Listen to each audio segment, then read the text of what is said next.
Hey, I'm Comrade Shane, and this is Juche Lessons.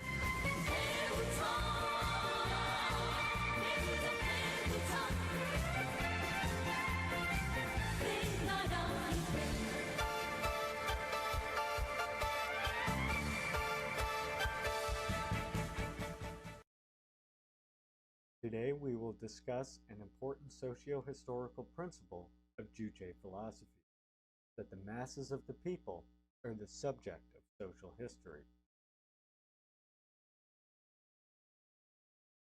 Comrade Kim Jong-il said, "The subject of the social movement consists in the masses of people.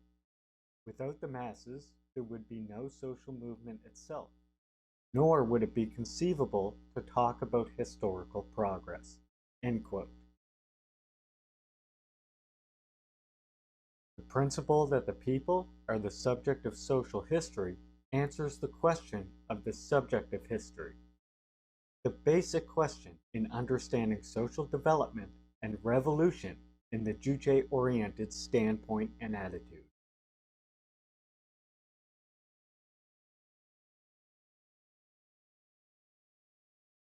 In the history of philosophy, the term subject has been used with different meanings, but the term has been understood in general as the agent of movement. However, there is a fundamental difference between materialism and idealism in understanding the agent as matter or consciousness. The term subject in the Juche idea is a new concept, meaning the agent that causes and propels social movement in an active, purposive, and conscious way.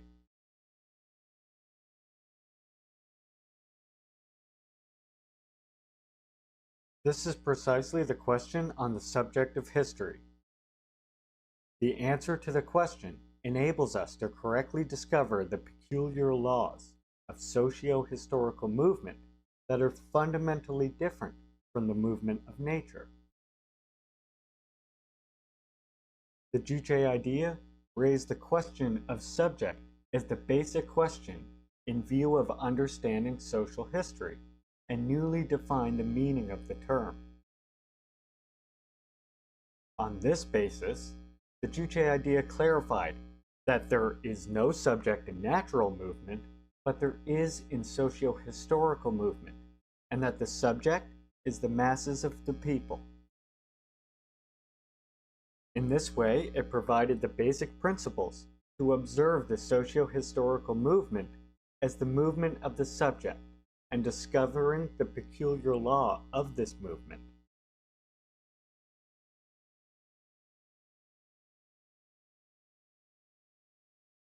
So now you might be asking, what does it mean that the people are the subject of social history, and why are they the subject?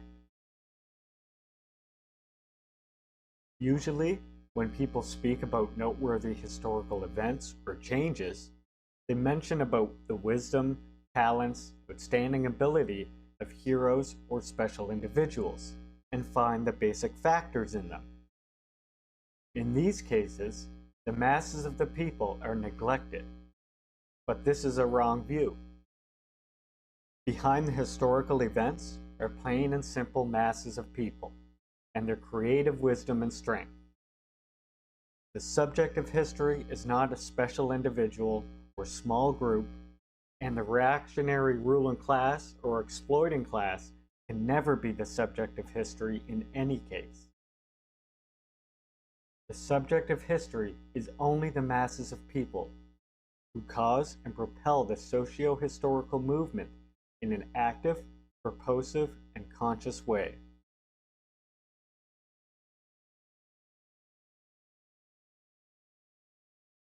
The masses of the people are a social collective formed mainly with the working people who share common demand for independence and creative activities. In other words, it is a social collective formed with various classes and social strata that contribute to society and its development through their creative labor and struggle for independence against social subjugation in different stages of history.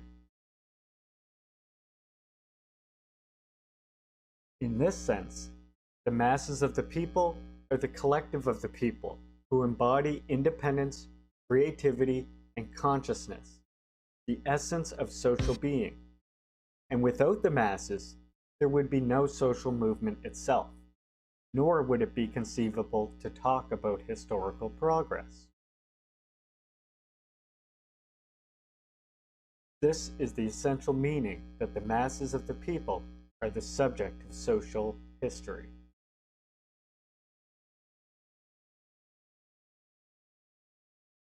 And the reason they are the subject is because all the movements of social history are caused and propelled by the masses of the people. Social movement is caused by the people's demand for independence. It is the essential demand of the people to live as masters of It is the essential demand of the people to live as masters of the world and their destiny, free from all sorts of subjugation.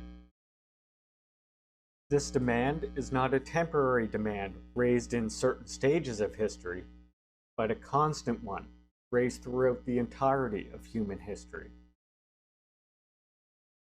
And this demand is not raised in a certain field of social life, but raised in all fields. This is the fundamental demand. With this demand, the people cause social movement.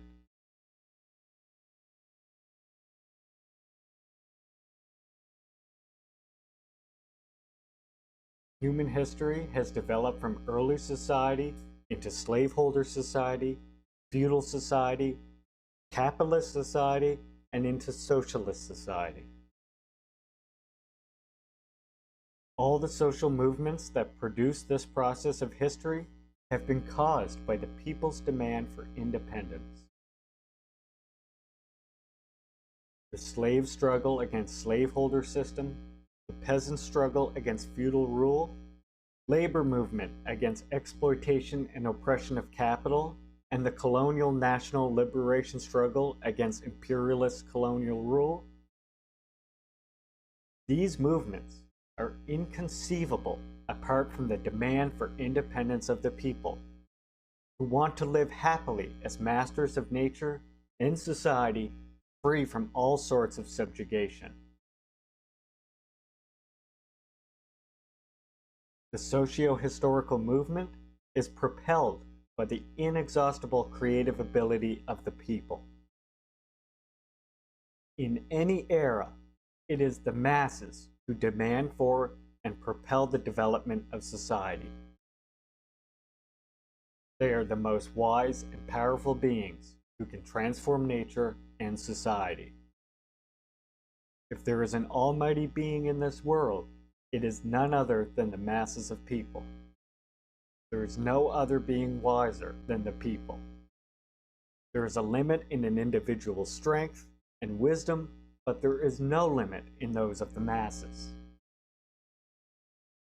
Everything in society is created, and history develops by this inexhaustible strength and wisdom of the people.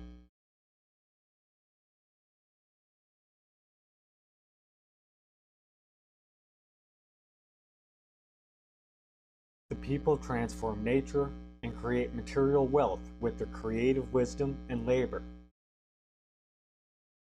Some people say that capitalists are also interested in developing the productive forces and increasing material wealth.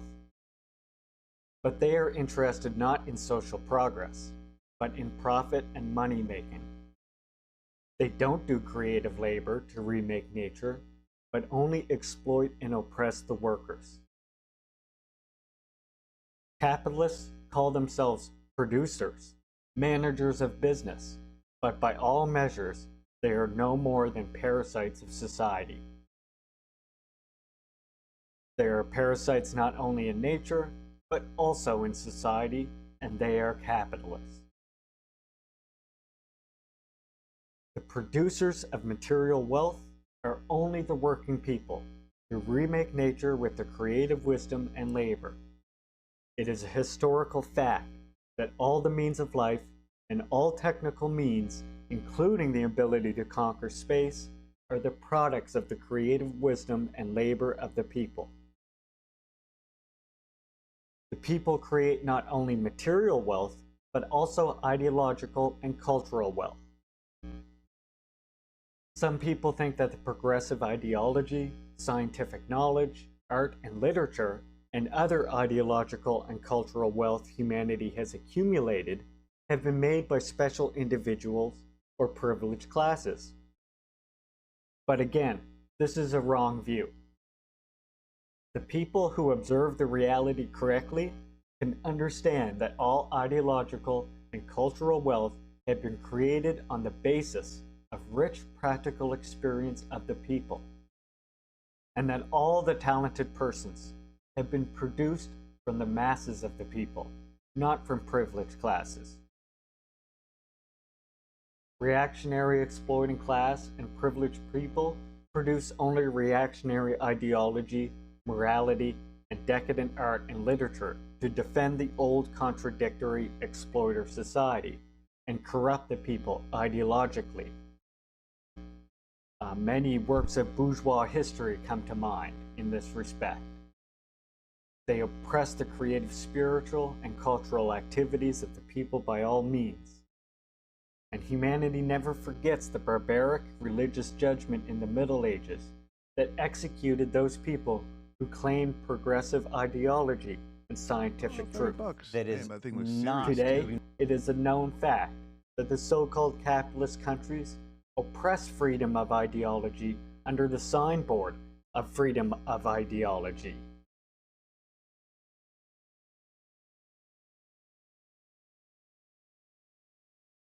The reactionary exploiting class is only interested in maintaining and consolidating the old exploiter system. Bourgeois rulers talk about reform, but this is to cover the crisis and contradiction of capitalist society. Progressive transformation of society and the change of the old system are carried out only by the revolutionary struggle of the people who are awakened and united.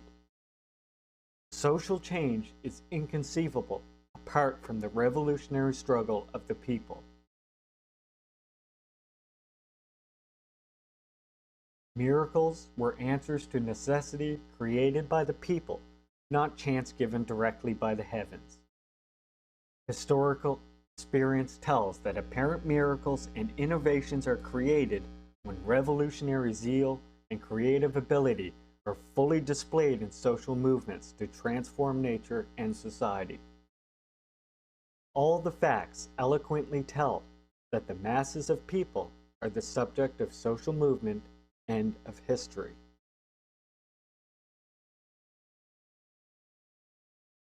This does not deny the role of individuals in history.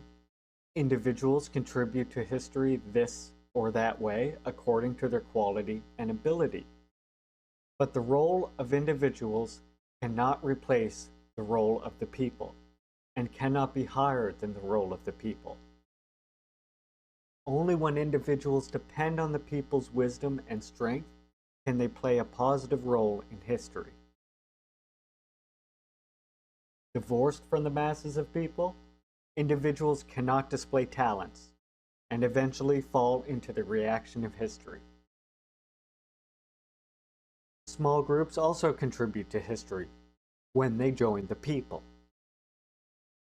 This is the truth of history.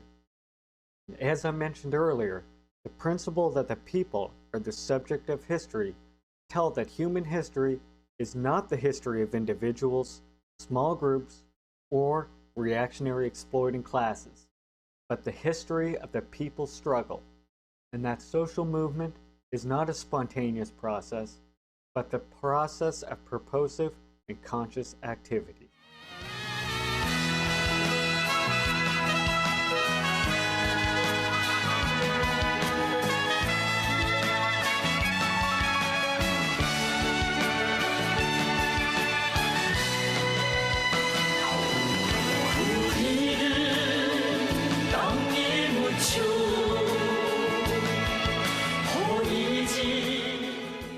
That's all for this episode. Thanks for watching.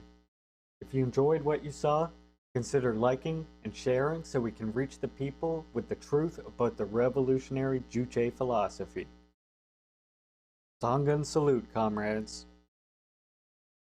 I'm very excited about talking to you because Prime Minister Paul Martin will meet with the 14th Dalai Lama in a few days, and they will discuss spiritual matters. Martin will be the first Canadian Prime Minister to come face-to-face with the 68-year-old Buddhist holy man. The Chinese government has exerted pressure on Martin not to meet with the Dalai Lama. Some have said that this would be like President Bush meeting with the Quebecois separatists. What are your thoughts on this? I don't know exactly what the diplomatic ins and outs are, but the Dalai Lama represents a theocracy that no longer exists, and he's thought of very highly by people all around the world. I've written about Tibet and the kind of country it was under the Dalai Lama. Of course, he was only about 15 or 16 at the time, but still, it was a country of immense poverty and immense exploitation by the rich lords and lamas over the peasantry. It was not the kind of place I'd want to live. He's been made into a hero because it was the Chinese communists who kind of unseated him. And so he is seen as somebody to be much admired. Now, whether he should be meeting or not with this other gentleman, I don't know. Okay, now we know that the Dalai Lama is become a shining star among a lot of the Hollywood crowd. I think a guy by the name of Michael Valpy, who is a writer for the Globe and Mail, talked about them, called them the Tibetniks. Sharon Stone says that the Dalai Lama is the hardest working man in spirituality. Richard Gere, you wrote that Richard Gere gushed that the Dalai Lama is the greatest living human being. Goldie Hawn introduced him in Vancouver. Could you talk about this fascination by some Westerners with feudalism? They don't see him as a representative of feudalism. They see him as the representative of a great spiritual movement. Certainly Buddhism is a spiritual movement. Buddhist techniques of meditation and the like can be very useful for people and may put you in a good place.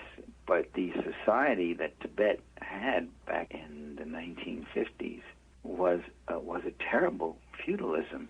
The peasants were taxed ruthlessly.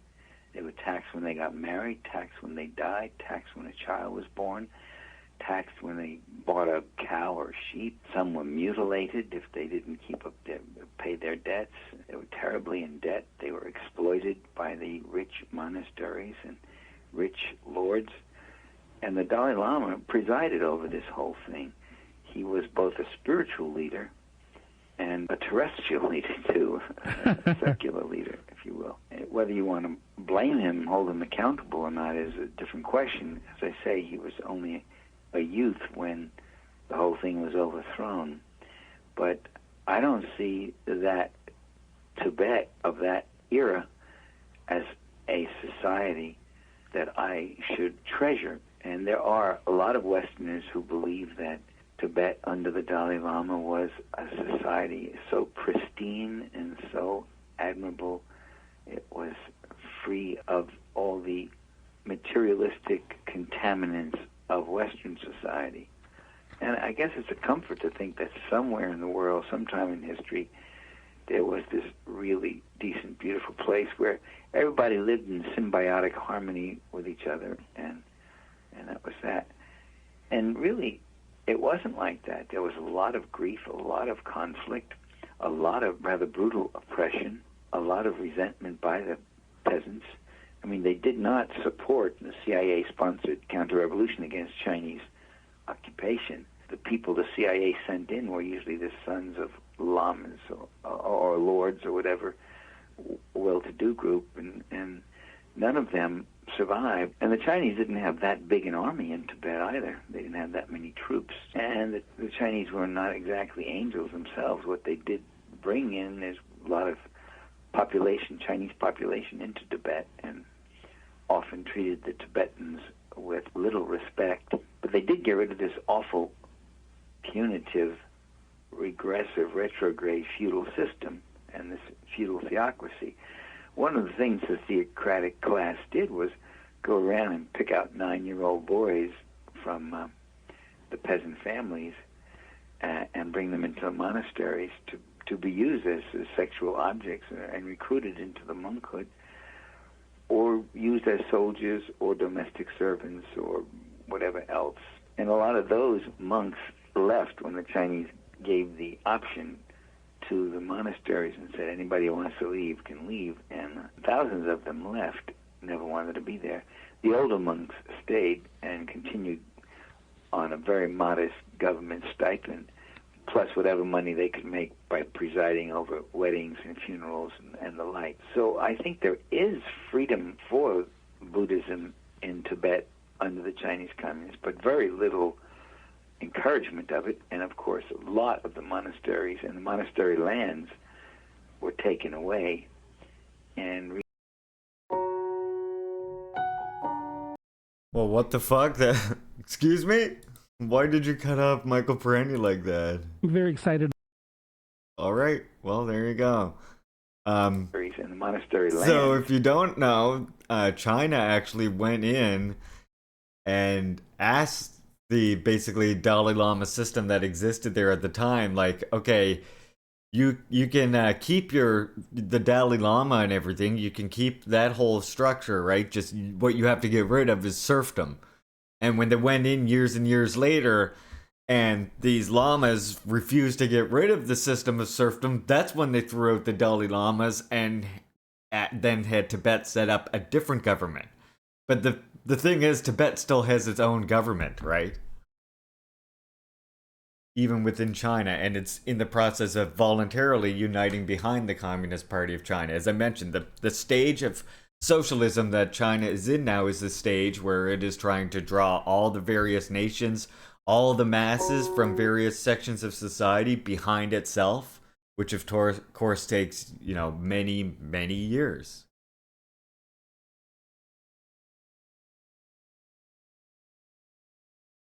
Not just many years, it's many generations. You're talking about multiple nations that you're now trying to rally voluntarily behind the one party. And it has to do that by proving itself correct over, a number of years. Do you tire of listening to reactionary drivel every time you turn on your television? Do you want to learn about communism in a fun and interactive way instead? Then come down to Leaping Larry's.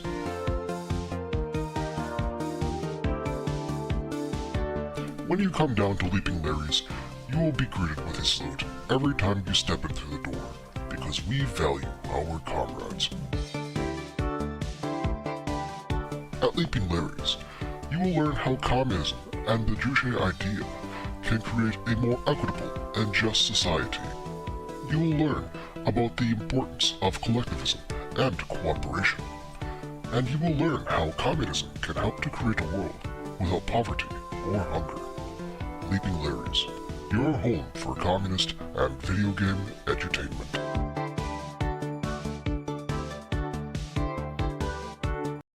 Hello, welcome comrades. Hope you all are well today. Welcome to Wednesday. Weeded Out Wednesday, Worn Out Wednesday, what did I call this one? Winging it, we're winging it Wednesday today. Oh, nice. Awesome. Yeah, this is the one you should save right here, Sip. This is his whole article. I'm actually going to bookmark this right now, and that's going to go under the communism folder. Thank you for that, March. Alright, so today I have on the docket for us, of course, our morning communist cartoons. I have a couple songs that I want to share with you. DPRK song. Once we do that song, we'll do the news. We got CGTN today. We got Pyongyang Times articles. And I do have one little quick blog here from the Red Nation that I want to read. This one is called Liberation, the Way Forward. Native Liberation, the Way Forward. Or just liberation to me. And yeah, the 3 Pyongyang Times articles and 1 CGTN article that we're going to read today. I have a Lushaba lecture on decolonization, and then a little bit of music. We're going to do a short political stream today because the wife is off work today. So that means when, she's up and about, let her sleep in, of course. But when she's up and about, she'll, of course, want me to hang out. So we're going to make sure we get all of the things we need to get done today before that happens. Good time. Not going to ramble. I've never rambled. Never get sidetracked and gone on long-winded rants. Thankfully, that's never happened on this channel, so we should be good. Welcome, comrades. Hope you're well. March of the Fire Ants. Sip for Rusk. GMO. Welcome, comrades. Dear Juche gang. The Juche gang core comrades right there. Welcome. Welcome, VOD watchers. You people in the future. And lurkers. We love you all. You're all comrades. Well, I love you all as long as you're comrades. If you're not a comrade, that's okay too, you can learn. But if you're a troll, you might get banned. Pretty quick.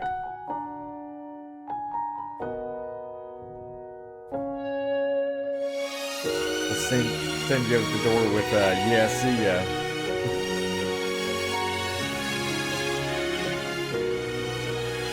Yeah, anyone want to hook a comrade up with a wake and bake, by the way?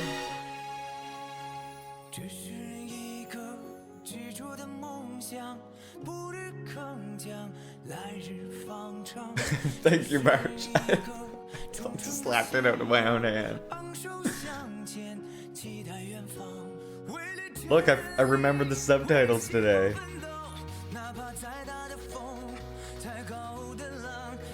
Hello, comrades, and if there's a Trotskyist, I got my ice pick somewhere back here.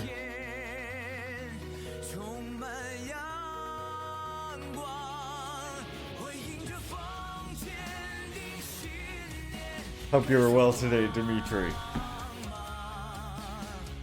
This is the last episode of the Karl Marx anime, by the way.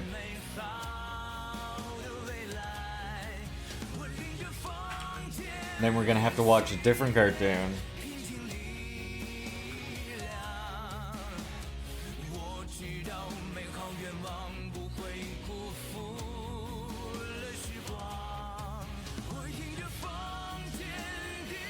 Bittersweet episode, this one.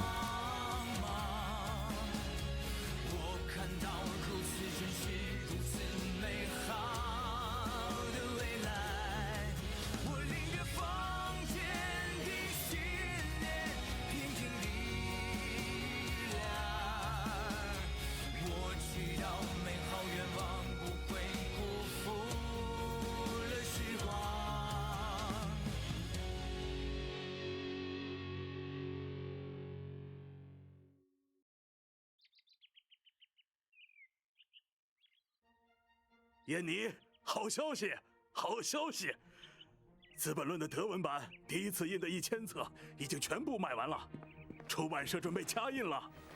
《资本论》的俄文版竟然通过了书报检察官的审查，他们认为这本书只是本经济学著作。俄文版印了3000册，不到2个月就卖完了。你在笑什么呢？亲爱的，我回来了。 脸色怎么还这么苍白？好些没？能有什么事？不过有点头晕胸闷。那你还费精神看什么书呢？别看了。这个杂志在夸你是卓越的科学家和思想家，说你的《资本论》代表着一种对经济学说的剖析，其革命性和广泛的重要性。 足以与哥白尼天文学体系，或者说万有引力定律和力学相媲美。还说你精深广博，风趣健谈。I have not seen the Young Marx film. 说了，不要发表 I really want to. 看着开心。 It's good, is 这么 it? 多年的辛苦都值了。夸，让他们使劲夸。 Is 你 it? 不知道，《大西洋》杂志还准备给我出传记来着。 3 exclamation points? Okay, okay. Might have to download it 妈 then. 妈，你应该吃药了。 Oh, I'm good with slow pace.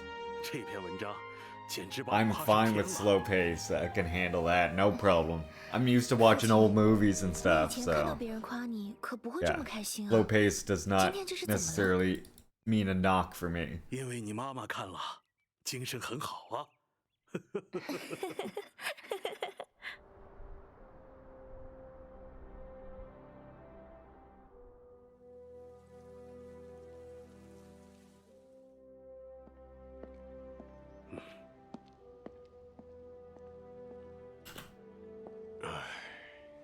杜林最近太活跃了，这个小资产阶级思想家写了《国民经济学和社会主义批判史》《哲学教程》等书，公开挑战我们，还自我标榜是什么杜林主义，把德国党的思想搞得越来越混乱了。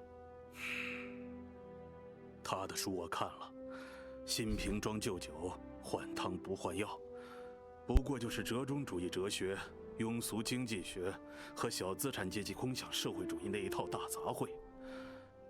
前几年拉萨尔派就开始玩这一套，还搞了个哥达纲领。我们当年不就写了哥达纲领批判，只不过为了维护党内团结，就没有公开发表。是时候公开批判他们了。可是我现在整理《资本论》第2卷和第3卷，特别是要花很多时间来研究俄国土地关系，我还得看数学、农业化学、物理学这些方面的专门著作，实在没时间理会杜林。唉，你追求完美的毛病还没有改掉，怪不得《资本论》后面的部分迟迟出版不了。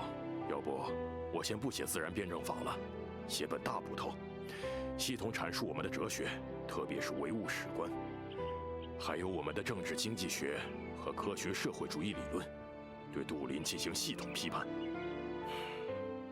也好，叶妮最近身体越来越差了，我还得抽出时间多陪陪她，那只好拜托你了。Thank you, Merrick, for the link. This actually should be. 会掉落，但只要熬过了冬天， It should be in my 还是会 thing. 茂盛起来的。秋去冬来， We're gonna add this to that theory list. 转眼即逝的人生，却正是一次激情的战斗。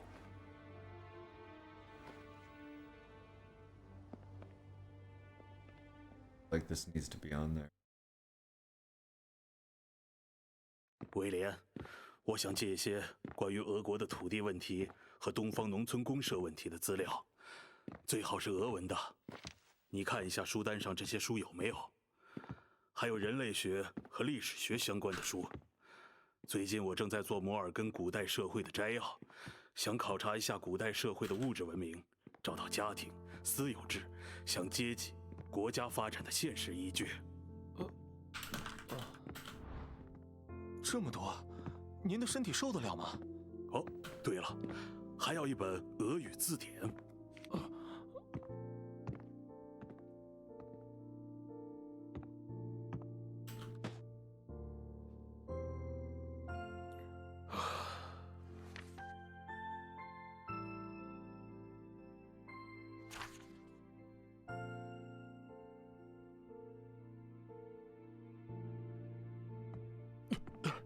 马克思先生，该回家休息了，书是读不完的。学习是无上的命令，任何时候我也不会满足。越是多读书，就越是深刻地感到不满足，越感到自己知识贫乏。科学是奥妙无穷的。威廉，你看，为了学习俄语，我专门整理了一个语法表。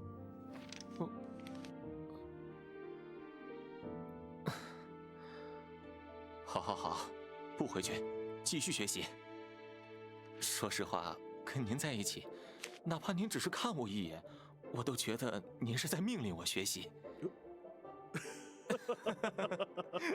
Okay, Dimitri, I have to look at this.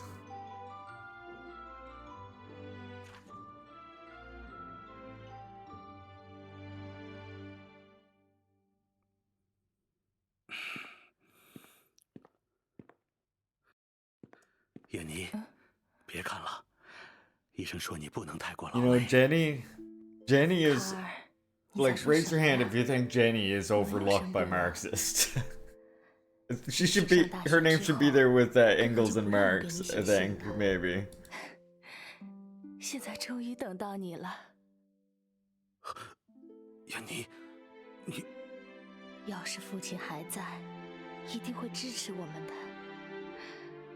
卡尔，你会和我一起坚持的，对吗？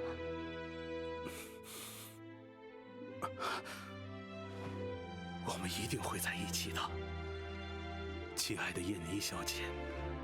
如果不能让你过上安稳的生活，你会答应和我在一起吗？当然会。如果在一起，要让你舍弃贵族的身份，跟着我颠沛流离，四处漂泊，连家乡都不能回；跟着我捉襟见肘，借债生活，连你最喜欢的银质餐具也要拿去当掉；跟着我家徒四壁，你家人的住所连你家最小的房间都不如；跟着我缺医少药，疾病缠身，连我们亲爱的孩子都救不活。卡尔，我们不会这样的，对吗？万一呢？那好吧，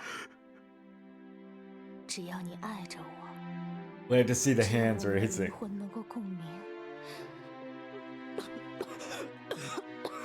燕妮，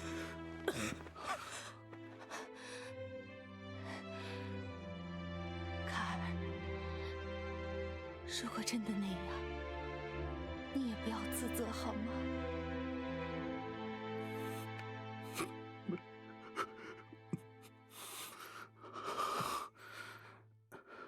燕妮，你想看看这一生我最爱的人吗？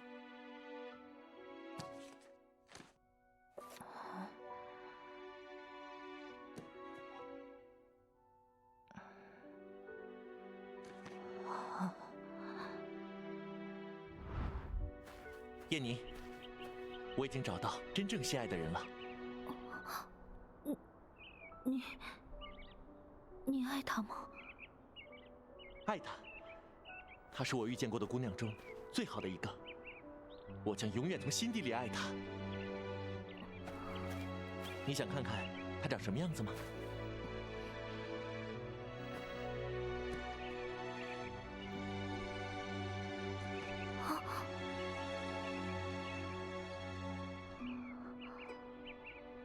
？Oh, Marx. 看到了吗？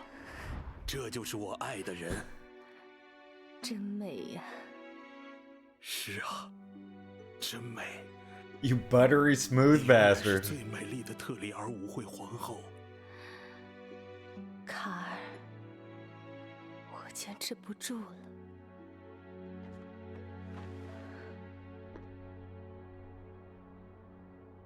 即使大地盘旋回响，你比太阳和天空更明亮。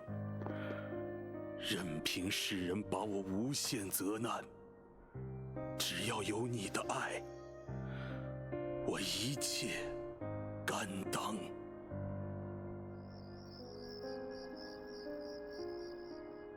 燕妮，你给了我世俗生活的幸福。可我在年轻时许下的诺言，或许也只能是诺言了。燕妮，我爱你，我们之间是灵魂的共鸣。贵族家的小姐， Seriously, March. 这一生辛苦你了。 Rough episode.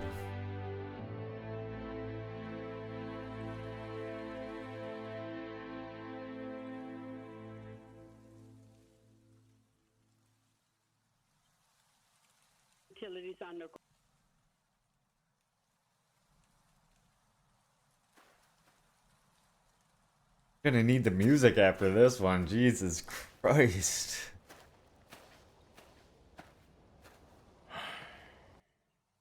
卡尔，虽然燕妮走了，你也不能总是在家待着。真担心你就这么消沉下去。你的身体也不好，应该找个地方疗养一下。燕妮去世的消息让全世界都很心痛，世界各地的朋友和伙伴纷纷传来吊唁，你要振作起来。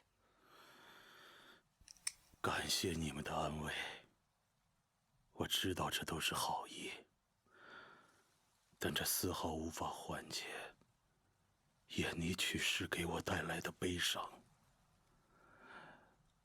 恩格斯，听你的，我想我应该出去散散心。如果有一位女性把使别人幸福视为自己最大的幸福，那么这位女性就是燕妮。燕妮走了，卡尔也走了。燕妮去世后，马克思非常伤心，身体每况愈下。1年多后，1883年1月，小燕妮也因病去世，马克思伤痛欲绝。哦。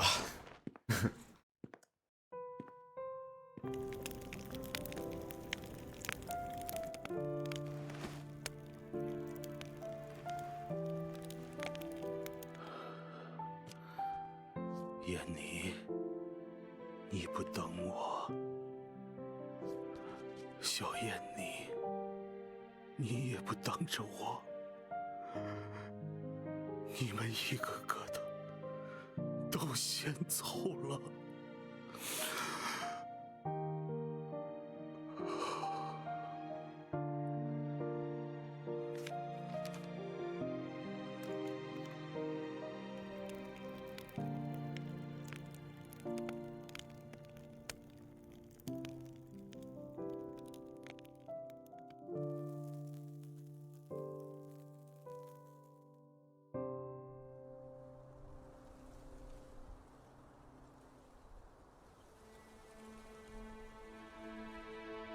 3月14日下午2点3刻，当代最伟大的思想家停止思想了，让他一个人留在房里，总共不过2分钟。等我们再进去的时候，便发现他在安乐椅上安静地睡着了，但已经是永远地睡着了。他可能有过许多敌人，但未必有一个死敌。他的英名和 Good morning, NTC. 将永垂不朽。马克思是顶天立地的伟人，也是有血有肉的常人。马克思一生饱尝颠沛流离的艰辛，贫病交加的煎熬。他是不幸的，但他又是幸运的。他初心不改，矢志不渝，收获了来自燕妮世间最美好的爱情，收获了来自恩格斯世间最纯粹的友情，收获了来自全世界 One tweet him on yesterday was a 最真挚 banger. 的尊敬和爱戴，为人类解放的崇高理想而不懈奋斗，成就了伟大的人生。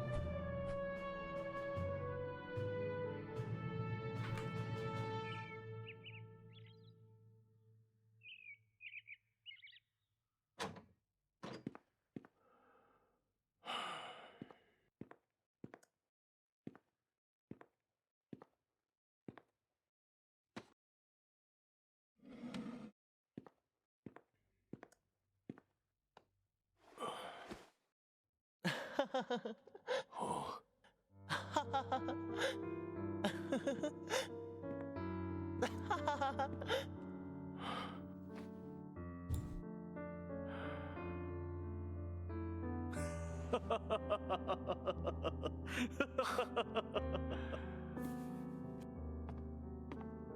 卡尔，你还记得吗？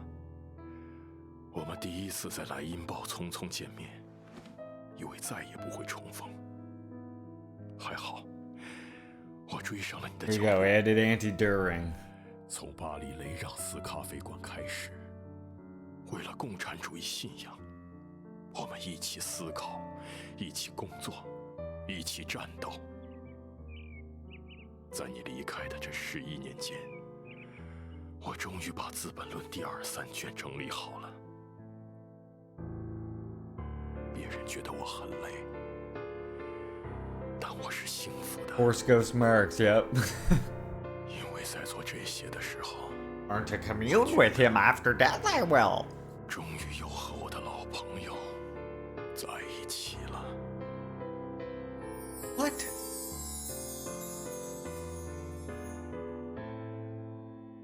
That blows my mind, you know? Lenin was 21 at this time?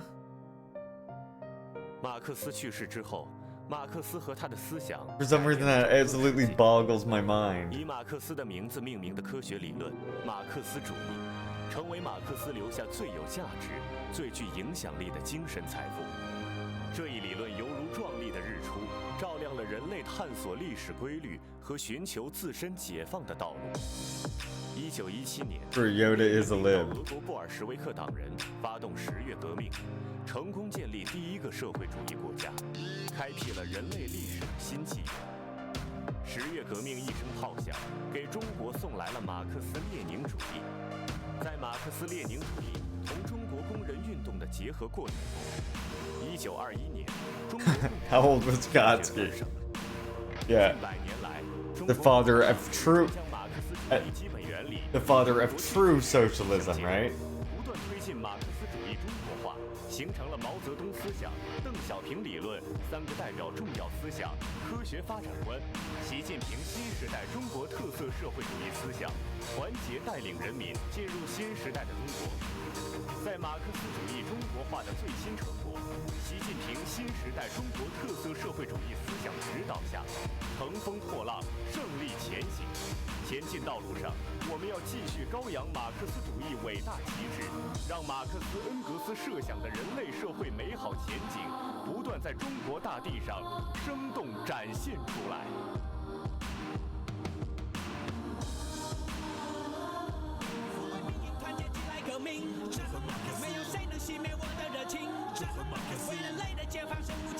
Oh, yeah. Yeah. I would assume there'd be some crossover. Well, I'm guessing when we read some Lenin, we'll get into the Kotsky voice. I'll have to come up with something for Kotsky.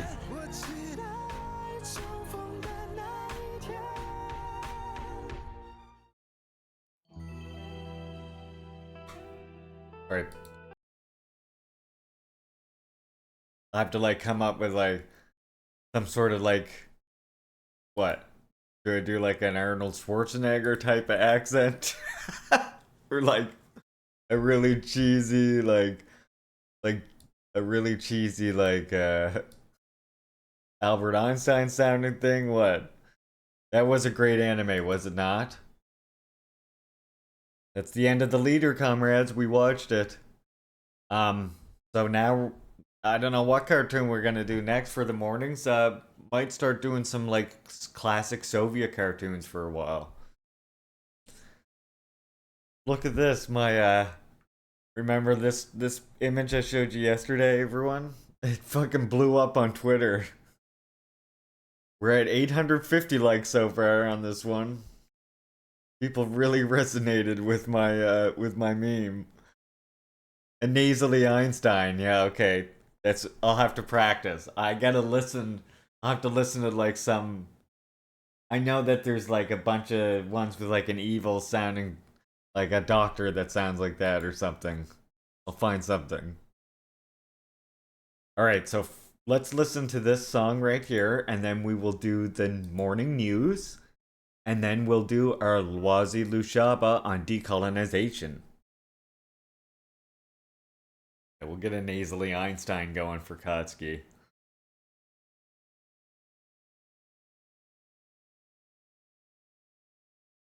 Attack on Titan Season 1 was unbearable, but it did get better.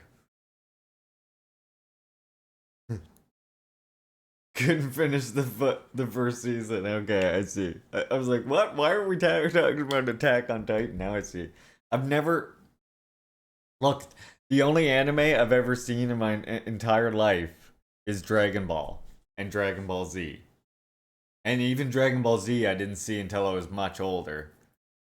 I didn't actually watch all the way through it until I had a kid of my own. Welcome, Common Opponent. Oh boy, my favorite program. Leaping Larry's Land Back Laboratory. That's it. Yeah, now I've seen 3 anime. That's true. Because now I saw Squirrel and Hedgehog, right? That's an anime. And now I saw Karl Marx, the leader. I think I got a pretty good anime thing going. We should watch The Age of Awakening at some point. It's a Chinese TV series covering period from the New Culture movement to the formation of the CPC. Yeah, March. You should remind me of that TV show in the place that we have, the Discord, where the community is. Leave it in my Discord. That would be good. Could take 6 months. I mean, I'm down with that because I don't plan on stopping streaming anytime soon. I'm on permanent disability, so I'm here. I'm here to stream. Unless I have like a friend's car that's gonna fix. Unless like some friend wants me to fix their car and they're like paying me a good amount for it, I'm gonna be here streaming probably most days. So the Ghibli Miyazaki movies are the only anime I see. I've never heard of any of that stuff. Feel like so out of the loop when it comes to anime. I know a decent amount of my comrades do watch anime, and I hear them talking about it, but I'm just like, what the hell?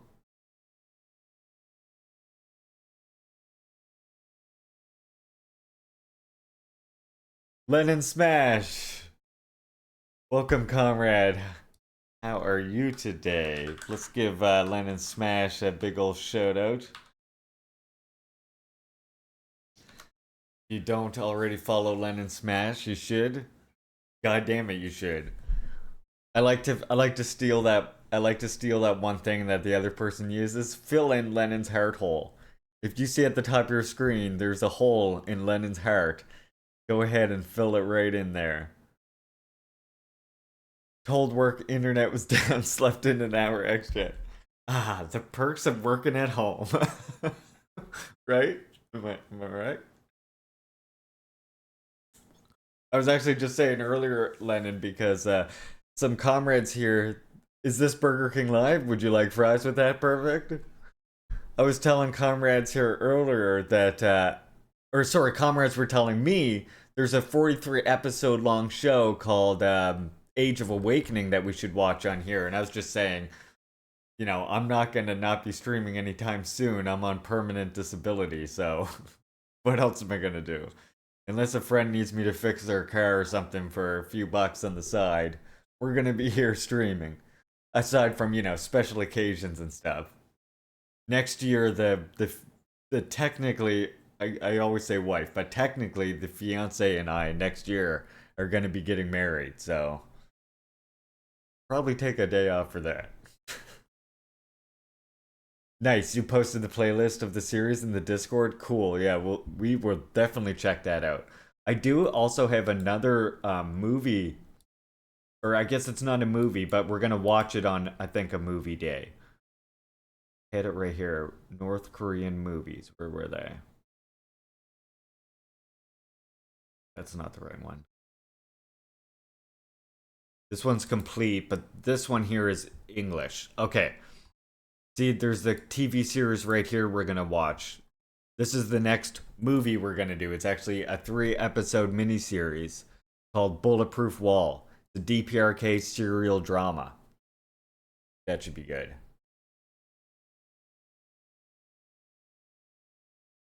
He turned away from Marxism? Damn. Nothing worse than an ex-Marxist. Like, if you just would have done a bit more studying.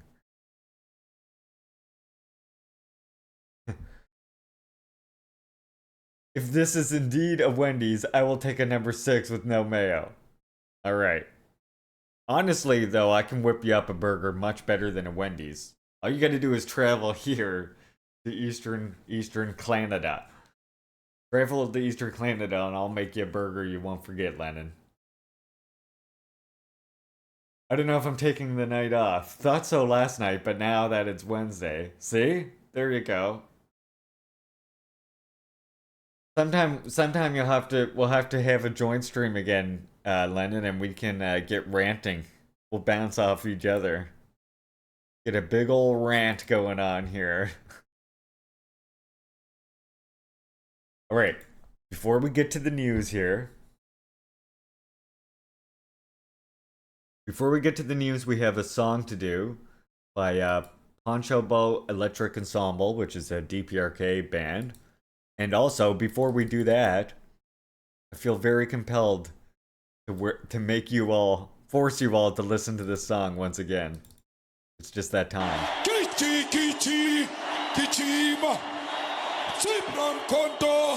Alliance, shoot to kill, Yamaza. Kill the poor, the farmer. Kill the poor, the farmer. Brr, pa, pa, brr, pa, pa. Attention. You know, we gotta hear that at least once a day. It's just a requirement. You know, and this is why that song relates to something I was thinking just the other day, you know? That's what really pisses me off when I see First Nations people, tell me if you've encountered this, right? First Nations person will be talking about land back, will be talking about decolonization, and the first thing you'll see is a bunch of fucking settler communists who are going, does that mean deport all the Europeans? Does that mean deport all the Europeans? Don't deport the Europeans. He's like, yeah, it does, okay? We're deporting them all. Get the fuck on the boat and go back. That's what's going on right now. Like, Jesus Christ. It's like, but it's the same, like, even if that's what people were saying, like, what are you kiddies doing? Even if that's what native people were saying, was get back on the boat, you know, like that, it's like, you understand there's a certain, like, indignation there. There's a certain, like, justified anger that exists there that is allowed to be expressed. And if you feel white fragility from that, maybe you should just take a step back or, like, go somewhere else for a while, you know? Instead of incorporating that into some sort of, like, defense. Like, this was one of the earliest things that first made me wary about Midwestern marks. Way back in the day. Was that two of them from Midwestern marks got into this big fight with me about decolonization that very much resembled what I just described. And it's just like, yeah, you know what? Yeah.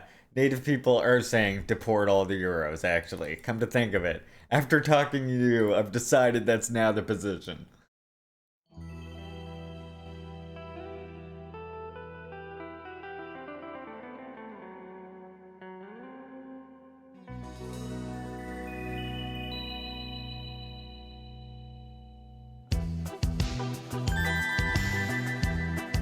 Oh yeah, of course, Dimitri. When you come into the Discord... Oh my god, I tried to do the command Discord, Dimitri, and I started typing your name instead of Discord. There you go. So when you come to the website, you'll see it brings you right here. Just come down, click right here. When we come in, we just ask you that you answer the 5 questions. Let us know that you're from the Leaping Larry stream. And I'll add you to my tag, and yeah. We're a great little community. It's not just my own, like, Leaping Larry's Discord. It's a whole community Discord. We've been around for a while. I just happen to be one featured streamer on there.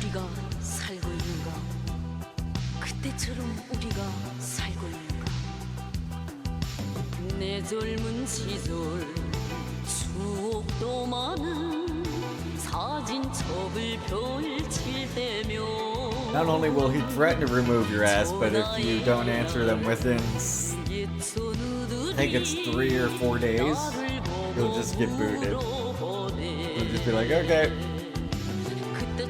It's just a security measure. It's nothing personal.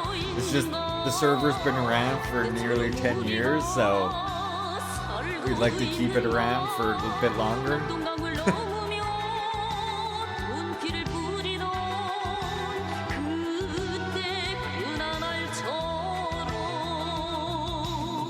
Because it's been around so long too, it does have some decent like video streaming features and stuff.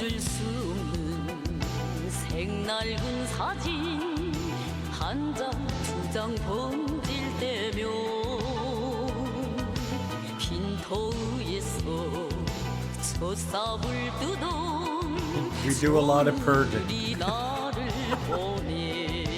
Look, purging is necessary in any party, as you all know.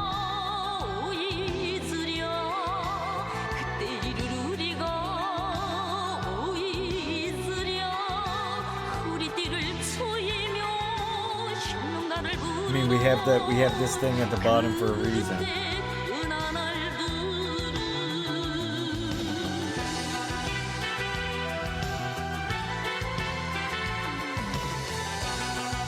If you like capitalism, have an issue with LGBTQ plus people's right to exist, or don't support actually existing socialist countries, well, you can fuck right off.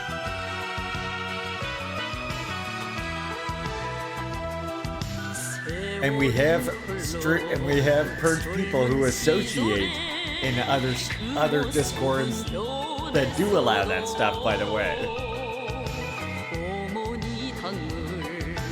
Not just a matter of just don't bring it into our server. It's a matter of what you do in other servers also reflects on you in our server as well.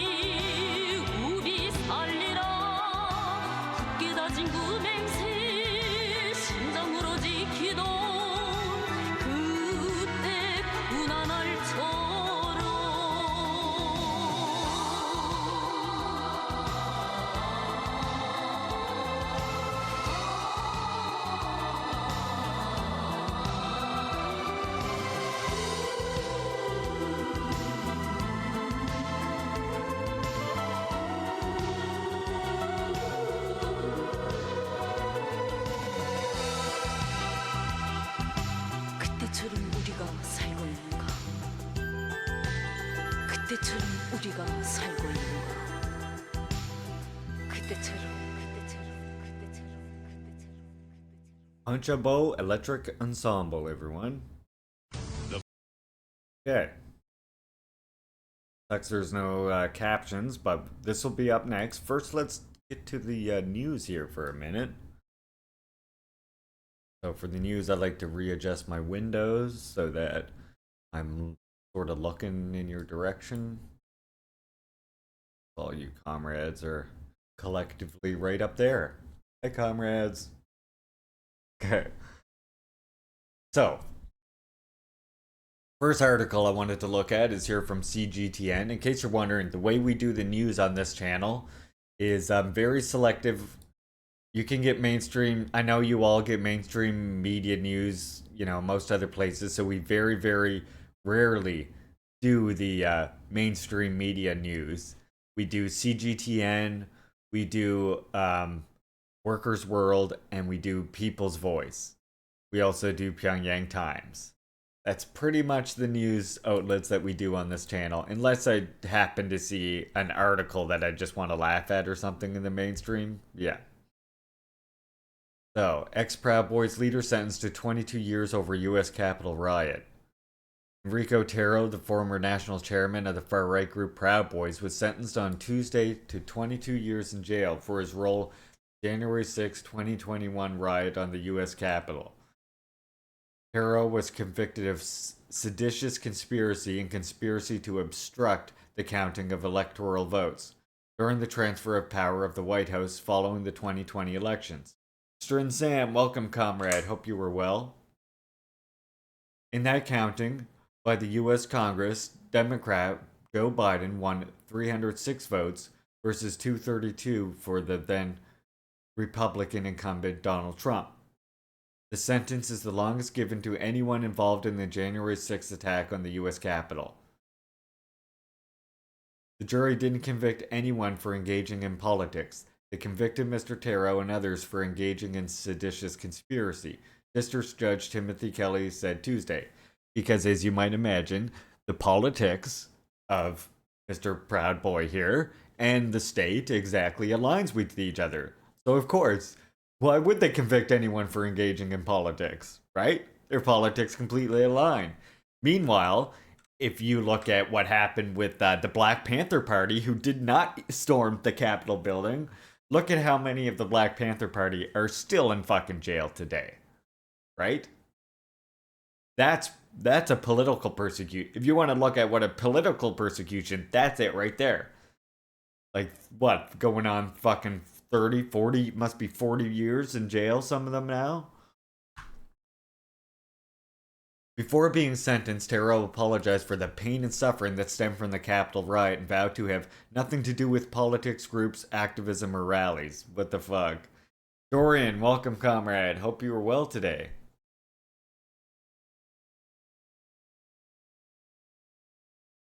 Yeah, something happened. This trial has shown me how wrong I was, he said. My client is a misguided patriot.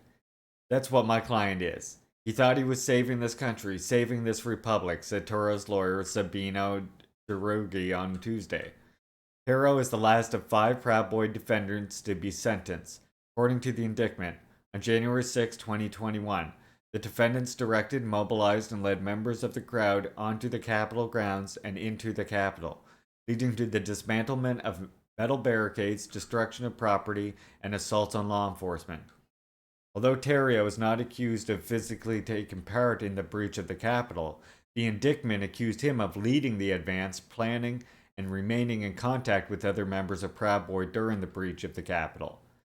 Taro was arrested on January 4th, 2021 on a warrant charging him in Superior Court with the District of Columbia with the destruction of property in December 2020, burning of a Black Lives Matter banner. He was released on January 5th, 2021. As a condition of his release, he was ordered by the court to stay out of Washington, D.C.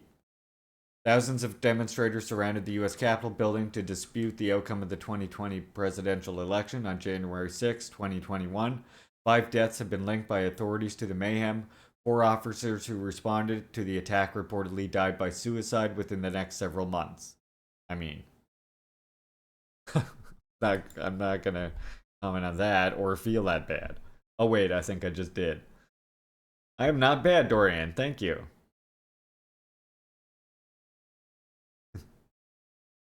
Dorian.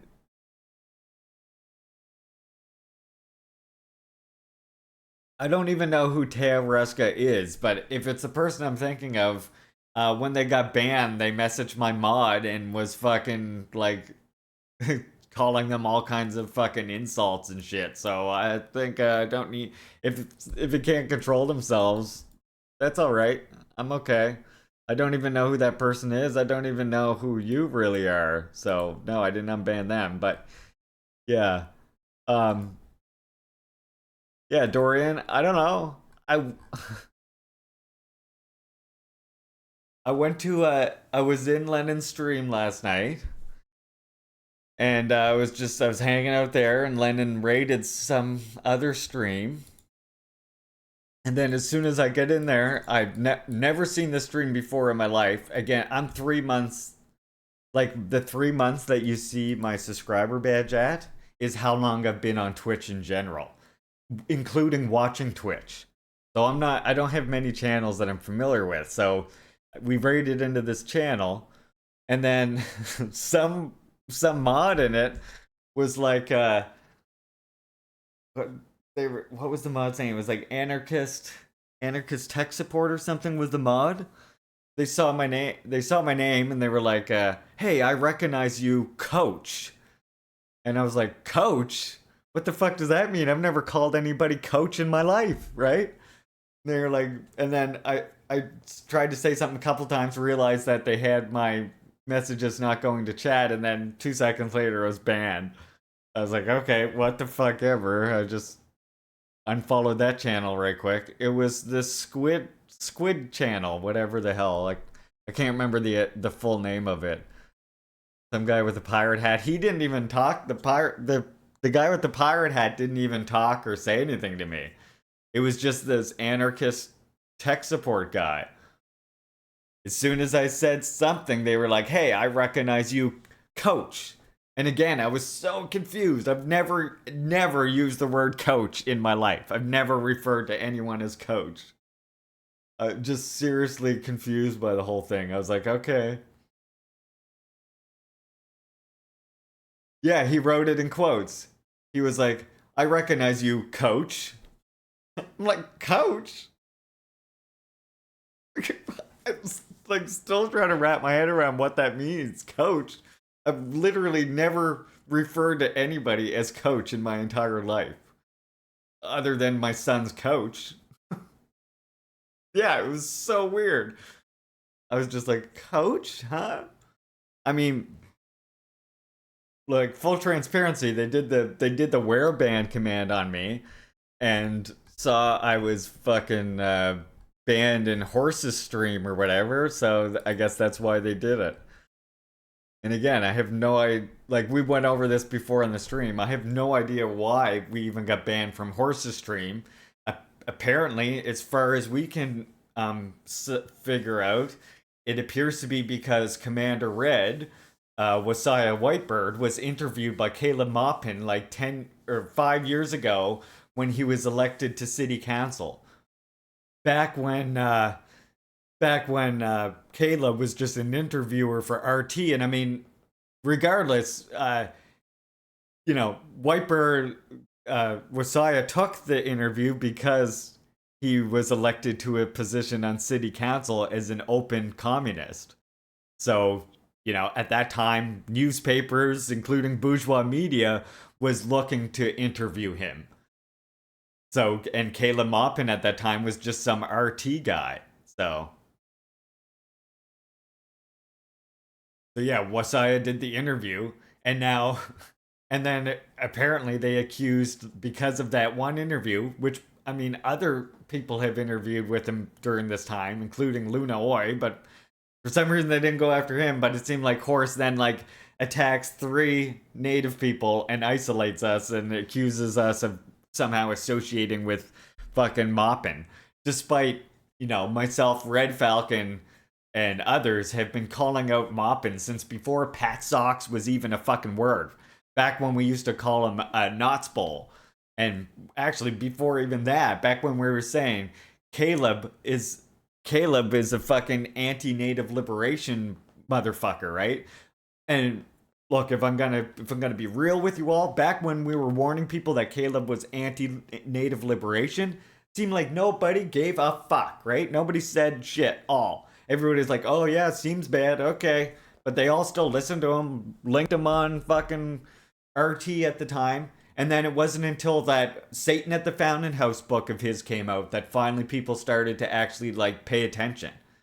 And it just felt like me and Falcon were like, "We have been telling you for the past couple years, this guy is anti-native liberation. Watch the fuck out. He's obviously got, way worse positions that he's not admitting to yet." And then look, as it went on, it got worse and worse, right? Yeah, well, you see, Luna has more cloud. Yeah, that's true. That's true. I mean, here's the thing, right?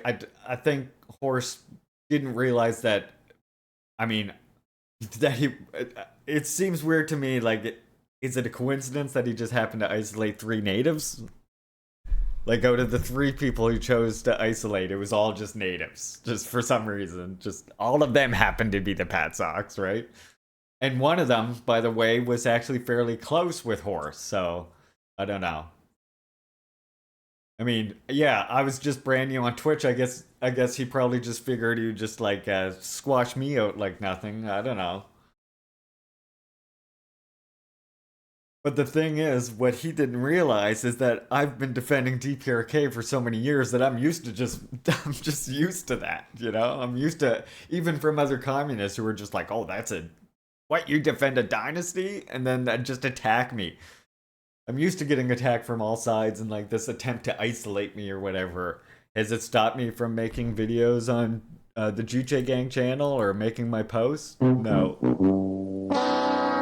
Exactly.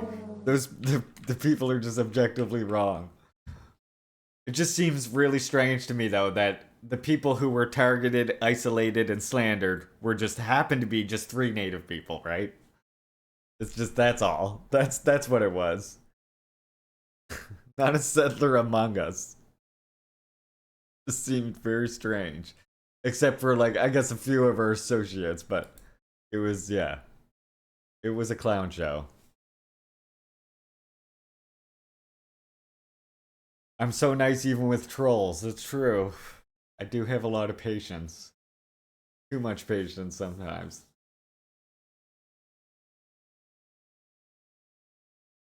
Yeah. I guess they just figured, yeah, that would be. Well, I mean, it's easy to, yeah. Easy to punch down at native people. Uh, just. Yeah. So, there you go. That's that situation. I mean, and here's the thing, March. Okay, what struck me as most odd about the whole situation, they did some slander against the African People's Socialist Party too, around the time some of them got indicted by the FBI. I don't think it's coincidence that they're so quick to assume the worst, specifically about black and indigenous people. And that's the thing. Like again, it's because of this Wasaya getting interviewed with. If anybody, any communist was elected to a city council position, like you like because he was interviewed by bourgeois media, is that like the hell to the same? It doesn't make any sense in that regard. First of all,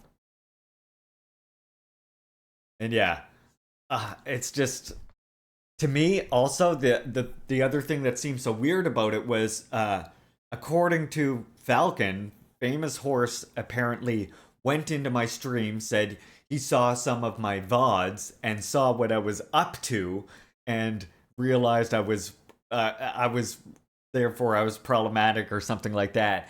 And I'm sitting here thinking like, okay, what am I up to? Like what could it be? Is it the land back? Is it the defending DPRK? Is it defending Vietnam, Cuba, and other socialist countries? What is it? Because that's what we talk about around here. And when we aren't doing that, we're gaming. I mean, you comrades in chat right now have been watching me long enough to know what we talk about on here, right? Yeah. Yeah, it's a crowd control Zelda. Very, very fishy stuff. Definitely, yeah, capitalist, anti-communist behavior. For sure. It's just like this makes me think that yeah, whatever it is you're up to, it just fess up now. Whatever it is, it just makes me think that like is Horace a Marxist Leninist or is he just a like a libertarian? And is his problem with the land back or is his problem with me defending DPRK or actually exists in socialist countries? I don't know. But that's literally the only things I can come up with. Other than, yeah, it's either crowd control Zelda or is it the Finland survival simulator?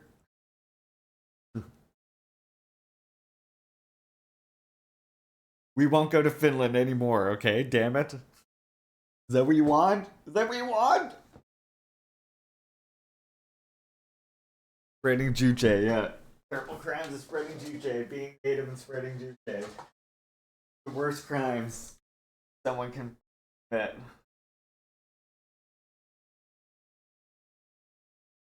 Imagine if I was native and talked about Juche. It's like this. Wait, here's kind of what I feel like. Honestly, like call me a conspiracy theorist, but here's what it makes me think of, right? Is this. Funny how everybody likes the Indian that talks about the earth, the water, harmony, feathers, and spirit animals. But nobody likes the Indian that talks about the invasion, terrorism, murder, genocide, plundering, and rapes by settlers. I'd rather die than live in Finland too, Plants. I'm not gonna lie to you. I would not be able to eat the food there. Alright? This is our stream, comrades. This is our stream.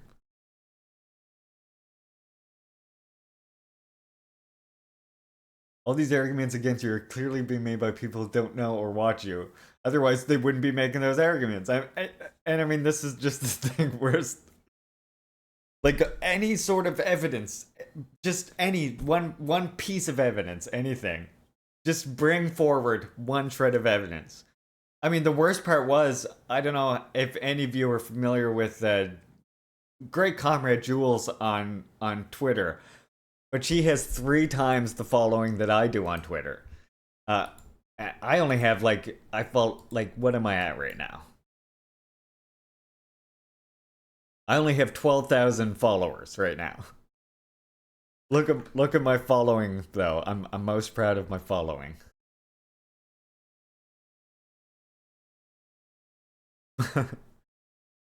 Okay, but I a comrade with so much bigger, like 3 times the size of the following as me. Jules even tried to act as a mediator for us, and was like, hey, Horace, hey, everybody. You know, I think there's been a serious misunderstanding. You know, been following these comrades for a long time. Definitely not what you think they are. So if we could all just hash it out, I think we could really come to an understanding about this. And as soon as she messaged them, they all blocked Jules. And Jules is just such a fantastic person. You're honored to be among the exclusively curated group of 420. Well, don't worry, if you haven't been added to my 420 followers yet, eventually it seems like people are always getting banned, so eventually you will be. There, I think we're just going to take time to look at this and remind the Patsocks why this is not the channel for them. Lennon Smash was waiting for you to go live, then passed out before you did. Damn, Sam. That happens. What's Jules' handle? Let me see if I can remember it here. You comrades enjoy the show for a second.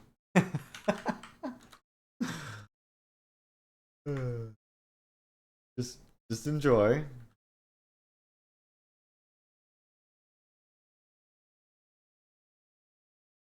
If I could I don't know if I could find her now. Let me see. Wait. How to do this? Oh my god. We have another one of these. There's another one of those list things on the internet about North Korea's shocking 5 things that you don't know about.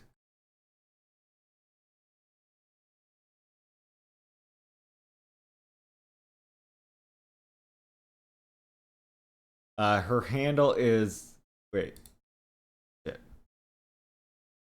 Trying to find it.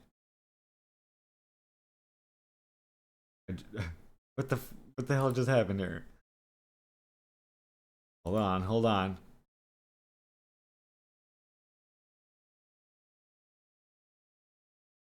I know it's here.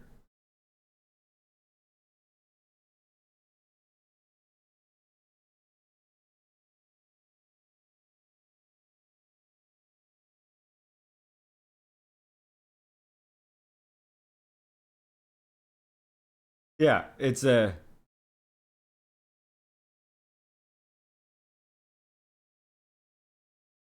I think it's just like Jules online, right? Like Jules. She messaged them and then left and then blocked her right afterwards. She was like, hey everybody, I think we come to a mutual understanding about this. All blocked her immediately.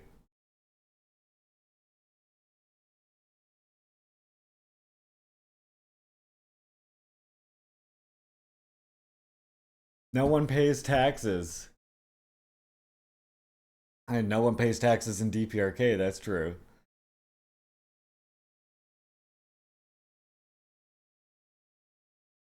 I mean, I'm just gonna keep to my principles. That's all I can do, right? Is stick to the principles I've been going with all along. Like I said, I think honestly it was just like I think it was just like they saw I was very new to Twitch and just figured I would just be isolated very quickly. I mean, again, I don't have much of a following, but you know, some people are familiar with my work. And like even I do IRL work as well. Yeah, there we go. That's who it is. This is who it is. There we go. Thank you, March. Yeah, Jules. I'm sure a lot of comrades follow Jules. This is who tried to reach out to them for us. Right? And as you can see, she's got a much larger following here than even I've got. I've got a tiny following comparatively. And most of my work is IRL. I can't talk about it on stream because that would be a bad idea. But I mean, the online work that I do, I think a lot of people, you know, a lot of people in certain communist circles are familiar with the work I do. Like I think Johnny and Pat, for example, when I from Subversive History, when I was first starting Twitch 3 months ago, I was just hanging out in people's chat. And I was like, I was just chatting in various in chats, but you know, when I was streaming myself, all I was doing was playing video games, okay? And then I was in Subversive History's chat one time, and Falcon was like, hey, that Larry is the Juche gang on YouTube. And then Pat and Johnny both were like, "Oh, hey, we know Juche Gang. We've been following Juche Gang for years. We like Juche Gang's videos." And then they had me go on Subversive History as a guest. And while I was on there as a guest, everybody started following me like from there. And I was like, okay, whoa, if I'm getting all these follows from being on Subversive History, I was like, I guess I better start streaming politics now. And thus began the politics streaming.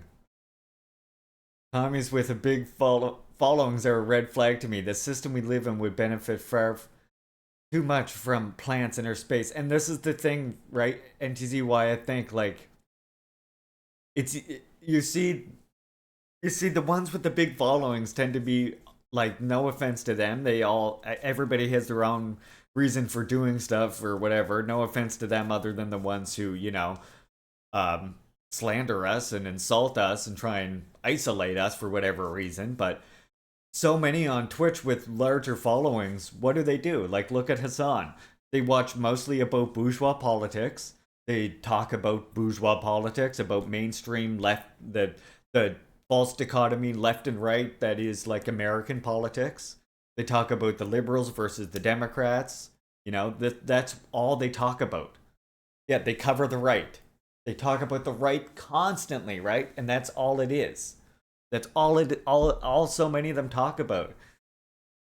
And not only is it like, you know, in a sense platforming it, I get it, like we're doing it to haha laugh at them, but in a sense it's like it's also not advancing anything. And then these same people are like, oh well, we're creating a communist space sometimes.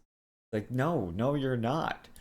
To create a communist space, you have to teach people the positive aspects of communist education.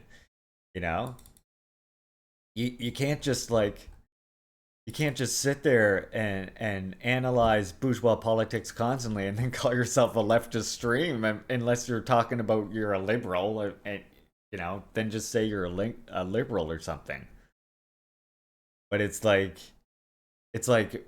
yeah, the ones I see who are actually like Subversive History and, you know, who are actually Len and Smash, who are actually showing platforming communist videos or talking about communist shit or actually, like, you know, discussing theory and shit like this. I never see them break like 100 views. Very rarely, right? Like, Rob might be the only one, and Rob is a great comrade, but I mean, even Rob does watch quite a bit of mainstream stuff, although thankfully he has way better analysis than fucking 99% of the people out there. And he does actually platform people from leftist media. That's just so many out there, like Keffels, and I mean, look, I made the some of you might not know this, but I made the mistake of working with Clara in the past. That's where Juche Gang got its start, is a joint project with myself and Clara on a little program called the Communist Current. That's where Juche Gang started. Back when I was really robotic. I was actually kind of happy that, like, in a way, the bright side of myself and Clara breaking was that I was able to refilm those early episodes. Yeah, Rob Rousseau is great. He's got to be the only one that watches that actually like injects a social when he does watch mainstream media that injects an actual socialist analysis. That's like, yeah, I can watch Rob for hours, and he's just he's a good seems like a good guy from everything I've seen, and seems to have a correct position on native liberation and everything as well, which is important to me. And actually vocally has supported DPRK as well, right? Again, these are all key things to me. I think it's like a litmus test for leftists right now. Like, if you can support DPRK, you're showing people that you're doing the studying, that you're on the right side of history, that you're a communist, right? If you feel the need to sort of like shore up your defense of DPRK with little rhetoric from bourgeois anti-DPRK sources, it's like you're just trying to ride that clout train to me, you know? It's like if you can't extend the same support that you give to Cuba for DPRK, then you're missing out. Yeah, exactly. The Friendship Triangle meetup is at the famous hotel, and that's one thing. Like and here again is the difference. Like I'm not wasn't around Twitch much, but the channel that slandered me, I have never seen defend DPRK. I've never seen them defend an actual existing socialist country, really, other than to push back against mainstream media against China. That was the only thing I ever saw, and I don't even know if I actually saw that. I'm just assuming that would have been there. So it just strikes me as sus. And it's just like this, right? Communists, like you can. It's okay to laugh at the liberals, right? It's okay to laugh at the both. And when I say liberals, I'm including the Republicans in that, right? They're both liberals.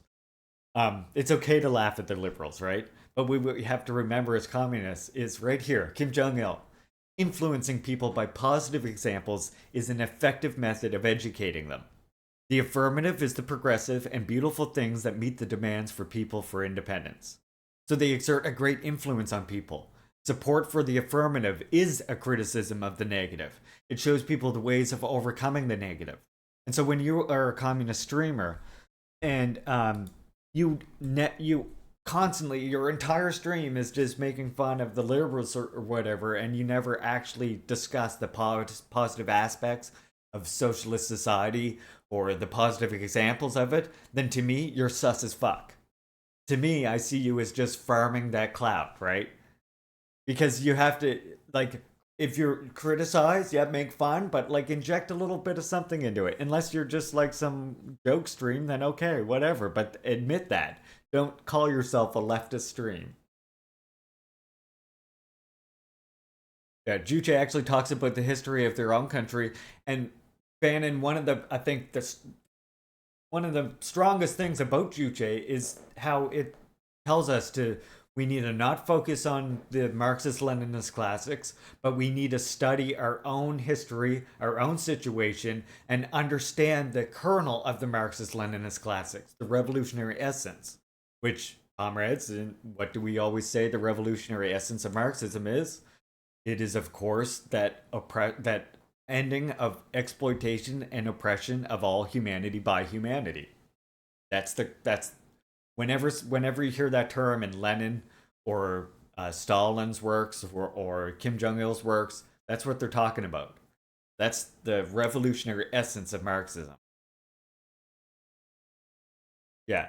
Kwame Ture said something similar. Unity is on the basis of what we are for, not what we are against. Exactly Exactly, and it's so important. So important. Our criticism also shows, the way of moving forward. And you do that by these positive examples as well. It's why a critical support leftist is sus as fuck to me too. Like you're not you're not you're not you're not legitimating yourself in the eyes of anyone when you feel the need to, like, for example, Hassan. I was watching a Hassan stream a long time ago, and it just happened when I first was getting into this. And I just happened to notice that they were like, he was like, yeah, I don't believe this story about DPRK, but they do have a psychotic, despotic dictator. And I'm like, why? Why do you need to do that? That's just making sure that you keep those 32,000 viewers, right? That's all that is at this point. It's like you're not legitimating anything by doing that. All you're doing is confusing the movement. The other 5 socialist countries all consider DPRK to be a socialist country. So when you're not aligned with that because you have such a big following and you don't want to lose that following, you're not legitimating yourself, right? All you're doing is obfuscating the actual truth. You're standing with one toe in the wrong side of history for the sake of clout chasing. We're not about that on this channel. Yeah, I think that was, Lennon, honestly, I think that was your main problem, was you stream, it was a surprise stream on a night you don't usually do.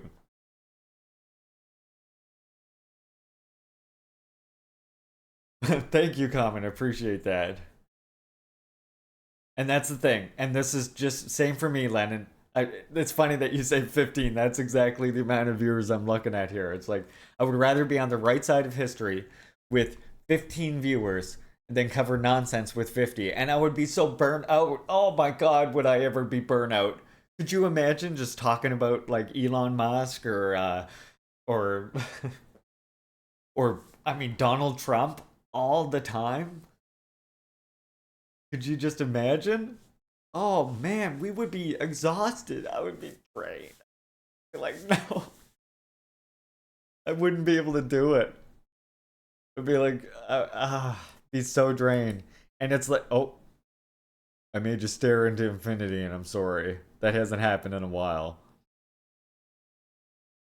But yeah, like, I wouldn't even be just bored. I'd be like depressed. But like, I can't listen to this anymore. This false consciousness. We need consciousness. We need to raise the consciousness of independence, right?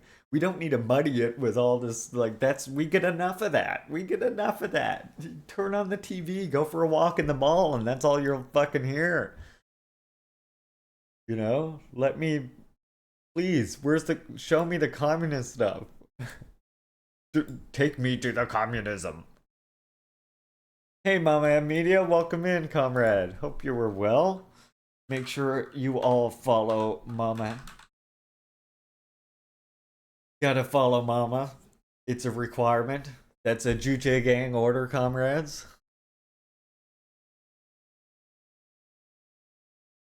100%.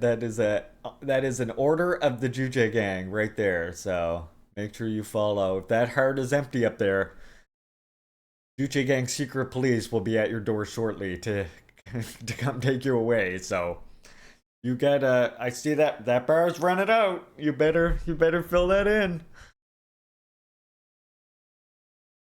I'm glad to see that we're on the same page, definitely.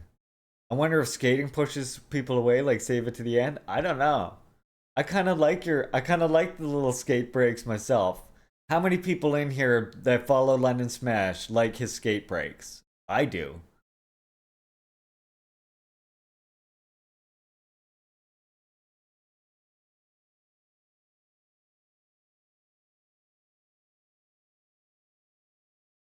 Calling the revolutionary edge of the moment for the sake of PR. Yep. Yeah.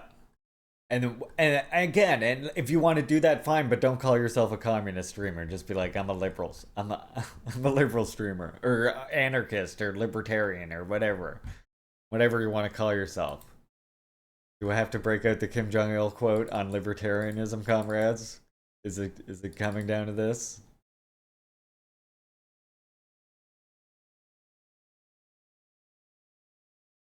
This vape is the worst, mama. I constantly fucking puff this vape the wrong way. It's the worst. It's the worst one. I can't. I literally cannot puff this one the wrong way the first time. Every single time I puff through the USB end. Right here. Libertarianism, it's like an invisible moth, gnawing away at the people's political integrity. Kim Jong-il.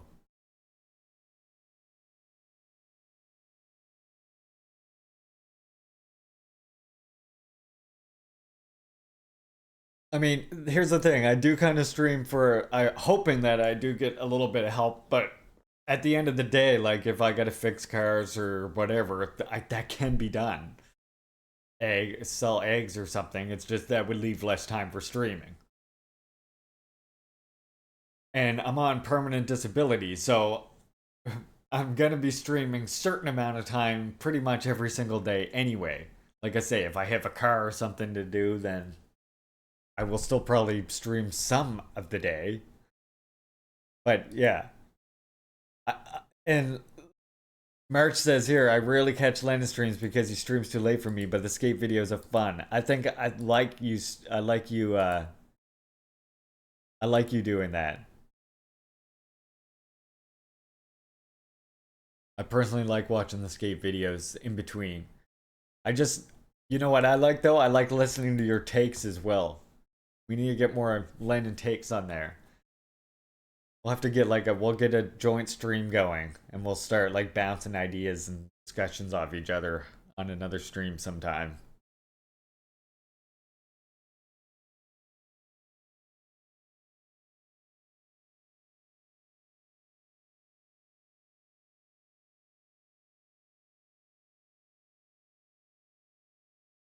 I mean, I got thrown in with the whole scenario we're talking about here, yeah. When it said, no way, Larry was a patsock and horse banned Lennon for that as well. Praised. Yeah, skating's a nice little break before politics. And that's part of what I think, and Lennon, that's part of what gives you that, that's what gives you that, part of your unique flavor on your channel, I would say. Dimitri, I personally describe myself as a Marxist-Leninist faninist. I like that. I like that. You know what pisses people off, though, that I like doing? Is reminding people that Fanon wouldn't have called himself a Marxist-Leninist and just watching them get all mad. You know, when I first start, I honestly, of course you all know, I'm sure you all are perfectly well familiar now that my positions all completely aligned with Marxism-Leninism. But I don't call myself a Marxist-Leninist either. I don't even call myself decolonial because that's inherent to it. I just call myself a communist, right? And I don't tend to take a historical materialist approach to history. I tend to take a mass-centered approach to history that is still grounded by dialectical materialism. Sort of in the same spirit that what Black Panther Party and others did. No.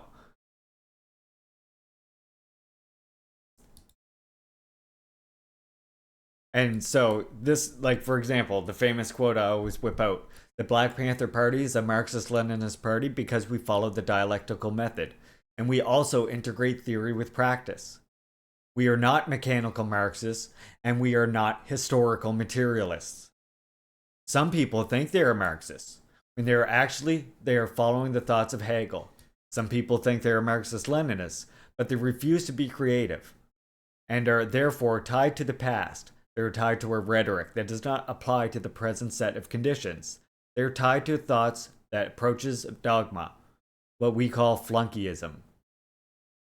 And then Kim Jong-il expands on this same concept further later and says, although the founders of Marxism established the materialistic dialectical concept of social history by applying the general law of the development of the material world to social history, aka historical materialism, they themselves came across many problems in the practical social movement, problems which could not be resolved only by the general law of the development of the material world. So they attempted to overcome the one-sidedness of the materialistic dialectical concept of social history in particular by advancing some theories. For example, that although social consciousness emerges as a reflection of the material and economic conditions, it reacts on these conditions, and that although politics is defined by the economy, it reacts on the economy. However, the Marxist materialistic concept of history, historical materialism that is in essence a view on social history which considers the common character of the motion of nature and the social movement as the main factor. This theory was unable to avoid the limitation of identifying the process of social development with that of natural history. The fundamental difference between Juche philosophy and the preceding philosophy results in the final analysis from a different understanding of humanity. And this, by the way, is one reason why I try and encourage all you comrades to study Juche in particular, and study people like Fanon as well, who was really in the same spirit. Study Huey Newton, again, same spirit, because these people, the reason why they were taking this position is not because they were anti-historical materialists. They understood the important contributions that historical materialism made to our development of philosophy and understanding human history. But they realized that there is certain limitations of it, right? And with these certain limitations, you have to understand, for example, it's not that they're wrong, but that people can basically misinterpret it, right? And create these mechanical interpretations, which you see today expressed in things like economisticism, where people focus entirely on the economy as the development towards socialism, and they leave out the other two parts of the revolution. So they're only seeing 1/3 of the revolution. They're missing the ideological and they're missing the cultural factors of the revolution, which I argue are almost more important than the material revolution itself.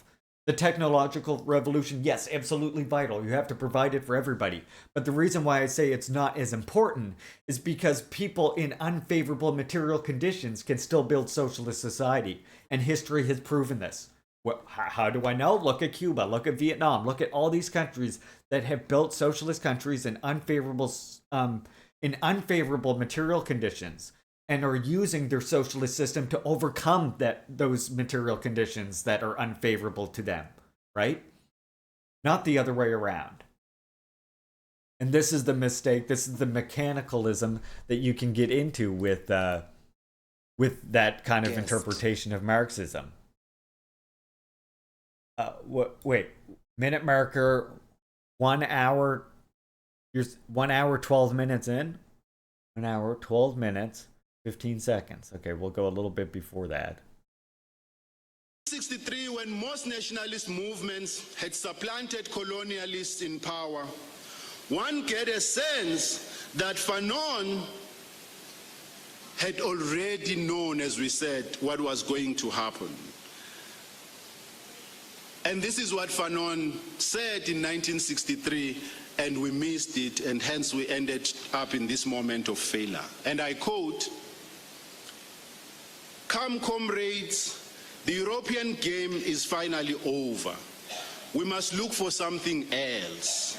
We must learn, we can do anything today, provided we do not ape Europe, provided we are not obsessed with catching up with Europe. Let us decide not to imitate Europe, and let us tense our muscles and our brains in a new direction. Come, brothers," of course, Fanon should have added, "come, sisters, we have far too much work on our hands to revel in outmoded games. Europe has done what it had to do. So, comrades, let us not pay tribute to Europe by creating states, by creating institutions and societies that draw their inspiration from it. Humanity expects other things from us than this grotesque and generally obscene emulation. if we want to transform Africa into a new Europe, then let us entrust the destinies of our countries to the Europeans. They will do a better job than the best of us. If we want to respond to the expectations of our people, we must look elsewhere besides Europe. End of quote. Thank you very much. Fuck it, yes. Thank you for that link, Sam. And okay, look, let's take this a step further now, right? We're already on the discussion. Let's just take it one step further for 1 second and go, let's look at what Kim Jong-il here is saying, okay? I know this is a bit of a messy one I made. I was trying something new and it didn't stick, to say the least. But, man, humanity is a product of the material world's development. Humanity lives and works in the material world, so their activity cannot help being affected by objective material conditions. But objective conditions do not directly cause humanity's activity. They influence their activity only through their consciousness. Humanity is a social being who works independently, creatively, and consciously. As such, they are not merely affected by the objective conditions, but actively transforms them and makes positive use of them. Ideological consciousness plays the decisive role in human activity because it reflects humanity's demands and interests. Ideological consciousness governs all their activities and serves as the prime mover which propels them to struggle to transform the world. And by transform the world, we mean the social and the material conditions themselves. To improve their ability to overcome that which fetters them in nature and live more harmoniously with nature, as well as to overcome that which fetters them in social life, aka oppressive, reactionary society and social orders. Right? Humanity always will struggle against this. And that's why it is wrong for Marxists to feel the need to be compelled. Again, let's remember that Marx, the opium of the masses quote, Marxists that feel compelled to become these militant anti-theist, right? These militant atheists. Not realizing that if the masses have reactionary aspects of their religion that need to be overcome with revolutionary education and with providing them, awakening them to their consciousness of independence, those masses will fight over any reactionary aspects of religion itself and keep that which is good and that which is progressive to humanity's development. Nobody ever said religion is going away forever, right? Nobody ever fucking said that. That was, perhaps there's some sort of like very limited prediction of that maybe happening, but even Marx wasn't saying that, really. Marx was saying that you cannot think about the abolition of religion without getting rid of the material conditions that make the people need to have this veil that covers the suffering, you know? The opium of the masses, aka the painkiller of the masses, not the hard drugs of the masses. Calm down. Do some drugs. Christ. Exactly. You treat the cause, and again, and religion being used by reactionary people doesn't mean that religion is itself inherently reactionary, right? And I'm gonna go right out on a limb right now and say, even in a communist society, you might be looking at the continuation of various religious practices, and I don't see there being anything contradictory in that whatsoever. Nothing.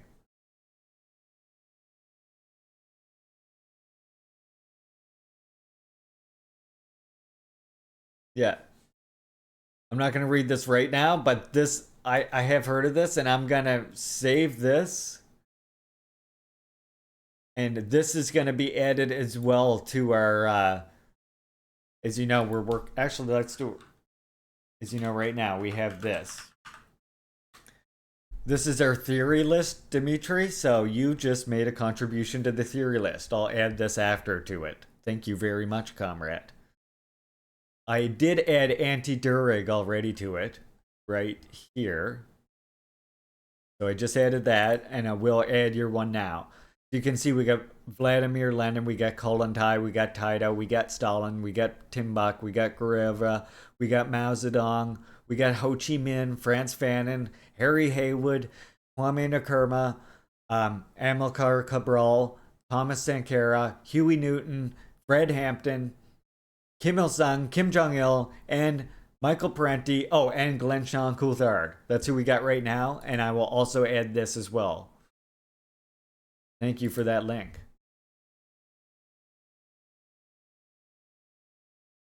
Exactly. When it comes to medicine, we generally try to remove or balance the negative side effects. We must do the same with religion. Remove the rot that is placed into it by the ruling class, and the revolutionary, the progressive elements of it will be able to then blossom. You may absolutely suggest one more banger, of course. Please do.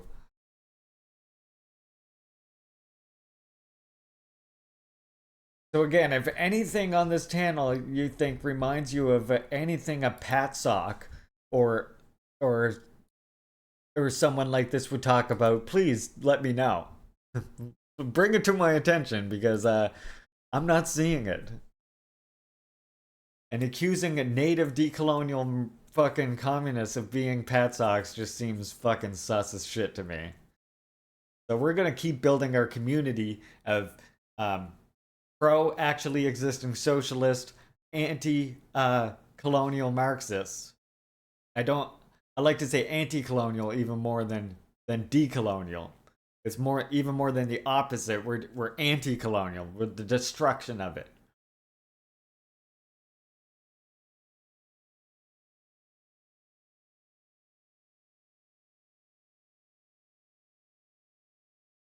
Yeah, we got the dream team of communists, and we're going to continue to add to the list as well. It's going to expand over the course of our streams.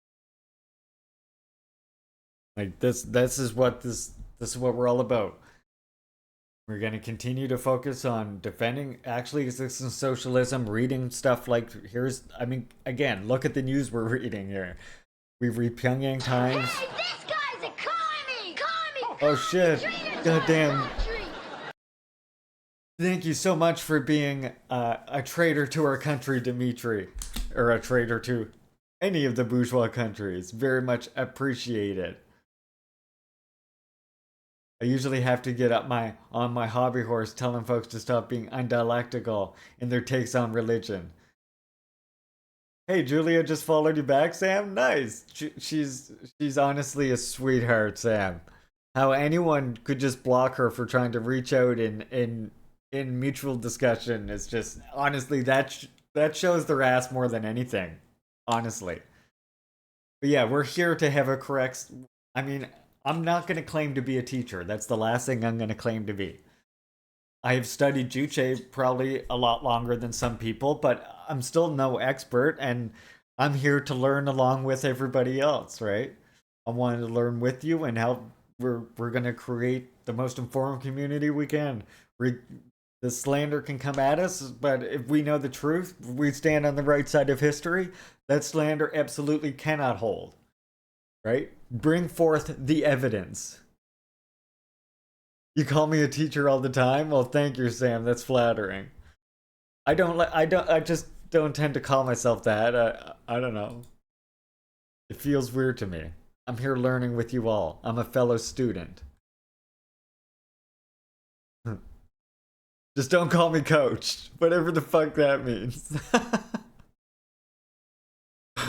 I'm like, coach? I've never called anyone coach in my entire life. Called my son's coach, I guess, but I'm like, what the hell? I'm like, coach? Okay, coach. I mean, Larry. No, please. I'm gonna have nightmares about coach tonight. Nightmares about coaches. That's the last thing I need. My son plays on basketball teams, okay? I gotta deal with the coaches. Coach? Oh, I recognize you, coach. I'm a player in the game of decolonialism, coach.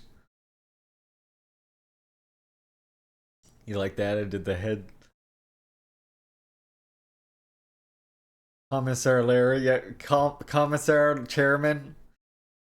You know, Chairman's a good one. Commissar's a good one. Chairman's good because it's just like I'm just reading the things. The education's flowing through me. By the way, thank you so much, Dimitri, for the support. Again, very much appreciate that, comrade. It means so fucking much.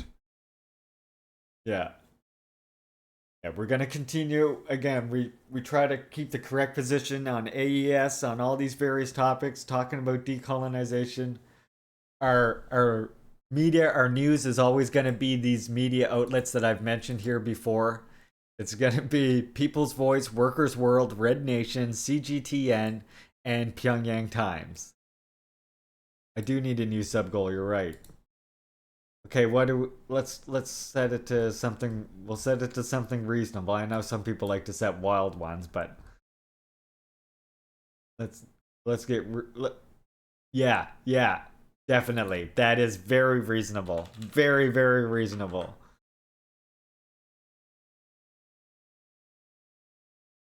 Okay, now I just need to write a description. By the way, comrades, remember you did the challenge? So hold on, I got something. I just got a good description for this. There we go. Alright, here's the new sub goal. 69, I guess. New sub goal by this popular demand. Help me get this arbitrary number. There you go. Hey, Voskab was a history teacher who, after 3 wars in which him and his students were kicked out of 3 empires, became leader of socialist Vietnam. Who knows where this could lead to? Comrade Gap.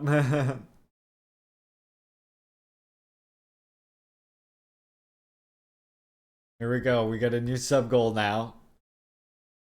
All right, before we get... He's a communist. Oh, really? Yep, big communist. Big communist. Oh. I'm hoping that this describes everybody in chat right now. If that describes you in chat right now, or you watching, you're in the right place. Welcome home. Very large communist. The communism is huge on that guy. Long live the People's Revolution! God, look at the communism on this guy. You know? Oh yeah, don't forget, you can hide that crowd control icon. The reason that it's there is because, well, we like to do crowd control on this channel. Which means, on the weekends, I like to have comrades come and play video games with me. We even play by the motto, the people are my god when it comes to playing games on this channel. I would have been friends with Stalin. And, oh, I'll get to the friends with Stalin in a second, too. So, I think the next game we're going to play is maybe Yoshi's Island 2 right here. And you see, comrades can come in, and they can cause me to die. You can literally control my joy or my suffering with your own labor vouchers. Or, you know, your bits if you want to be real generous. We do that usually weekends.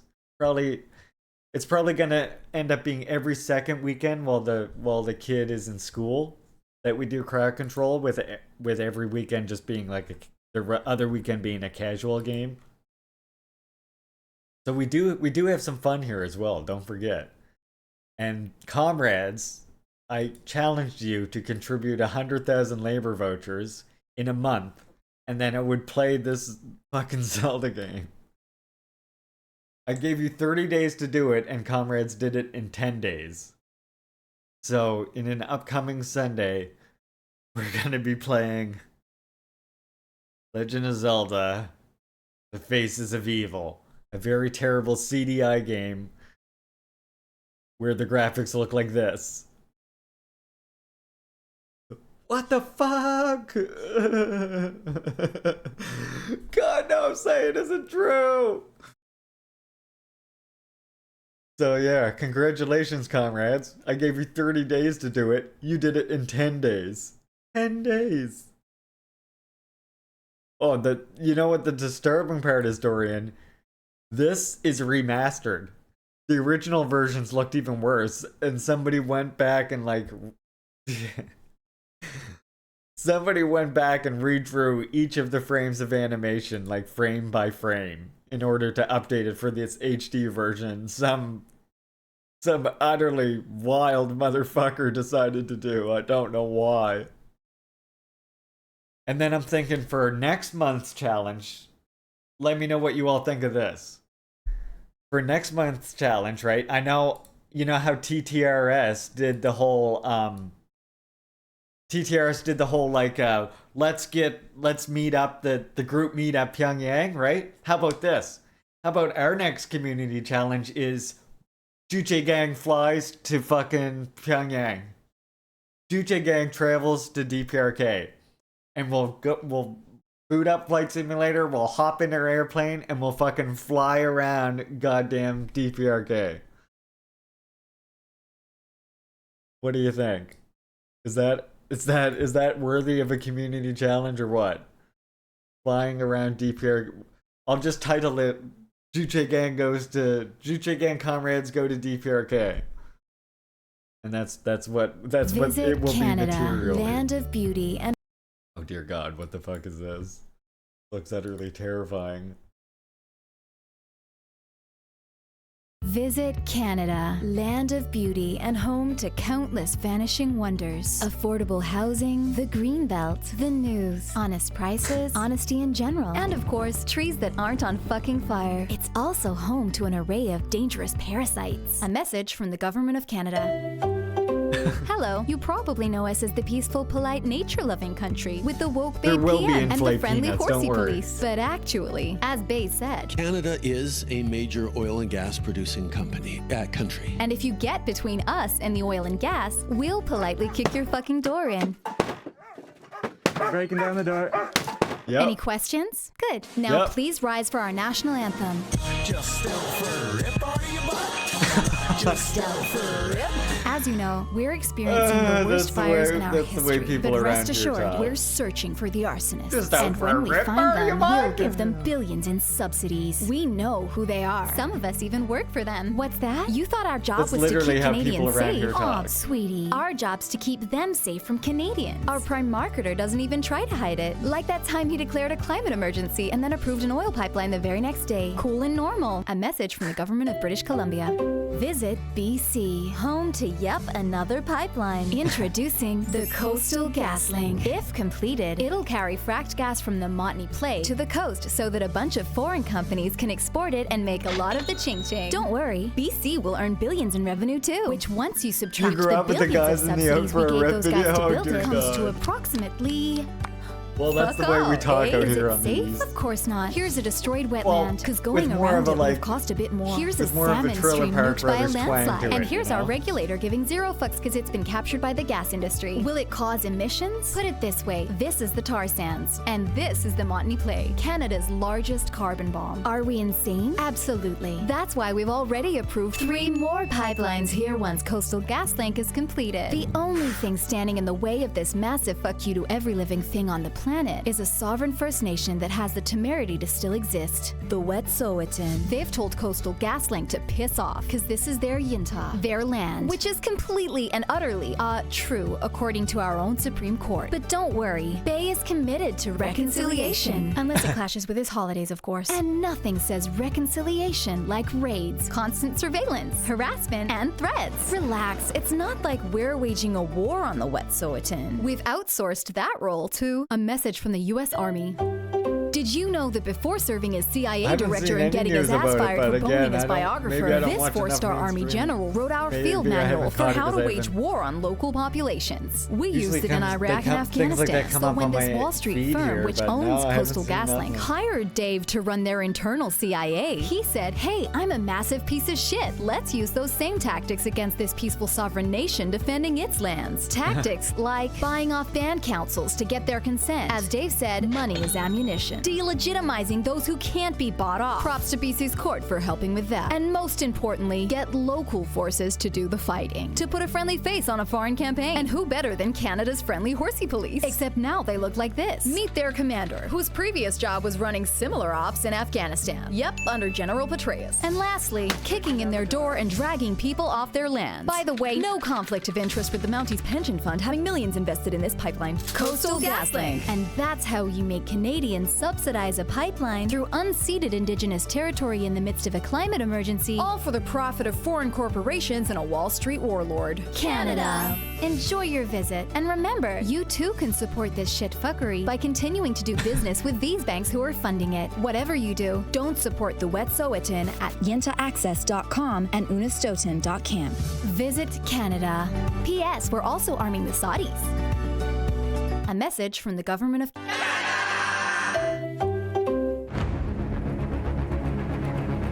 And yeah, this part is good though. I'm gonna show you that part again. Or the Wet'suwet'en, please.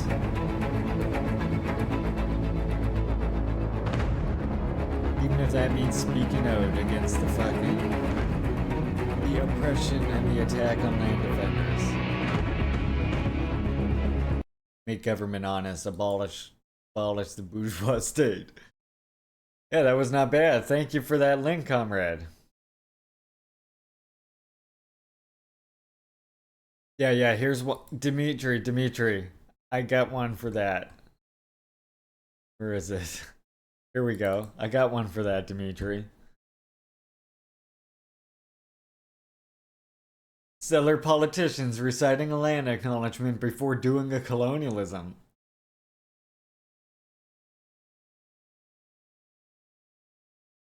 Oh, Canada.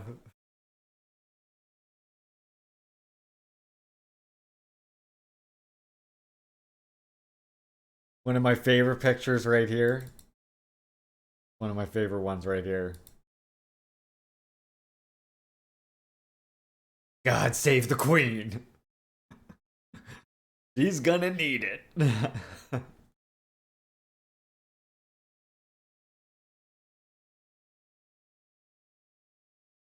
Did any US president ever send gifts to veterans on V-Day?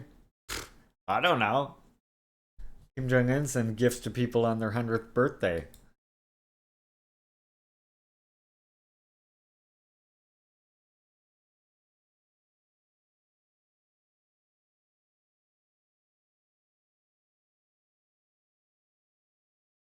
Well, let's get back to the news, but first...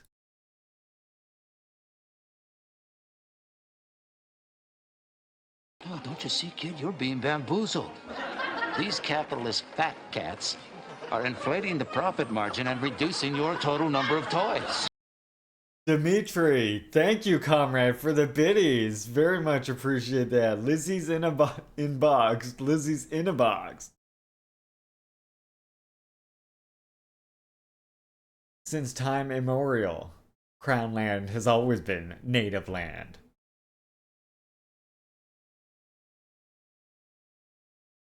Don't you forget it. Alright, let's finish up the news. We're almost there. Thank you, Dimitri, comrade. Very much appreciate the support.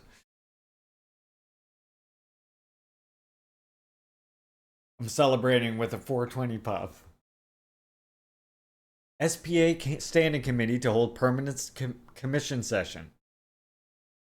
This is from Pyongyang Times. The Standing Committee of the Supreme People's Assembly, the DPRK, held a session of its permanent commission. The session brought up for deliberation the issues related to the amendment and supplementing of the DPRK laws on science and technology, invention and quality control, and adopted relevant decrees. The law on science and technology details the contents related to the development of the country's science and technology, including the review of the execution of SciTech Development Plan and the duties of SciTech deliberation and introduction institutions. The law on invention newly stipulates the contents on some articles concerning the principles of patent application and deliberation. The application for patents in the name of institutions, enterprises, groups, and inventors. The right of patentees and inventors and others. The law on quality control specifies the issue for improving quality control, including the basic requirement in the inspection of goods and supervision. The issuing of the notice of goods inspection and the certificate of quality and reinspection.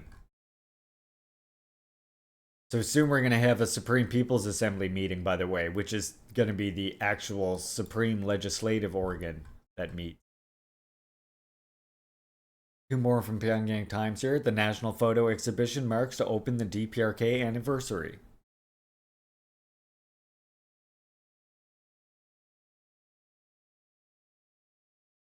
I love this old photo right here of Kim Il-sung back when he first comes after fighting.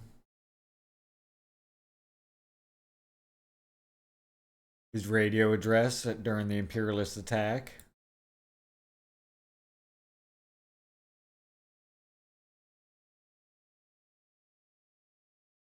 National Photo Exhibition, victorious 75 years of DPRK demonstrating the might of independence, self-sufficiency, and self-reliance defense. Opened at the People's Palace of Culture in Pyongyang on September 4th. In celebration of the 75th anniversary of the Democratic People's Republic of Korea. Congratulations DPRK on 75 years, by the way. On display at the venue of the exhibition are photos showing the exploits of President Kim Il-sung and Chairman Kim Jong-il, performed for state building, and the personality traits of respected Kim Jong-un. It's a great man who is demonstrating to the whole world the might and prestige of DPRK by ushering in a new era of self-existence and prosperity. There are also pictures showing the reality of DPRK, which is advanced along the road of victory, racing against the time. Under the leadership of the Workers' Party of Korea and the spirit of the Korean people, we're confidently opening up a new horizon of overall national rejuvenation.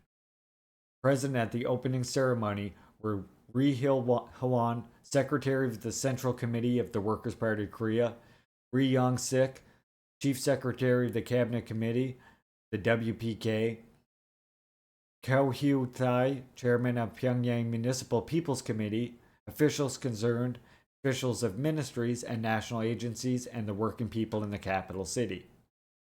Pak Kyung-chol, Vice Minister of Culture, delivered an opening address.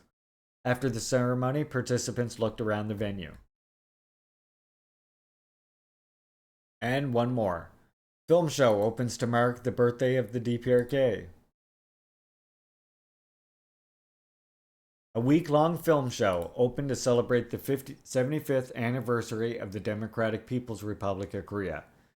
During the week, revolutionary and documentary films showing the immortal patriotic devotion of the peerlessly great men who turned the DPRK into an invincible socialist fortress and a paradise of Juche, where the ideals and dreams of the people are translated into reality, and future films of various themes will be screened at cinemas and halls of culture across the country.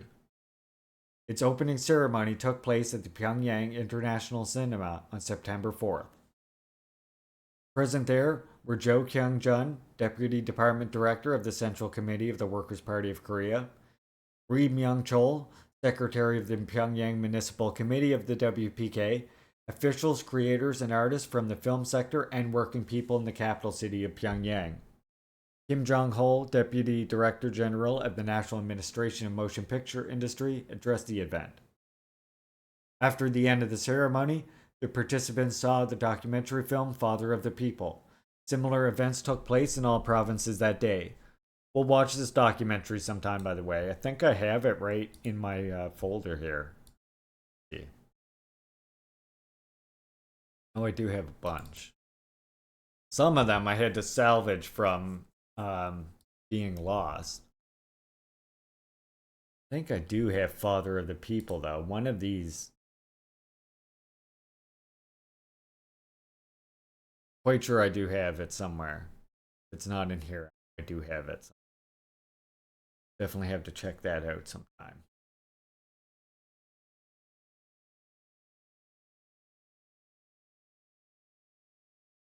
Wondering if I had a short clip of a mass parade there, actually.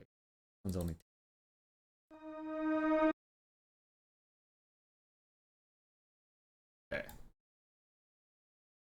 We might watch that. Just wait. Hold on to your horses now. For that, though, I have one more article I want to read to you. This one is from the Red Nation. This one is from years ago, but it's still a very important article that I want you to all see. By Nick Estes. These were the concluding remarks to the first annual Native Liberation 2016 conference, convened at the Larry Caucus Center in Albuquerque, New Mexico, on August 13th, 2016. Nick Estes is a co-founder of the Red Nation and a member of the Leadership Council.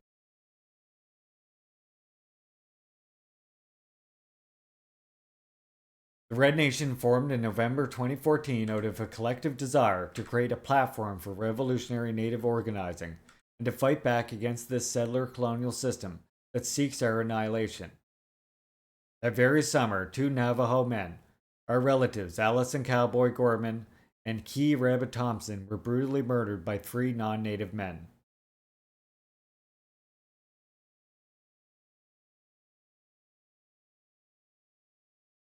Wait, are you serious, Plants? Isn't that what he's saying here, though?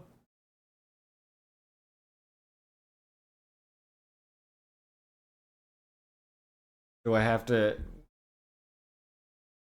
Do we have to rethink this one? I haven't read too much from them, to be honest. You're telling me that he's anti-decolonization or he's not anti-colonization.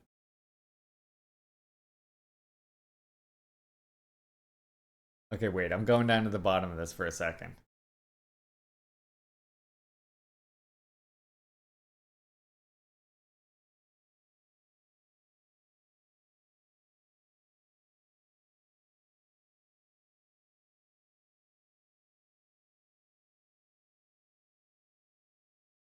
Really? Interesting. I did not know this. See, I mean, like, even, I'm looking, like, at the bottom of this, it says, it's time to name the system that kills us capitalism and colonialism and call for their destruction so that our people may live. We will not apologize for this, relatives. It is the only right thing left to do. So I honestly, it sounds like the Red Nation is a movement for life, not death, and for us to live, capitalism and colonialism must die. I did not read that before. That's somewhat surprising to me, Plants. You'll have to show me some of this.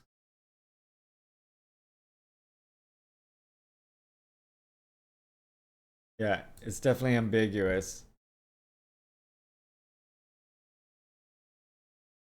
I'm just trying to look. I'm just looking a little bit more. Hold on.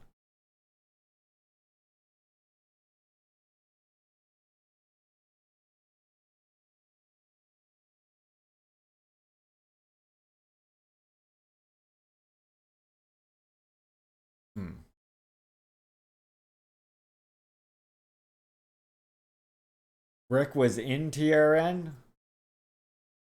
Interesting.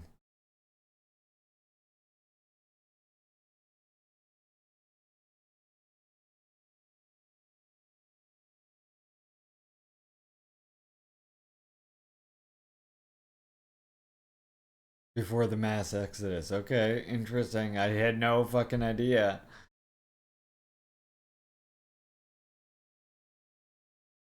I have to live out them. Alright, well, maybe we won't fucking read them then. I tend to trust Plants. I knew that there was like disagreements, but I didn't know it was that Red Nation isn't anti-colonialism. I did not realize that was the case at all. That strikes me as surprising.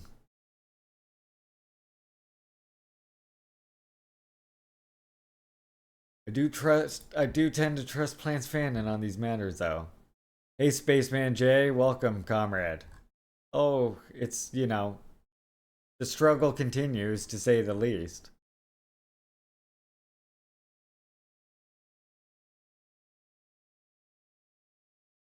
Oh yeah, of course. There's definitely lots but that's one thing you don't need to tell me, Plants. There's definitely lots of fucking libs in native organizing. I know. Part of this whole struggle, well, the inter-community struggle is struggling against liberalism. So, oh, okay, there you go. We won't read that article then, I guess. Fuck it. I can tell you about decolonization.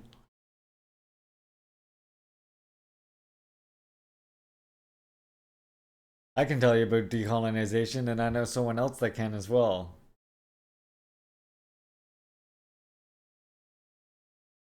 Thanks, Plants. I know someone else that can as well.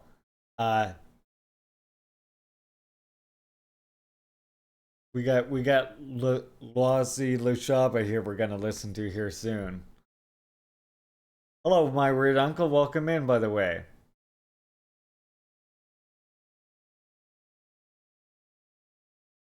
I can't speak for myself, but I know multiple people who say TRN was basically voted into becoming an outright tailist organization. See?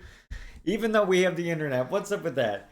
Even though we have on the internet, how come up here in on the east coast of Turtle Rock, how come all the information comes to us like so much later? I always feel so out of the loop, god damn it. Well, there you go. Now I know we won't be reading that anymore, I guess. Thank you, Plants, for the heads up. You know, that's what comrades do. When comrades are reading and comrades are reading or like in a group or something that's problematic, it's proper for other comrades to let them know about that, right? Wouldn't you say, comrades?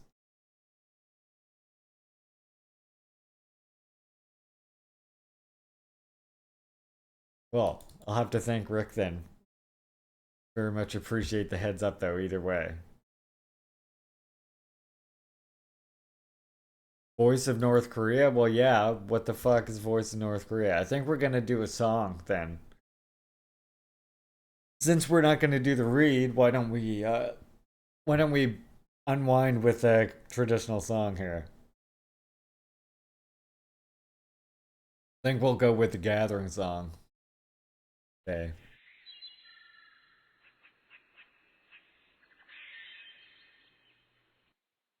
Hear the song that is sung by the four winds, for it is the voice of our awakening, which heralds the rebirth of Illinois.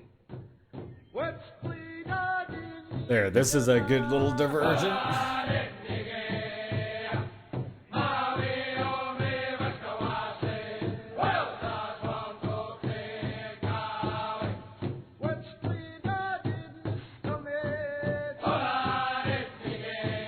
Check out this Lushaba lecture.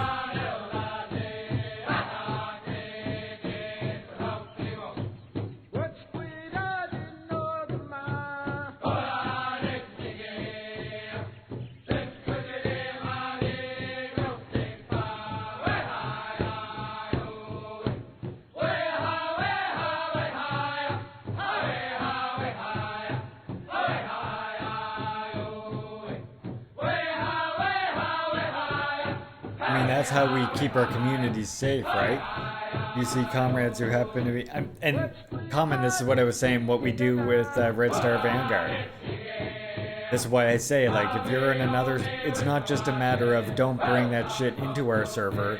It's a matter of if you engage in unprincipled or reactionary behavior or, you know, allow it in a server where you have some semblance of control over them or have some sort of influence in or have comrades in, then that's going to reflect on you in our server and you're probably not going to be welcome. I understand that, you know, of course there's certain Discord servers that are gaming servers and stuff that aren't communist servers, but we're talking about servers that consider themselves to be communist, right? And if you do consider yourself communist, I think you have to maintain, you have to keep to a certain set of principles and be able to be self-critical of yourself. comrades have pointed out problematic aspects.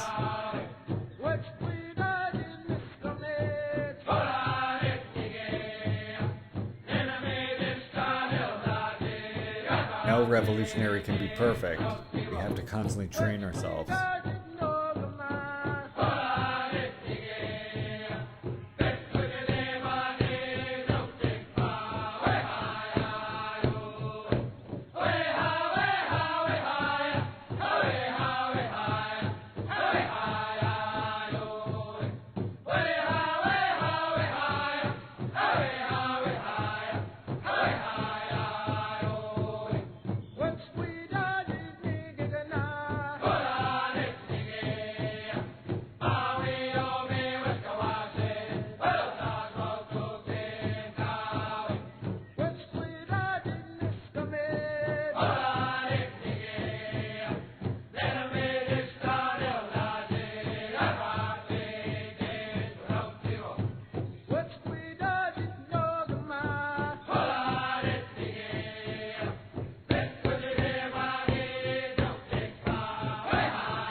We go.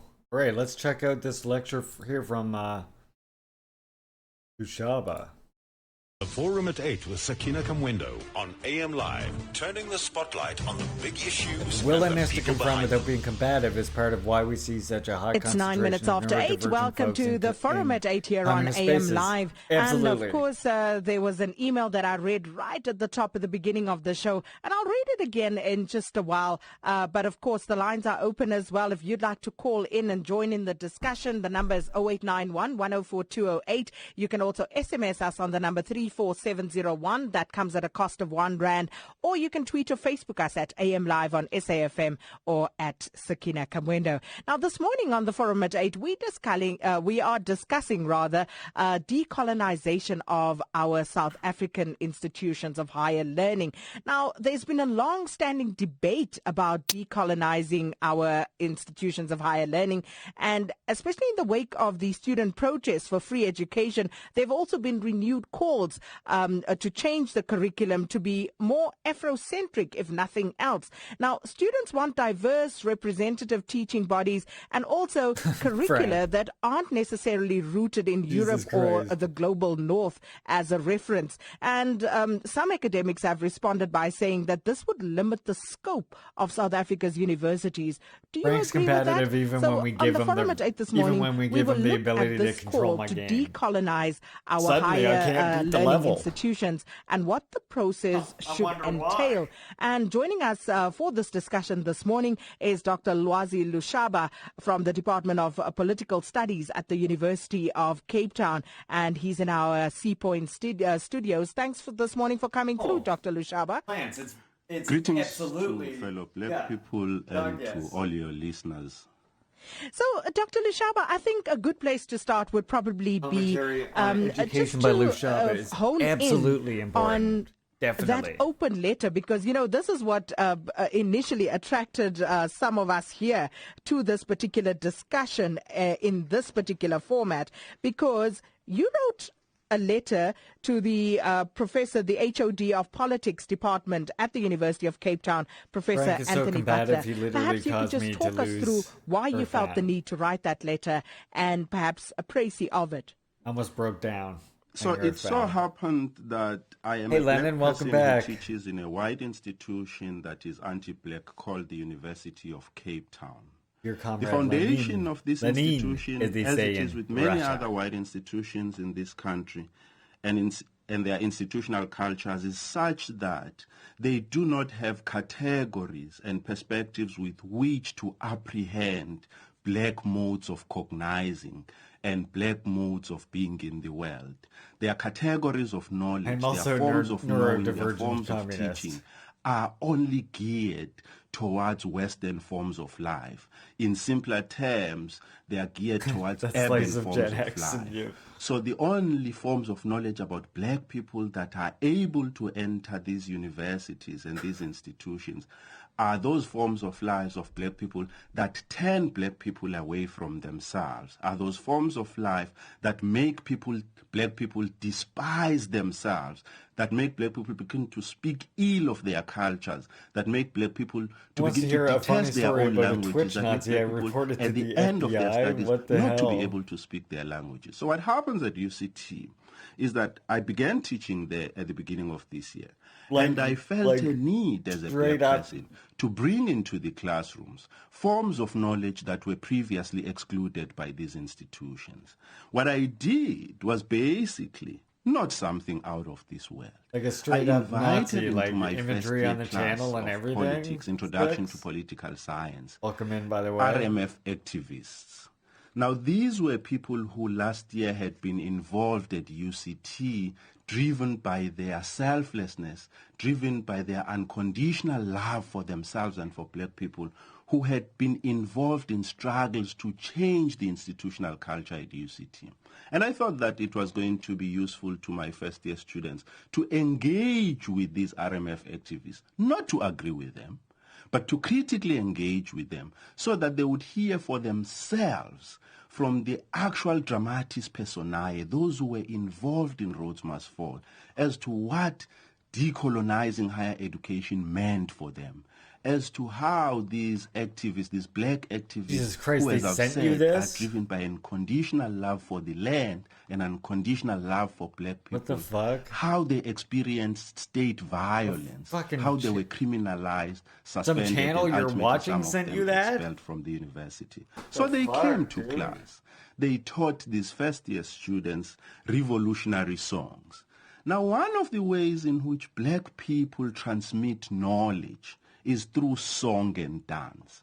For us, these things are not aesthetics. For us, these are mediums through which we pass on. I'm not going to post the link in knowledge chat. from Let's one just say generation it's to the next. anti-Semitism. For I don't those think of us anyone who needs to study fucking look at it. non-white forms of life, who study I'm not black going to modes put it of up on the being in world, screen. we know that amongst black people, there are songs we sing in moments of sadness. I'm assuming Frank There are songs we too. sing in moments of happiness. When a child is born, we Hey, Meg, sing. comrade. When a child dies, we sing. When someone marries, we sing. In all of these songs are carried our forms of being, the integrity of They black DM life. you So that on these Discord. RMF activists introduced the first-year class to these revolutionary songs, but they also spoke to them about RMF. Yeah, I like the latter, And Lennon. I thought that this was befitting of that class because in that week I was teaching students also about I wasn't gonna say that. colonialism, coloniality, and decolonization. I love seeing that. Two, in that I week love I was seeing also that teaching cheat students emote. about what is called political culture and political socialization. I feel like we need to Now, use lo the, and behold, I feel like we need to only use that Che 45 emote minutes more of often. the Look lecture, at it. That's just chill as the shit. RMF activists, did exactly what I've just described. When I finish the class, I get to my office at 5 p.m. My class is between 4 and 5, and I get to my office. Before I go home, I check my emails. I see an email from the head of department who says that he believes that my class was disrupted. I must tell him what exactly happened. And I responded with one line. Yeah. Everything that happened in class was planned. It was part of the lesson for the day. A couple of days later, again, I'm called into the office. Now, the HOD suggests that we had a discussion. No, we did not have a discussion. When he called me to his office, what he did was basically, it was an attempt to make manifest the insidious power of we don't make the rules, At we just UCT, enforce them, okay? White The people, masses white make the rules, and academics, the masses white don't need administrators have a certain Simple as invisible that. power over black people. Nazis hinder the masses' It does development. not necessarily follow from their positions. You may be a lecturer with your fellow white academic at UCT, but they all know that over a black academic, they have certain power that is invisible that they can exercise over you. So when the HOD called me, he wanted to make manifest this insidious power that you find in white institutions that white academics have over black people. And so he said that he had received complaints from parents and students who thought that there was no educational value in what had happened in the said class. I did not respond. I thanked him because I saw that in that discussion, it was not two colleagues, one senior and one junior, communicating and trying to arrive at, a mutually agreeable ground, even though they disagree. He had intended to basically cow me because I'm on probation. Here is how this power works. I'm on probation.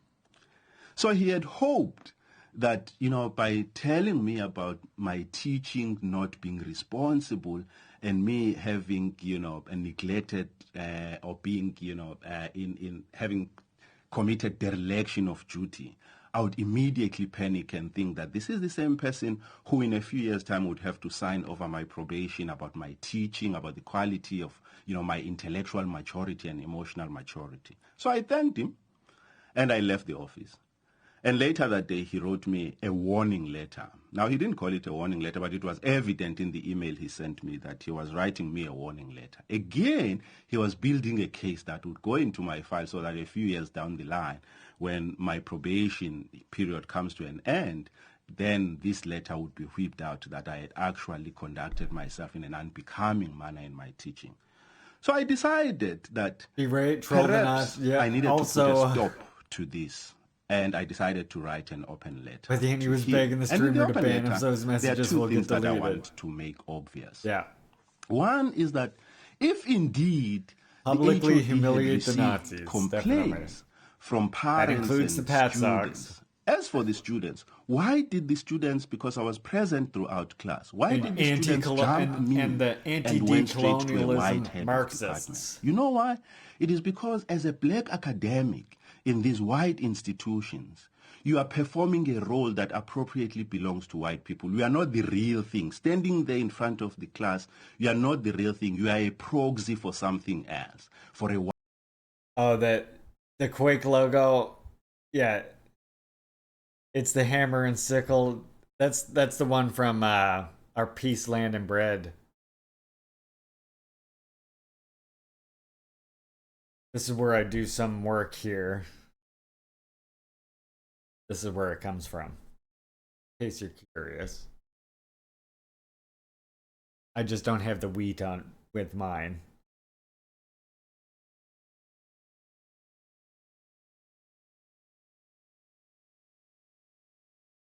As you might know, I do some contributing stuff over here. Like you can find those Juche lessons, at least 2 of my Juche lessons so far. You can find them in these 2 journals. One is in this issue 2, and the first one is in issue 1. I should be returning to issue 5, I think. All goes smoothly on my end.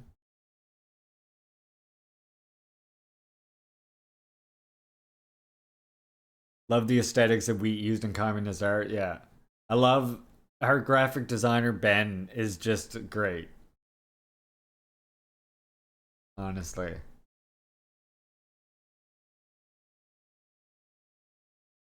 And this was this is my first one. Or no, this is my second one. Yeah, this is my second one here. So yeah, if you want to see my stuff, if you want to see Juche lessons in writing, I am trying to get it as many as I can into these journals. Mind you, it's a passion project, so it takes this time to get them out there. So you gotta bear with us. Oh, nice.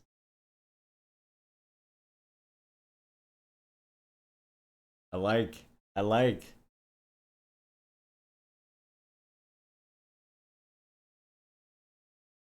That's a nice hammer and sickle tattoo, Lennon. Badass. Badass.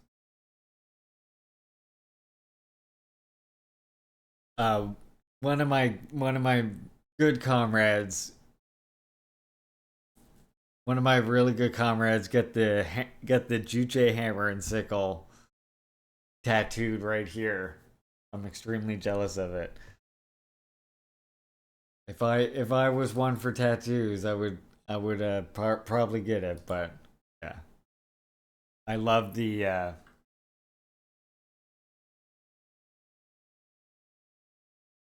I think it comes up.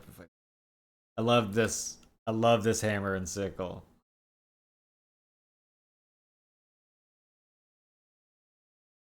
I love the Juche one with the brush in the middle. Love synthwave aesthetic too. We need to work harder as communists to keep that style from fascists that also like to use it. I agree.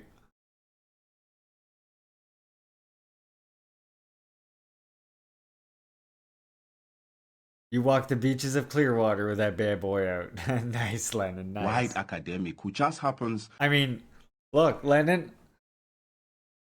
I don't know if I showed you, I don't know if you've been on stream when I showed this before, but this is a pin that I got from DPRK. I wrote a little piece. I was invited to attend a social sciences conference of DPRK, and I wasn't actually able to go, of course, because I have the conviction for the marijuana thing. So I wasn't actually to attend, so I wrote a piece for my comrade who went. They delivered the piece, and then this was given to my comrade. I used to wear this quite a bit. This is the postcard he sent me while I was there, too. Yeah. I don't want to dox my address here, so I got to cover some of the back, but there's the DPRK stamps.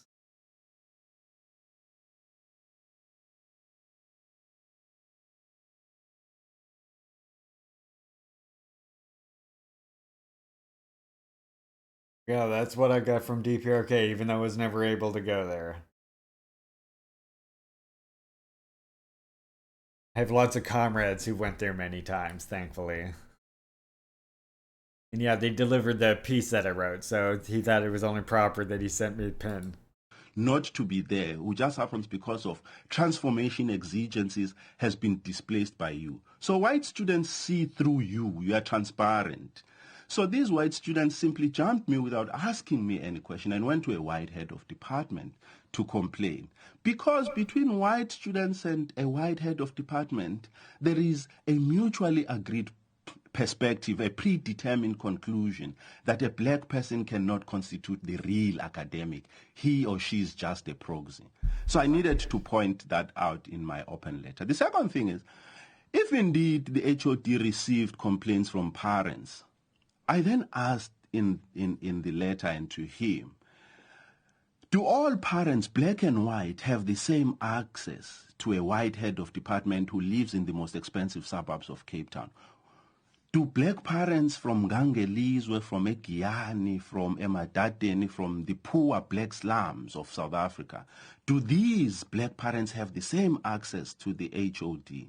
And when does it become necessary for a white HOD to balance the views of white parents with those of black parents who do not have the cultural capital to communicate with him? It was blatant racism that was happening here. Now, the last point I needed also to raise in the letter is that, you see, white people do not know our songs.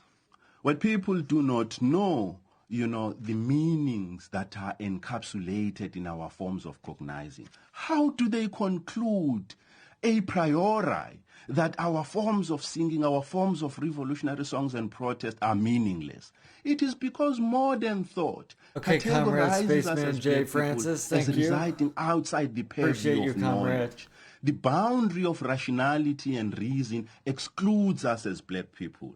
Now, UCT and all these white institutions in this country have been at the forefront of the production of that modern knowledge that considers us as black people to reside behind the boundaries of rationality and knowledge. And so I needed to point out to the head of department that actually what he was doing, whether consciously and unconsciously here, he was reinforcing a centuries-long project of modern rationalist thinking that considers us as black people to lie outside of reason and rationality. He was considering us just as modern thought and rationality considers us, as people who are incapable of teaching anything to the modern world. There is nothing about us as black people that is capable of adding value to modern knowledge. Modern knowledge appropriately belongs to the white world and to white people. And I needed to correct those things. And I'm going to shut up on this point.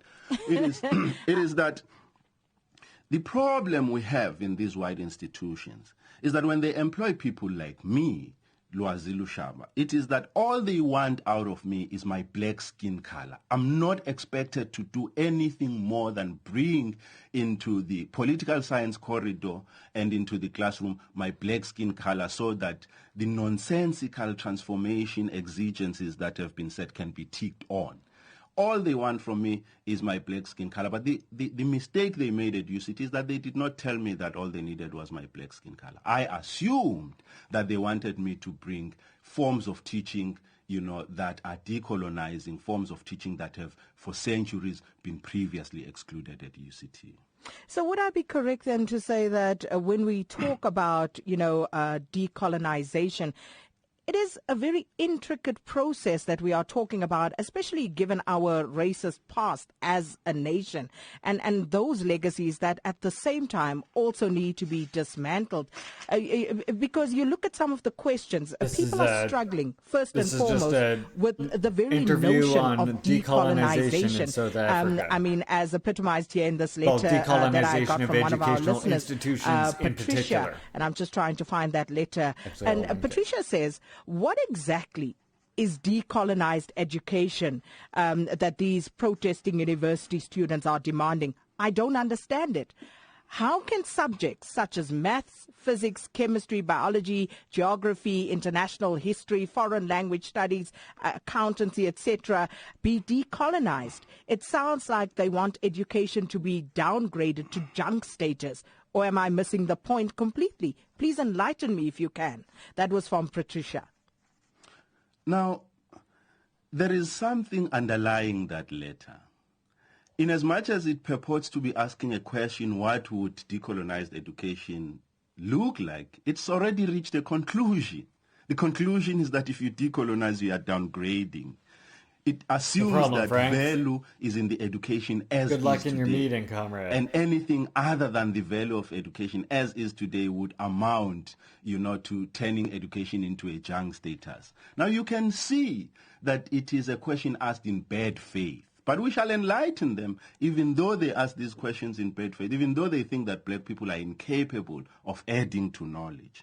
Now, the starting point would be that you say we have a racist past. It's not a past, it's the present. This country that we live in called South Africa, the modern South Africa we live in, is a racist, anti-black country. It's a country that detests everything about black people. From the government to the institutions of higher learning, we have modern institutions that are anti-black, that consider black people as necessarily many and eliminable. You have a black government that kills black people every day and any day because it considers them to be objects, not as human beings. You have a government that kills people and the status quo continues or life continues normally because necessarily black people are fit for that kind of treatment. So it's not in our past. Now, let's begin here. What would a decolonized education look like? Now, the starting point would be to recognize that institutions like UCT, VETS, Stellenbosch, and all of these institutions are institutions that are founded whose normative values are racist values. These institutions were designed by racists in order to exclude not just black people, but also exclude black knowledges. Now, there is something odd that happens in this country. It is that people think when they've gone to UCT or VETS or Stellenbosch, they've gotten good education. Now, a racist institution cannot offer good education. Racism and good education cannot coexist in one institution. A racist institution of necessity will give you racist education. It is precisely that education that has produced people like those who are asking, what would a decolonized education look like? Now, let me hasten to answer the question. Now, knowledge in the modern world, as it begins in Europe, was meant for a category of people who were considered human. The counterpoint to that category of people who were considered human were those who were considered non-beings. Those who were considered non-beings are us, black people. So white people do not know what it feels like to be a non-being. They do not know what it means or it feels like to be excluded from modern knowledge, because modern knowledge speaks to them. Now, if you have modern knowledge that is constituted on the basis of an assumption that non-Western people are non-beings, it means that this education is dehumanizing to us. First, a decolonized education would be one that would seek to rehumanize us as black people. It is education that restores to us as black people our integrity of being. It is one that would consider us as people who are capable of agency and thought. Now, you get a sense when you study in these institutions that our education basically reinforces the assumption that everything black has to be negated. I teach at UCT. If you take the large number of black students who go to UCT who come mainly from white schools, and another aberration, racist white schools that are called good schools. Good schools cannot be racist. Now, these students, they come to UCT at the end of 3 years or 4 years. What do they look like? Black people who have gone to UCT, they do not speak their own languages. What do they look like? They detest their culture. What do they look like? They talk of those black people who for ages have made their existence possible, who make it possible for them today to say I. They talk of those people as being trapped in a traditional past, in an aberrant past. They speak of the cultures of those people as being, abhorrent. Now, how can that be good education that alienates people from their cultures, that alienates people from their languages, that alienates people from their own, people? You have students who come to UCT, who come to vets, from Gangelizwe, from Kaelicha, from Emlazi, from Guamashu, from Maspumelele. But when they leave these institutions, they do not want to go back there.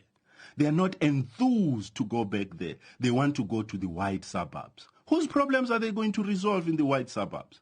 They leave their people languishing in all sorts of problems in the locations in the rural areas and run to the suburbs. Whose problems are they going there to solve? White people don't have problems. Whose problems are they going to resolve? But two, if they now think that the existence of those they've left behind in the locations, they've left behind in the rural areas is not fitting for them, who is it fit for? What kind of black people are they if they now begin to think that there is an existence that is fit for other black people, but because they, have seen what whiteness looks like, are no longer fit for that existence? There's something wrong with that kind of an education. So a decolonized education would be one that enthuses us, that fills us with enthusiasm and need and energy to go back to our own communities and resolve the problems that face our communities. The Forum at 8 with Sakina Kamwendo on AM Live, turning so the spotlight on the big issues and the people behind them.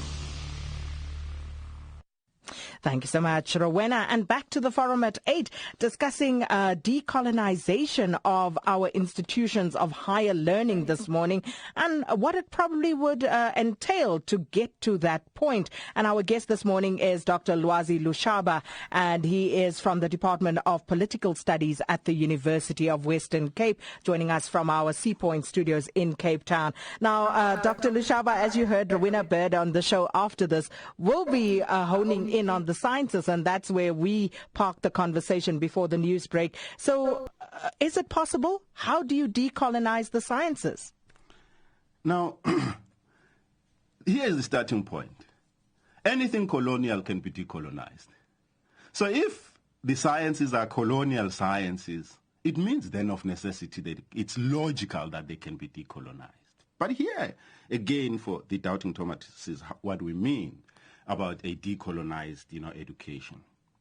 White people have the same cognitive capability to speak isiZulu, isiXhosa, isiTsonga, just as we all nasalate English. I hear black people nasalate English in this country.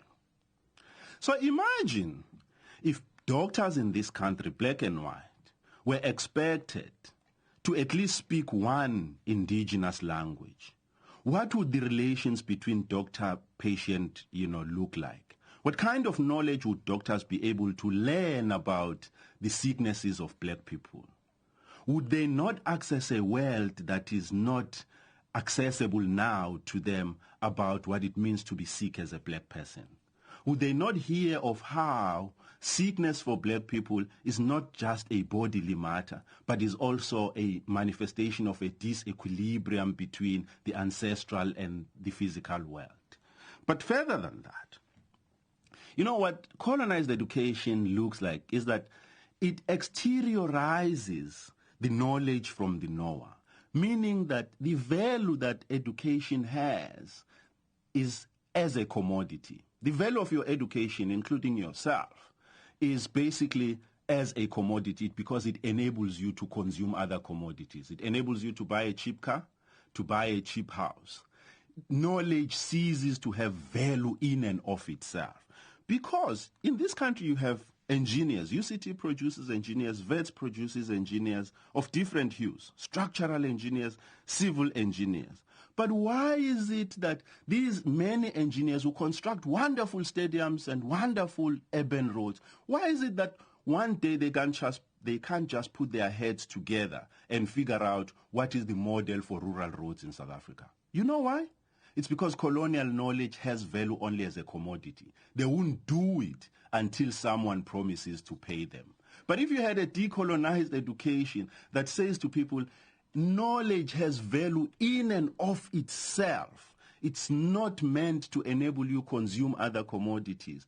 It's something that you use to resolve problems of your society. Engineers in this country would have taken a day or two to figure out just how to resolve the problem of rural roads in South Africa. Or think of a different ethic that would infuse medical practice in this country. If doctors did not think that your sickness is an opportunity to manifest the commercial value of their education. Now you have all sorts of things where doctors, for one day offer free services, to the country. There's no nation that was ever cured in one day. Why is it that they can't infuse their everyday practice with an ethic of care for their people? Now, because education as is today only teaches you that its value is as a commodity that enables you to consume other commodities.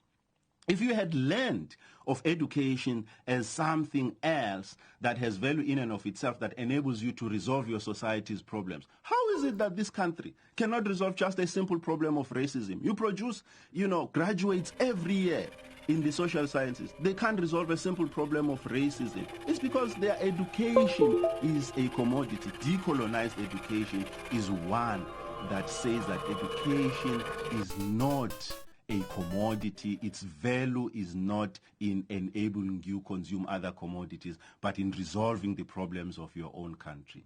Now, the problem in terms of content is that, the philosophy of science excludes certain categories.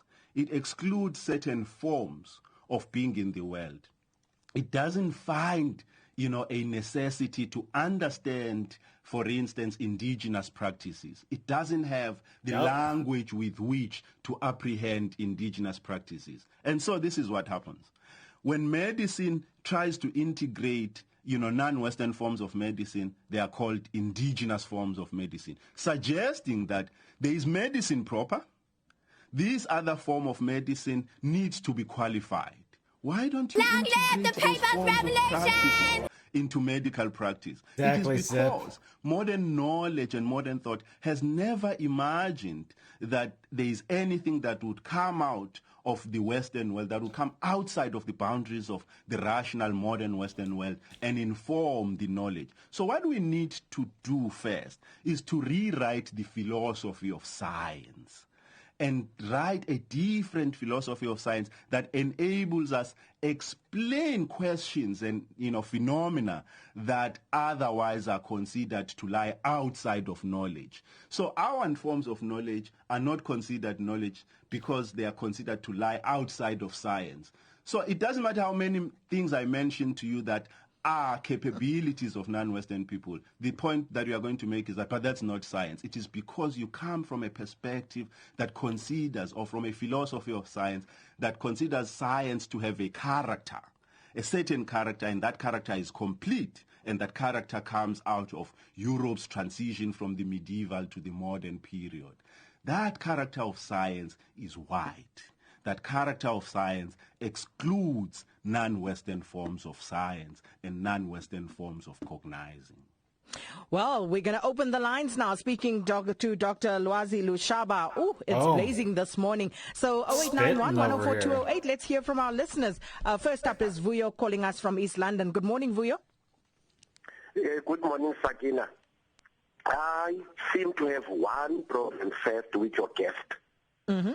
You see, he seems to talk in a dualistic fashion, black and white. He needs first to understand between black and white, there is a lot of gray, and he doesn't seem to say anything about that. Secondly, he makes one mistake that most people make. The fuck does that even mean? Blacks are like this, and white are like this. There are a lot of blacks who think differently. So for him to come and speak on behalf of blacks, that whites are oppressing blacks, I'm a black person, I don't agree with him. I don't subscribe to his values. For instance, my parents, especially my mother, was a traditionalist. I learned a lot about rituals. I learned a lot about my culture. In 2006, I set my parents and said to them, thank you for helping me. I understand how black culture works. I understand how science works. I choose science because science liberates your mind. My culture suppresses your creativity. So I took a conscious decision and say thank to colonialists, because without them, with our cultures, we would have been far backwards. That is a conscious decision. So therefore, my request to government is have two types of institutions. Have institutions for those who want to decolonize. I will choose to go to the other one. Don't force us. Don't force all the narratives. Choose. That is freedom. Choose. Let him choose if you want to. But I don't want what he says, although I'm a black person. Thank you very much. Thank you, Vuyo. You don't want colonialism? What the hell, dude? West. Good morning, Jenny. Get the fuck out of here. Good morning, Sakina, and good morning to your guest. Sakina, I would like to suggest that if South Africa had not been colonized, there would be no education. Oh my fuck! Shut the fuck up, lady. Get the fuck out of here. If black people are so anti-colonial, then they mustn't have white weddings, they mustn't wear blonde wigs, and the biggest one of all is they must not play soccer, because that's the colonial game. Shut the fuck Jenny up, lady! Get the fuck right out of here! You're in Cape Town. Good morning. They should have shut her. They should have fucking disconnected her right away. Anonymous, I'm gonna be having one question. Fucking bore, the doctor must right? Not That lady was a bore. What the fuck? Get out of here! Know the history that most of African countries we are colonized. Yes, I agree with him by saying that some consider themselves superior to black. Fucking woman. Color, She aggravated me. I'm sorry, but I said I agree with him in that matter. Why? Because if you study in Africa, you go to Europe, with your qualification, they won't admit you immediately at the workplace to say you are educated. They would love you to go back to to study again. But when they come down to Africa, with whatever paper they have, they are considered higher. For that, I agree with him. But here's my question. What education he himself, with many so-called teacher gods, if we know what to do with the Boers. Is a bad education, colonized education. That means he's not a doctor. If he can say publicly now in the national radio that since I had a bad education, which means colonized education, then I'm no longer a doctor. I say no to my diploma. I say no to my qualification. Then we can move ahead with yeah, that. kiss them. But if he's still holding that degree of it's funny that the moderate Automod got that plan for some reason. She's the type of lady who would burn everything on the way out in spite of those she's opposed to, but are now reclaiming their sovereignty 100%. What education? What university? Is it not the same that he's calling now? She's like, oh well, if black people don't want colonization, then they shouldn't have education. Thanks, Anonymous. Let's go to like, lady, get in the gulags. Get in the fucking gulag. Good morning, Sakina. I think your guest has come to deepen the depth of mediocrity and give confidence and credence to those who do not want to exist in a competitive world. He has come with a very racist rant, and we do not need that. She's literally proving his point. That's the most ironic part, exactly. I studied at Vets. I did a postgraduate in management at Vets. During the time of my studies, in management, strategy and all that, I never saw nor even experienced any time the courses were divided or into racial lines or racial things mentioned in that. No education, no soccer. I want your guest to tell me what atom or molecule is in his own local language. And if he cannot no colonialism, no soccer. Like, lady, I bet I could find you. Can he ever invent any of those things in his own I bet I local could language? find you African nations playing a game similar to soccer long before any fucking white person ever thought to do it. Why would you think it would be impossible to develop the terminology for those in indigenous languages? I am saying it is not impossible. But Sakina, if you attended a university, maybe you studied engineering or something like that, can you ever say one subject in engineering that is divided along racial lines? The same subject that is taught in the United States in engineering is the same that is taught here. Is there any racial differences in engineering? Okay, I hear you. I mean, are there any racial differences in engineering? Are there blacks and whites in engineering? I mean, as a subject. Calm down with the engineering. There's other fucking things, dude. Lushaba will do that, I'm sure. The guy's so focused on engineering, you can't see the forest through the fucking trees here, you know? Morning, Sakina. Totally stuck on engineering. He's like, what about engineering, though? The engineering! Think about the engineering! It's so awesome to hear a lot of the callers kind of express a more unified kind of like view of South Africa and of the world. So that's very heartening. Except for the one lady who was a little bit, but anyway. The one lady was a little bit. The point I wanted to make is that I think a fucking reactionary shell, bootlicking clown. There is a very colonial slant to a lot of the subject matter in our universities, and that absolutely has to be addressed. Especially in the social sciences, I guess these goofballs just get to comment GMO. I don't know. Think that one has to be careful to use the proverbial throw the baby out with the bathwater. Yeah, if it doesn't say that it's racist, I mean, how could it be racist, right? Clearly. Science is makes no sense, right? It's an approach to knowledge. There are different approaches to knowledge, and we judge the value of those different approaches to knowledge based on the results they give us. And, to say that science is a white Western thing is really incorrect to say. We say that we talk about how math is built on Arabic. Lady, you can't even get out the set. You can't even make the words work. The numerals that we use in turn came from India.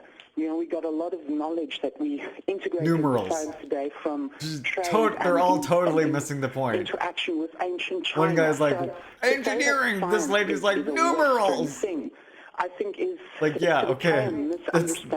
Education involves more than just numerals, lady. Of acquiring understanding about. Lushaba is like, education institutions need decolonialization.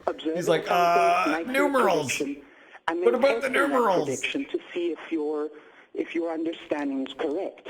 And the reason that science doesn't integrate, say, more traditional modes of knowledge, from religion, from mythology, and that's as true of ancient European tradition and mythology as it is of African tradition and mythology, is because when you test those against the principles of science, they don't bear the same knowledge that the scientific process does. It's a mechanistic approach to the world, which arguably is incomplete, but to say that science is somehow a colonial construct is, Okay. Yeah. All right. Let's park it there because we want to get some answers in as well. Tim in Cape Town, good morning to you. Morning. I just like the lady before was quite clear in her explanation of science being originating from multiple disciplines. But your guest, I'd like to just support him in his.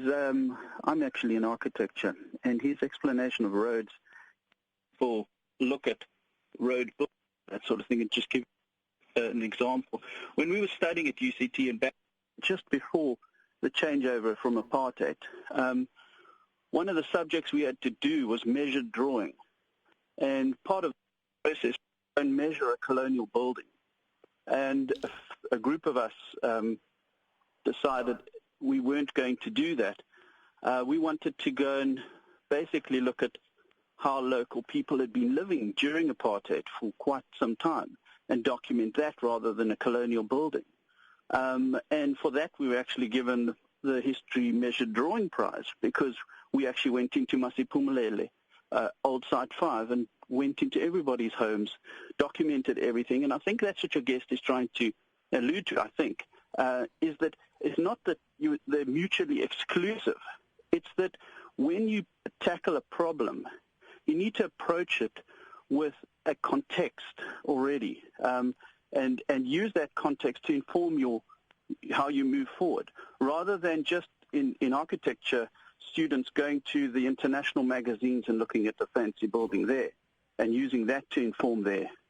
So I think I can see where he's coming from. Just a second quick one. Your guest seems to be upset at the choice of black students to move from the township to another area. Can you just explain why them making a choice for themselves bothers him? I'll listen on the radio. Thanks for that, Tim. And let's hear from Muzi in I'll listen on the radio. Good morning. Good morning, Fatina. Good morning to Lwazi. Please go ahead, Muzi. Lwazi, tandla tidlula inhloko yami ngesiswati. What I'm saying you are the one, the greatest. This country is protecting the white monopoly, white people. When we came into power in 1994, we were supposed to create our own universities, teaching our kids our own history, designing our own concepts in terms of engineering whatsoever, in our own indigenous languages.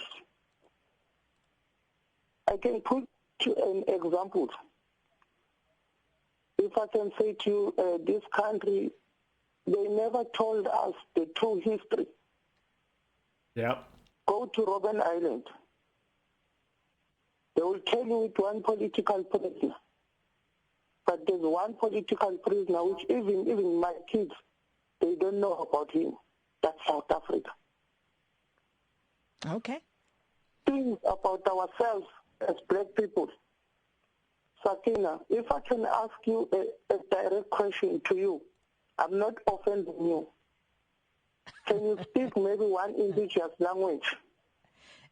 What do you think? I don't know. I've heard you this morning pronouncing Mbuzini, but in a different way. Yeah. It tells me that what was Lwazi was saying that African child go to those English schools. We forget our own languages. Sakina Kamwendo on SAFM. Well, Dr. Lushaba, we are fast running out of time, so perhaps just jump in and answer as many of those questions as you can. Now we begin here. There is nothing that is called knowledge that stands outside there in the empirical world that we go to retrieve and it comes to us pure and complete. Knowledge is something that we constitute ourselves as human beings. The boundaries of knowledge are what we consciousness constitute as human beings. We learn with Juche, when we right? decide that black traditional practices are not knowledge, it is not because they are not knowledge, it is because we've decided that they are not knowledge. So what that means is that there is an inseparable dialectic between knowledge and power. When you control knowledge, you exercise power. You see, the white people who control knowledge production in this country have control over Vuyo's mind. The reason he speaks like that is because white rationalist thought has control over his mind, because remember, a dominant ideology manifests its dominance when even those who are oppressed by it begin to speak in its defense. How do you speak in defense of a knowledge system that alienates you from your parents that brought you up, that alienates you from the practices of your grandmothers and your grandfathers who made it possible for centuries for you to today exist? We must know for always that there is an inseparable dialectic between knowledge and power. You know why white people are holding so fastidiously to this notion of science as pure? It is because the day we rewrite the philosophy of science and make it more expansive, they would lose control over our minds. They would lose control over us as objects of their own knowledge. What that would mean is that on that day, Occidental authority or white authority over black people would have vanished, because the basis, the precondition of white people's superiority over us is not money. It's not that they have land. It is that they have knowledge, and they exercise that knowledge over us. They need a discourse that legitimizes their superiority over us. And what is that discourse? It is the discourse that science belongs to them. You cannot bring anything, to science. Now, I'll give you again an example. There is something called urban geography in this country. Now, people are taught spatial planning because, again, spatial planning in this country and architecture in this country are taught in the way in which they are taught. You have spatial planning in this country that reinforces the very apartheid geography. Look at how our cities are planned. Do they enforce or do they encourage integration? And then people tell me that architecture is a pure science. You can't bring anything. It's only drawings. Architecture is spatial planning, how you use space in order to model people's interaction. Space is not just physical space. Space is that physical space and how you occupy it and how you utilize it and what kind of interactions are made possible by its organization. That's what architecture is about. That's what spatial planning is about. Now, if you have a colonial architecture, module system, what it does, it's exactly what it has done in South Africa. You have an architectural system, a spatial planning system in this country that reinforces the same apartheid divisions. Now, it's not a choice when you leave black people as a black person and abandon your own people and go to live in white areas. That's not a choice. That's a structural dictate of a modern structuralist society that says that because you have education, whose value is that it enables you rent in a white area, you must leave the black areas because you have now internalized certain strictures of whiteness. There are things that you now need in your life. I need Wi-Fi, I need all of those other things that are not in the location. Don't those people in the location need those things? The reason they are there is because there is a structure that produces them as black people as being fit for that kind of existence. Science must be called upon to resolve those problems so that you do not take black people away from... Black people in this country do not own wealth. The only wealth black people own in this country is us, the few of us who are educated with a critical mind. We cannot abandon our people because their only hope is us, those of us who have internalized critical education. Dr. Lushaba, let's put a pause on it because I'm already getting comments here that we should bring you back, we should broaden the debate, so we'll do just that. But thank you this morning for engaging us. I thank you very much, and I thank black people for loving themselves. All right. There's our Lushaba talk for today. What do we all think? Pretty fucking good? Yes? Supposed to say yes now. All right, I got one more song for us that I wanted us to hear here.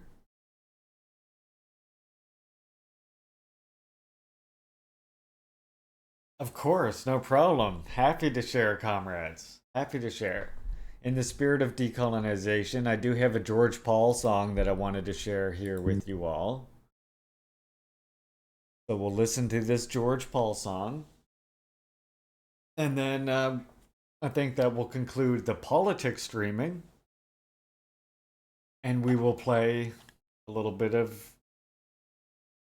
I'm thinking this game called Geometry Wars and maybe Jelly Car Worlds. One of the two. So, if you were only here for the politics streaming, thank you for joining. I appreciate you hanging out. And if you're sticking around, I appreciate you. Thank you for hanging out. I want to check out this song by George Paul first, though.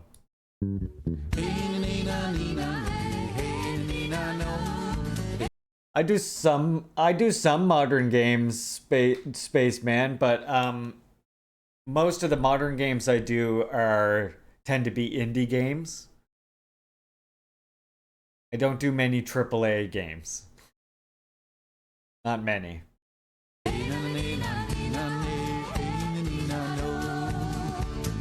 Went to visit my old grandma who lived in a tall dark wood. Before I got to grandma's house, I got chased by a wolf. Ended up in the middle of the woods, scared and all alone. Then I heard some music play, it might take me home. Hey na nee na nee na nee, hey na nee na no. Hey na na nee na nee na nee, hey na nee na. Oh, you're thinking about cracking Baldur's Gate tonight, huh? I'd be interested in seeing some of that if you do stream it, Lennon. Playing the melody, all dressed up in a buckskin coat, face painted red. I'm so glad I lost that wolf, or I would have been dead.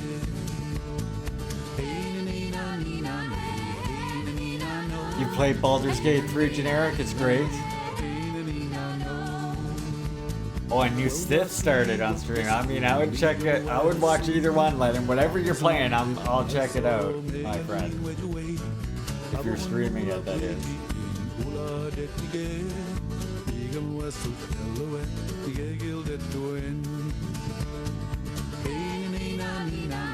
All right, I would love to see it. Yeah, do it up. When I got to grandma's house, she was at the door.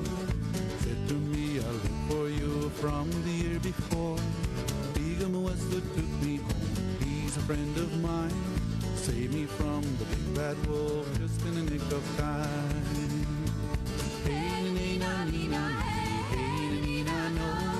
Hey na nee na nee na nee. Gonna try Starfield, are ya? Grandma sat me down and said, please listen. You love older Valve games? Highly recommend System Shock Remake? Yeah, I have been wanting to play that, honestly, Spaceman.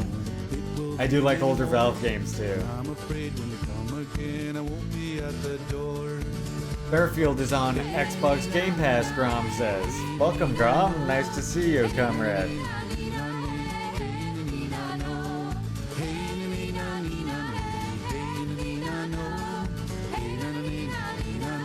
Make sure you follow Grom. Of course, if you're... I don't know how it would be possible that you could possibly be here without following Grom, but if somehow that is the case, please follow Grom.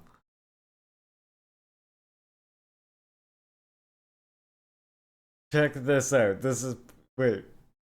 Okay, let me see. Oh, God. It's a Twitter. It's a Twitter thing. What is this? Videos of... This guy's a commie! Commie! Oh, damn. Thank you very much, Lennon Smash, for the gift subby to Comrade Grom. You know what that means, Juche Gang comrades. That means you're now supposed to smash those Juche Gang emotes, please.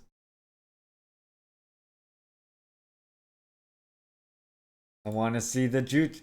I do like the Grom emote too, but come on. Comrades have to fulfill your duty and spam the screen now with Juche Gang emotes. That's the rule. Welcome, Grom, to the Juche Gang. Videos of eco-platform fighters attacking Russian positions. Eco-platform is a Ukrainian green anarchist movement.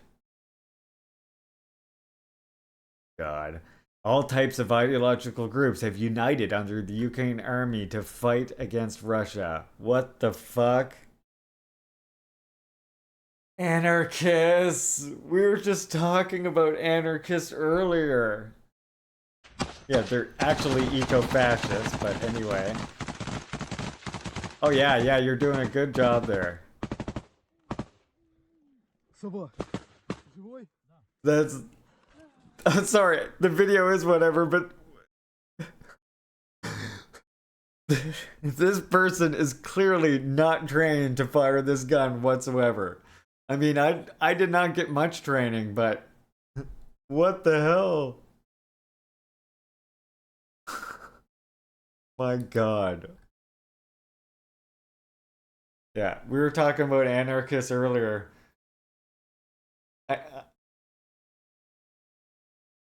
Aiming is status behavior. Yeah, exactly. Clearly aiming is status. That's the thing. That's too funny. Fighting for ecological disaster. Very ecological position. Yeah. Fighting for Western imperialism. Like, what? Anarchists need fucking help. Eco-friendly depleted uranium. Yeah. Don't worry, they're using that eco-friendly stuff. Don't worry though, the blue team sent it this time, comrades. It's all good. The liberals can sleep better tonight knowing that the blue team is the one that sent that depleted uranium, at least.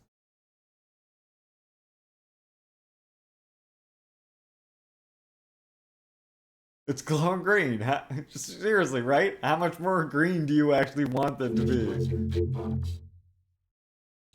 Alright, we are moving on to the video game portion of the program now. Now we move on to the waiting game.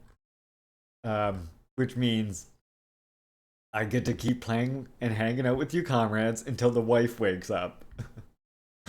At which point, I then will have to raid somebody. Yeah, well, the dragging. Don't worry, the dragging of anarchists continues. Does the dragging of anarchists ever stop? One of my main featured, like, I need you comrades to go and boost one of my old clips up where I was mentioning how, like, a big fundamental difference between, I mean, anarchists and communists. Like, I think too many communists make this mistake of going, oh well, we actually have the common end goal of the anarchists. Like, maybe to a sense, but I mean, we saw in the Stalin work that we're reading now that, you know, really there was disagreements as far as that goes, because the Bolsheviks, the way Lenin wrote about the dissolution of the state over time, some anarchists took that to mean that the state would just disintegrate soon during the revolution or soon after. Whereas then later, of course, Stalin and Lenin come out and say, you know, the state could never dissolve, even in a communist society, so long as imperialism and capitalism in other countries exist, right? And this made all the anarchists like, oh, we're betrayed by the revolution. And this is today what you see now, where if you call yourself a communist, and if you ever get an anarchist who's like, you betrayed the revolution, this is it. And again, like, after once the revolution was really like underway, once they were building the socialist society and struggling against imperialism, they realized, like, even if they were to achieve communist society, the state couldn't necessarily wither away until imperialism is no more. They are libertarians. Why differentiate the two sides? Vibes is the only thing different, but material reality is the same. Yeah. Libertarians are gonna libertine. Do I need to shall I break out the quote again? Do I need to tap the sign, comrades? I'm gonna tap the sign.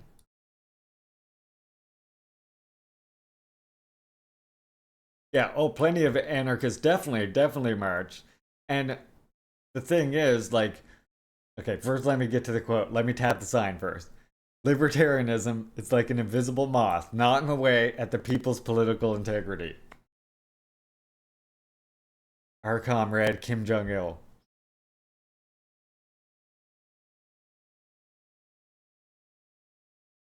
Yeah. Anarchists, I mean, obviously, because politics isn't like, you know, or politics is an identity, it's a life or death struggle and a tool of an analysis and a guide to struggle. You know, anarchists can undergo revolutionary education and they can become communists. You know, lots of anarchists are, but we have to be wary of anarchists who then will organize against the state. Like Common saying right here, there was instances in the USSR where you had anarchists just engaging in open acts of like terrorism against the state and engaging in fifth column behaviors in addition to the whole Trotskyist clique that was, I would say, doing that as well. Remember, on this channel right now, we're reading through this book right here, Domenico Lusardo's History and Critique of a Black Legend. We're right now in chapter 3, and it literally talks a lot about all this stuff.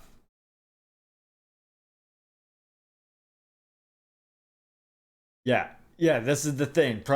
I agree, Grom. Problem with anarchists and a lot of communists is they don't understand what abolition of things like the state means. It's not a conscious decision. Nothing ever gets added or taken away unless underlying conditions are there. The state is a response of class conflict and will not go away until the class has gone away, which you used the state to get rid of. And again, here's a common problem, right? Anarchists tend to see the state as being synonymous with the word government, right? And this becomes a problem where we Marxists understand that the state is not government, right? The state's not synonymous with government. The government can be one aspect of the state, just like in a bourgeois society. As I've mentioned before on this channel, the media, the corporate media, is also an integral aspect of the bourgeois state because corporations are integral to the bourgeois state, right? Remember, as a Marxist, the state is that which it rises from the superstructure. It maintains the status quo, right? It is that legal general body of the bourgeoisie. And in the state in a capitalist society necessarily includes the propaganda arm, which is their independent bourgeois media. Anarchists, they tend to see the state as somehow being synonymous with the government. So their idea, when you talk about the disintegration of the state, in their minds, they're thinking, oh, the government will go away, right? Meanwhile, Marxists are thinking, no, what is going to go away is the state as in that tool of a weapon for one class oppressing the other class, or in the case of the proletariat, for eliminating that other class. And once that ceases to exist, the state as such, as in the state as that tool of class oppression of one class over the other, ceases to be the state. But that doesn't mean that there's no government or no centralizing, organizing body anymore. We're talking about enormous like productive capabilities and enormous fucking like distribution things that are going to have to be organized and you know, production's going to have to be directed. There's still going to need to be organization. There's still going to need a form of what would we see today or what we know today or what would still be called a government. What there isn't is a state, which is that thing that oppresses one class over the other class, because there are no classes. Once the proletariat gains control of state power, as we know, the whole idea then is to proletarianize the whole society, aka to do away with classes altogether. Let's go, Smokes. Let's go, Smokes. But of course, as we're saying, that comes over a many generational struggle, as referring back to Juche philosophy, requires us to struggle in 3 revolutionary directions: the technological revolution, the ideological revolution, and the cultural revolution. And these 3 things, of course, are over the course of many generations what allow us to build a new humanity that can then overcome the state. But until every sort of like last reactionary ideological idea is overcome, we cannot even think about getting rid of the state, let alone talking about, well, imperialism and capitalism still exist in the world, you know? Once things become obsolete, they go away. That is true of social structures, like the state and material things such as technology. 100. Ram, you should have been hanging out in here before. We get you're on the level, and we enjoy it. We of course on this channel we're reading the Stalin read right now, but we do read a lot of other theory here as well. Anarchists don't dismantle the state; they hand it back to capitalists. Exactly. Well, because they like either deny that they're using authority while using essentially authority, or they deny what is needed to organize and actually overthrow the bourgeoisie and imperialism. This is my theory list. I've been working on it for a couple years now. So this is basically what we read from on here a lot of time.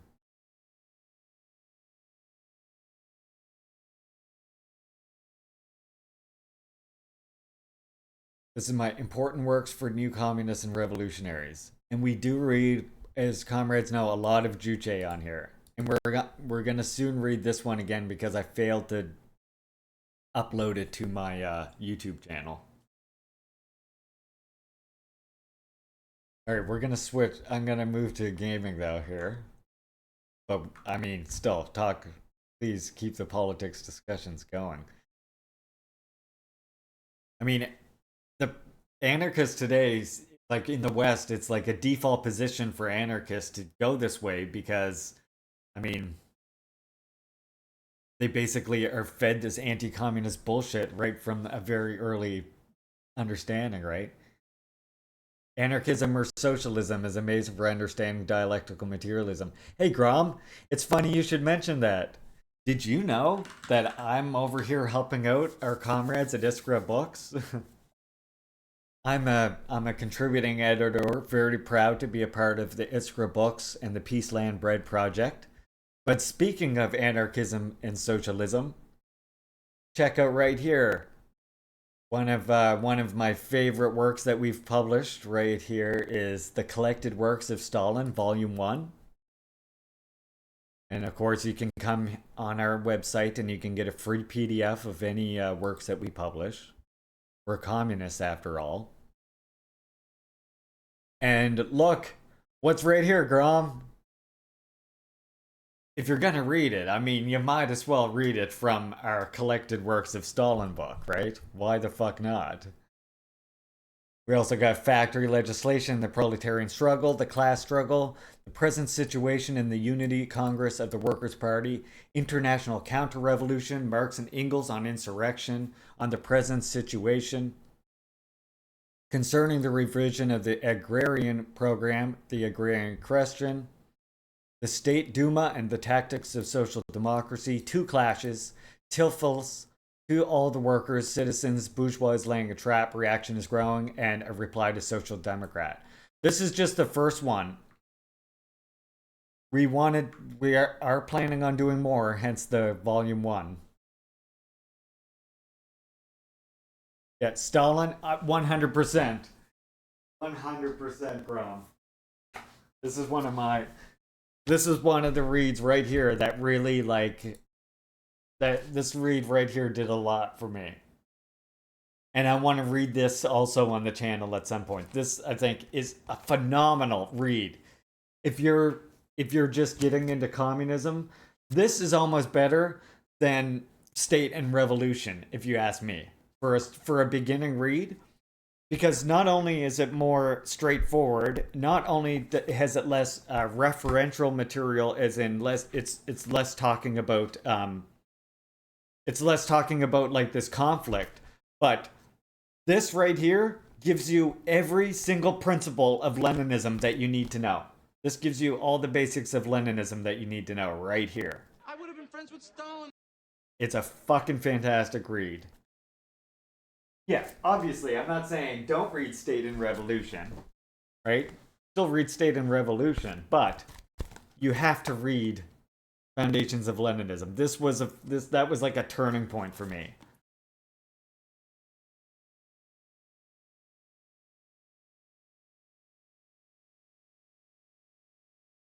I only have one Stalin. I don't have very many material ones because yeah, I'm a cheapo. These are like these are my, like some of my favorite works here is like this one.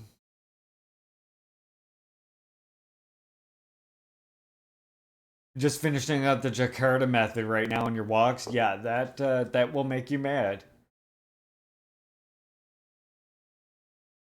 And then I also really like this one, Imperialism, Highest Stage of Capitalism.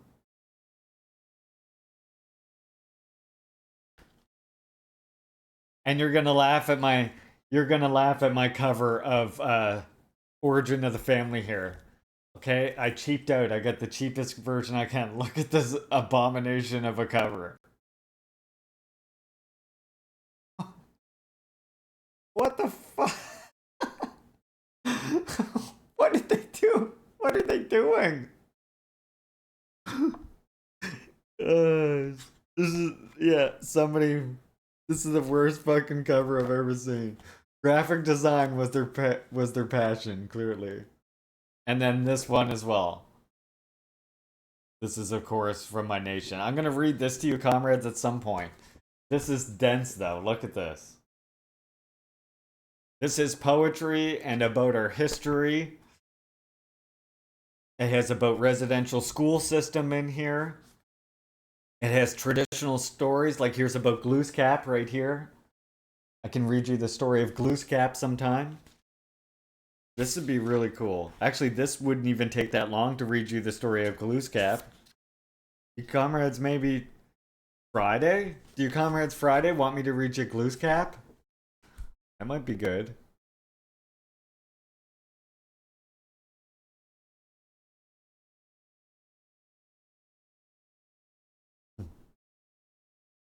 Communists. Wait, we gotta.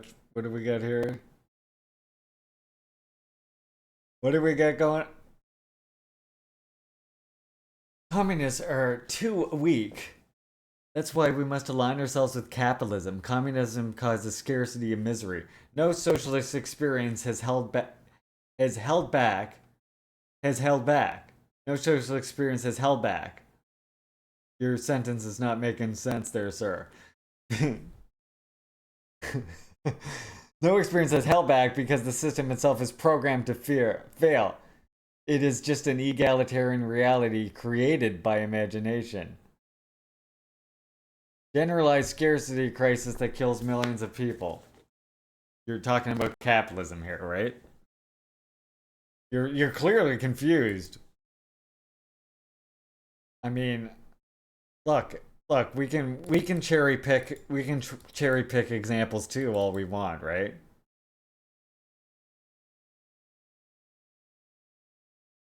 Start mixing anthology as a segment. Yeah, very enlightening, very enlightening. Look. Meanwhile, capitalism is when the bottom, and socialism is when you're a top. So take that, you fuck. Huh? You're a bottom. Imagine that. And we're all topping ya. That's why so many are food secure today, despite the vast amounts of technology we have, right? Yeah. Yeah, right.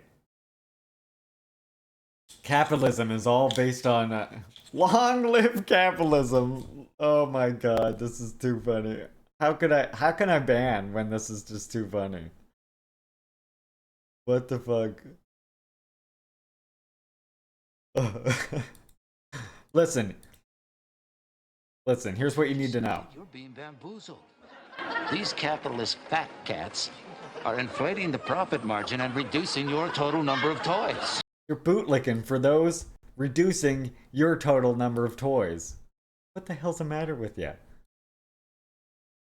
Look, you know what? We could even let's look at the two Koreas. Here, we got Korea up here. Here's South Korea. Capitalism. Look at the advertising nightmare on both. Look at here. Look at this. Look at that. Look at this. Capitalism. Look at all that prosperity. Oh yeah, look at all that prosperity under capitalism. Meanwhile, socialism might build uniform homes, but you know what? It builds homes for everybody. And humanity progresses as a collective, rather than some people progressing at the expense of others and at the expense of human development as a whole. Imagine deep throating the fucking boot like that.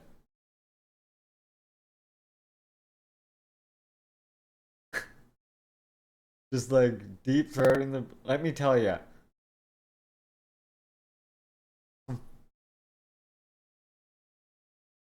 It's the season necessary to make it work. It's not made for lazy people. Oh, yeah. Okay.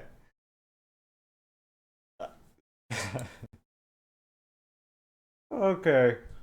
I want you comrades to please get ready with the yes. Please. And hit your yes button now. Yeah.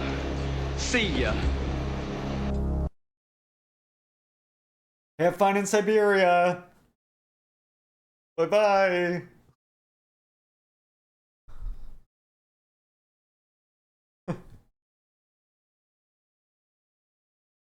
Brazil is going to be fine. What the fuck, this guy? See, I told you. That's why I get all the trolls.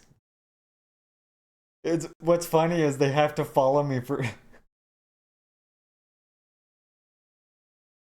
was wondering where that was. Long live the People's Revolution! It's funny that imagine how pointless their lives have to be, because I have it set up so they have to literally sit there and stew for 10 minutes listening to us talk while while they're waiting to fucking troll their bullshit just so that we can laugh at them and then ban them. You know what I'm saying? No?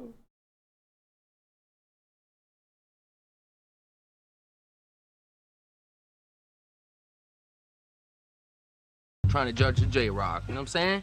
See what I'm saying? But I ain't shook, because motherfuckers try to take me out and stuff, but they can't, right? You know what I'm saying? You're saying, know what I'm saying, too many times. 80 or 90 times? That's too many times. Once or twice is cool, but 80 or 90 times, man? What are you, from the department of know what I'm saying? You taking the know what I'm census? You counting my know what I'm saying?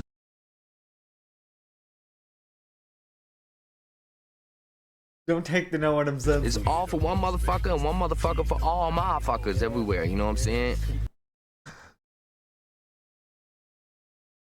It really takes the chatter 2 minutes to say that they're fascists. So, yeah. Yeah, after waiting 10 minutes to come in.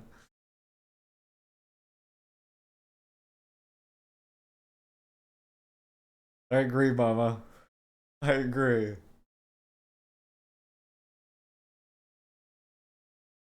Oh, Grom is over here taking the Noam census. Grom, don't take the Noam census. You taking the Noam census? God damn. Harshing the vibe and whatnot. Alright, let's do a game. I need to shoot some things now. I love doing censuses. Sensei. Why you counting Noam sayings? Worst case Ontario, we have to do the census.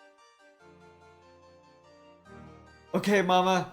Thank you for coming, comrade. Okay, let's Trailer Park Boys is so great. We absolutely love the Trailer Park Boys around these parts. Let's go, Smokes. Yeah. Let's go, Smokes. Again, to reiterate. Alright, I wanted to try a round of Geometry Wars here. This is a super old game and it stopped launching for a long time. But it seems to be working again now.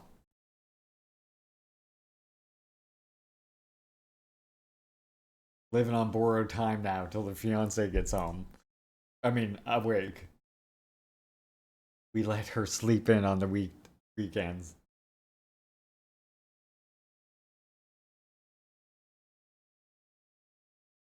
Doesn't work 12-hour days.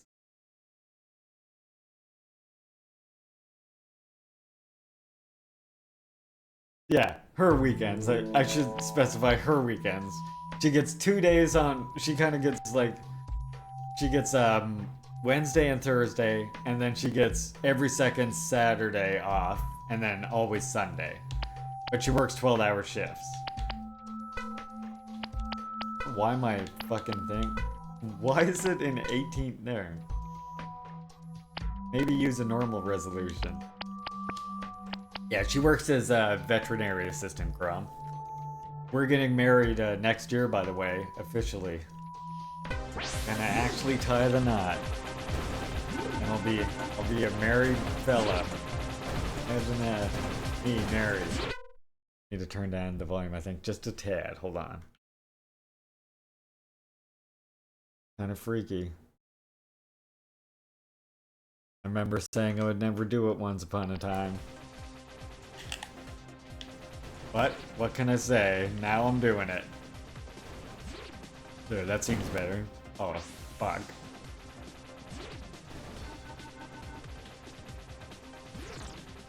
You're not doing the marriage thing again. This would be my first one, but like I'm quite old now, 37 now, Grom. Like we've been together for 6 years now, so why not? It was actually funny. We were just standing around talking, and she was like, you know, I want to change my name. And we were like, well, how much is it to change your name? And we looked into it and we were like, well, it's actually just cheaper if we get married. So I was like, well, why don't we just do that then? I haven't done it before. This would be my first one. But yeah, we could just, it does give you the same things here, like cohabitating gives you all the same things. You can just, it's what's called common law or common, or what did I call it? Now I can't think of the name of it. But yeah, once you're together for so long, it's basically you have all the same shit. But it more came down to she was talking about changing her name, so I was like, well, you could change your name to mine. So there you go, next year. It's going to be very unofficial. Just like in the backyard of her mother's house. Very small. Okay, things. Oh my god, they almost spawned right on top of me there, didn't they?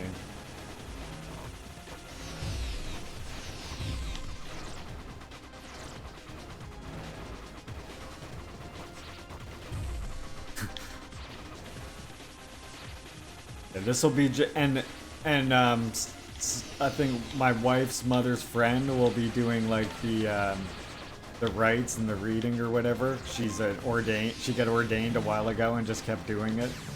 Yikes! I was trapped.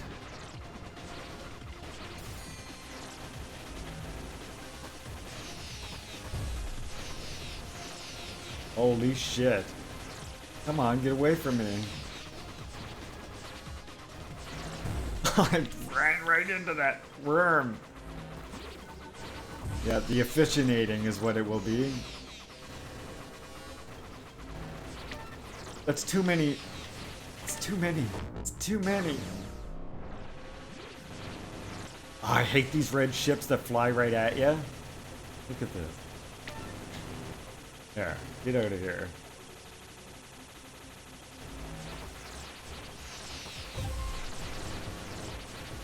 Need to cut through them. Oh, come on. That was too tight. And worms.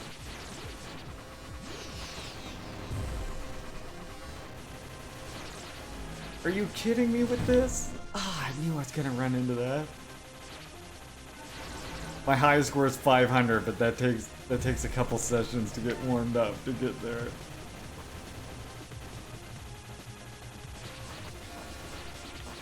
Fuck!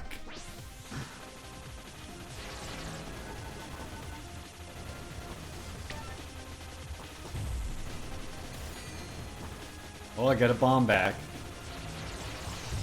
What sucks when you die though is you lose your multiplier. See, and then that's discouraging. Let's try again.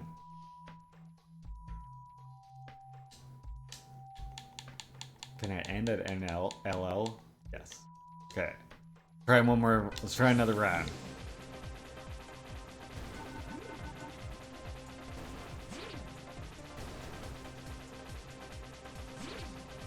You gotta go clean and take a shower. We got a huge London poster today I ordered a week ago. It looks real good. Oh, nice, Grom. Well, you better show that off on stream or in your Discord. Can't wait to see it. Thanks for coming, by the way. Come hang out again. It was an honor having you stop by, comrade. Stop by again. Tuesdays and Thursdays, we're reading the Stalin book.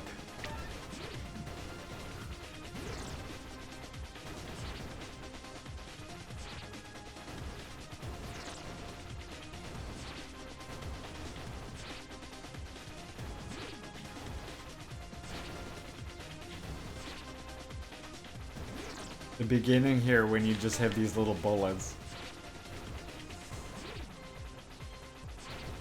Just give me the big bullets again already. No, I deserve them. Then it gets wild once it gets to that point. Whoa! A little early for these. There you go. Now we're talking. I kind of like the other bullets better, though, if I'm honest. These big ones, like, too slow. Yeah, I like these ones. They're like... Now, the black holes. I don't know if you've noticed how the black holes work or not. Those red things are like black holes. And, when you hit them like that, now they're sucking in material. And they'll suck in enemies. And you can let them suck in enemies, and it's normally okay. But once they get so big, they burst, and these little fast-flying enemies come out. You can prevent them from bursting by shooting them a bit as they get, like, swollen, but, yeah, it's dangerous. You're better off to just kill them, honestly. Like, there, this is gonna be problematic. Get this one out of here. Hate when they do the four corners like this. There. Always one burst in the corner, it seems like, and I don't notice it coming. Right, now I just gotta stare at my ship constantly.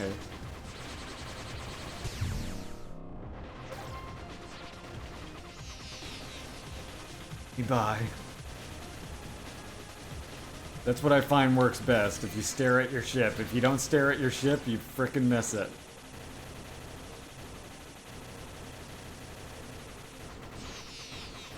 You lose yourself in the crowd that's about to swarm around you. That one's gonna blow up.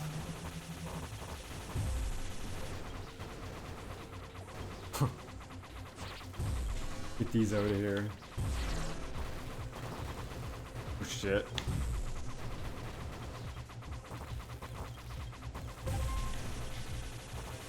Five lives. I hear one about to blow. Where is it? There it is. Oh shit, that just... Jesus. Okay, now it's gonna get nuts.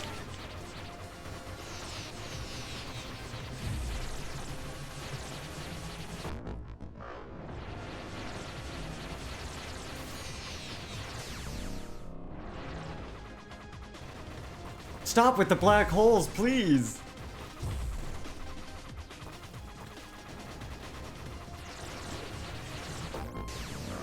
Oh my god. I'm up to 6 lives, but I only got 1 bomb left. That's tragic. I gotta kill all those things.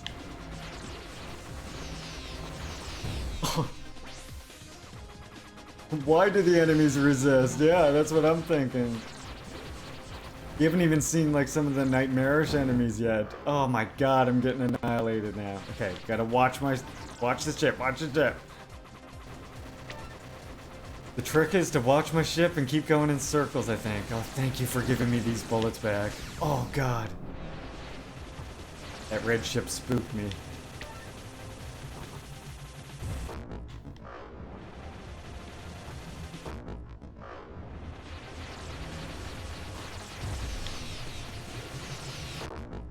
No!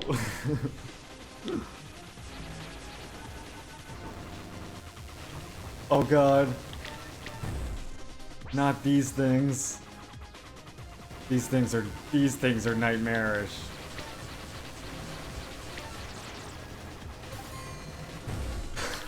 I got a bomb back. I keep dying so fast now.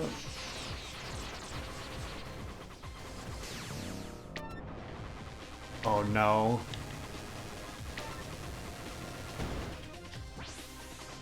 They're so hard to get through. I don't think I'm breaking my score this time.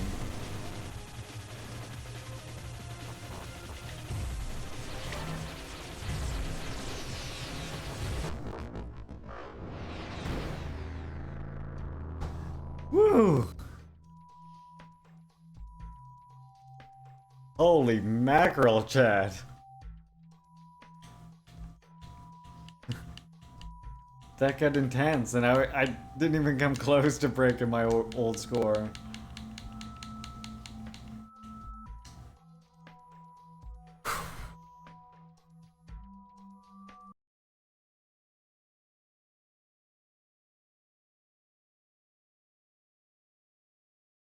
Oh, why did the enemy... Why do the enemies reset when I don't lose a life? Yeah. That's a good question. They just keep going harder and harder, but that's what's hard about it. I think the amount of enemies on the screen directly correlates to your high score. Yeah, the highest I got was 533. Alright, let's try a little bit of jelly car before the wife gets up too. I wanted to get a little further in that also. Just couldn't quite break my high score.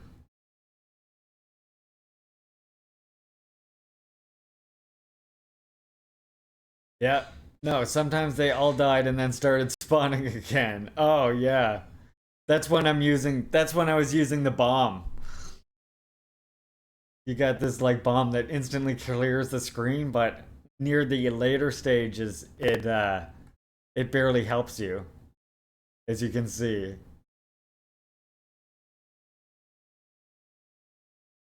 Okay, let's go with Jellycar now.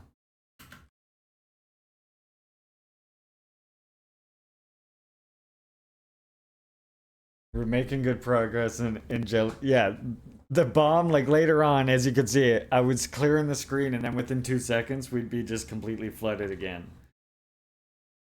Look, I'm weird, I know. I need to write down... So, look, here's what I have planned for our gaming. We're doing Jellycar Worlds right now. Right here. Okay? Once we're done Jellycar, whenever we're finished the game, I want to play Carry On stream after that. And then I want to do Project Zomboid after that. This one right here. Live at the military blockade, the message is clear. The Nox event is contained. I repeat. No problem, Sam. Happy to stream. Thank you for coming. Oh, I thought that would bring up the video whole screen. Wait. Yeah, I want to do this. I want to do this on stream soon. After 2 times the video does that. This one.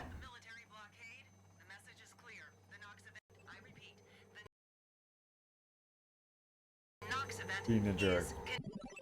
Live at the military blockade, the message is clear. The Nox event is contained. I repeat, the Nox event is Love you, Sam. Thank you for coming. What's happening here? It's not contained. I had to find what I needed. Look at it. It looks like The Sims or something. And fight. Wife isn't up just yet, Sip. I'm not going anywhere just yet. I died. The next time, I was smarter. I moved between the shadows. Between the infected. But I wasn't smart enough. Look at this. Does this not look... This looks like a good stream game, yeah? I knew I had to leave this place. place where they'd never find me.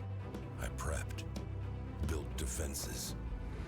I farmed, I fished, and found a generator to keep me warm through winter. But it needed fuel. There was a gas station back out on the road. You can even find cars, like as you can see.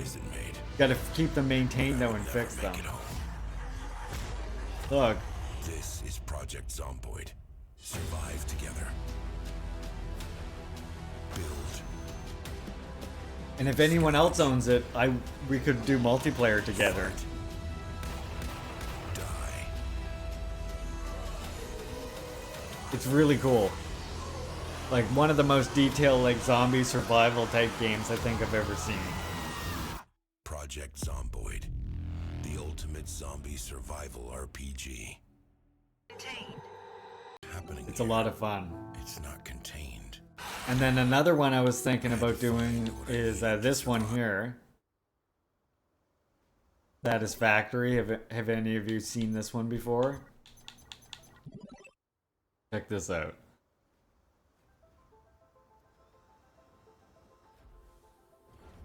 The only zombie game you played is Left 4 Dead. Oh, I think you'll like You'll like the look of Project Zomboid. It is so detailed, March. It's unbelievable. It's much slower pace because it's all about you're just trying to survive, right?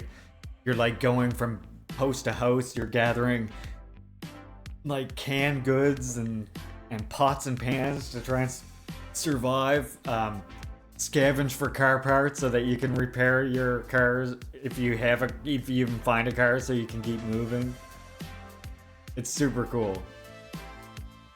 This one's neat too. Like, look, you build these. This one's all about building these automated factories.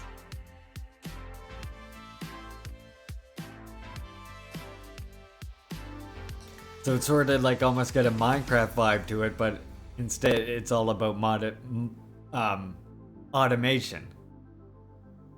So you can see all the factory lines, all the furnaces, all that. Like there's you can apparently do train lines and stuff and jetpacks. That wasn't in before.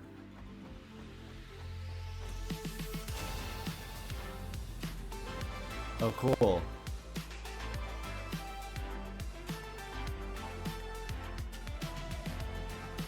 Looks like they have new power sources or something that you can do.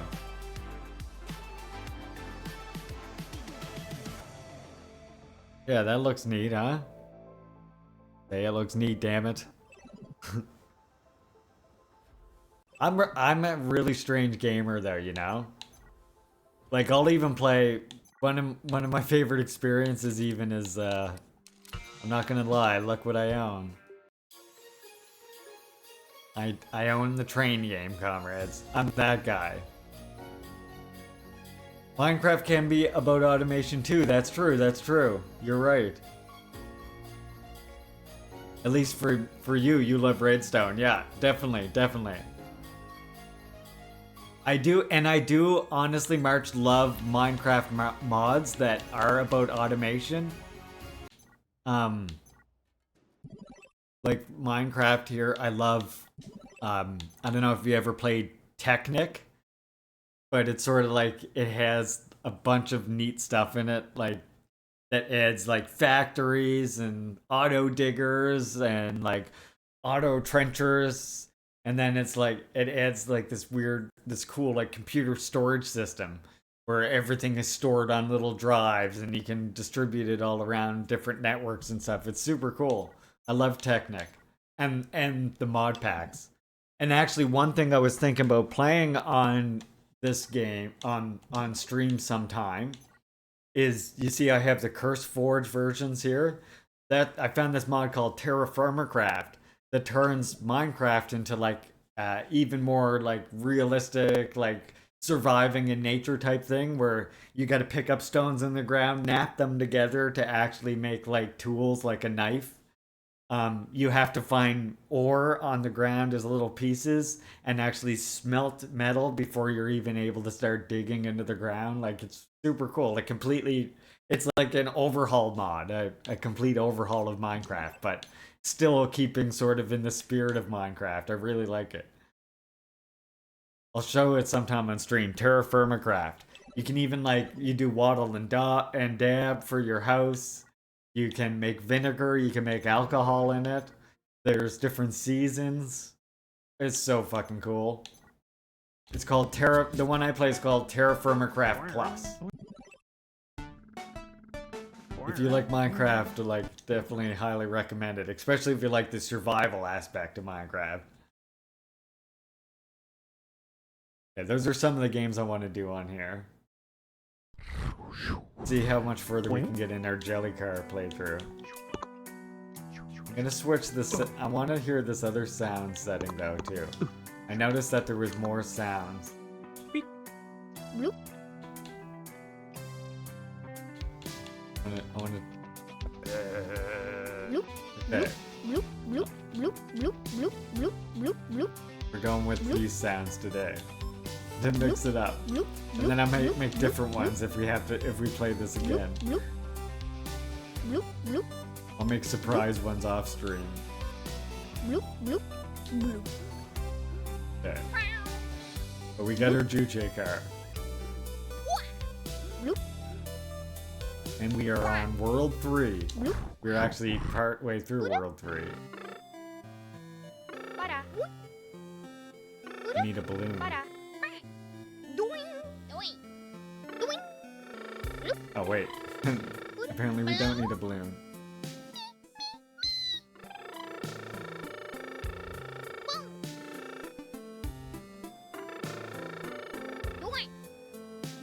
Oh yeah, I need to switch the speaker this is on too. Oh my god, you can actually get squished? Oh, I didn't know that. Oh, I guess I should have known that. That's why I had to make the car broken sound before. Well, dang. That's violent and unnecessary. Who thought Jellycar was gonna turn violent just now? No, I sure didn't. There, now it's coming out of the right speaker. Now you comrades can do the sound effects still at full speed. At full speed, at full volume. Like this. To say that socialism doesn't work is to overlook the fact that it did work, and it worked for hundreds of millions of people. There we go. Perfect. Okay. Oh no. I'm gonna do it again, aren't I? Oh wait, I slipped underneath this time. Yay! Yay for being jelly, I guess. Okay, getting up is gonna be worrying then, isn't it? Get squished, don't get squished. Seems to be. Oh, it's squishy the other way. I see, I gotta get out of here now.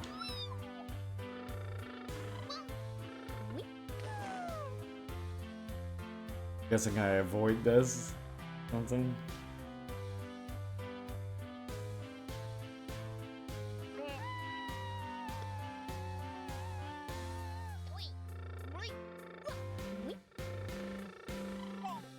Look at us. Oh wait, that's not the way, is it?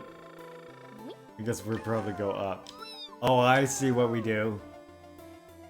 I get it. Go up to here, and then we go. Oh, didn't quite do. We got to land right in the middle.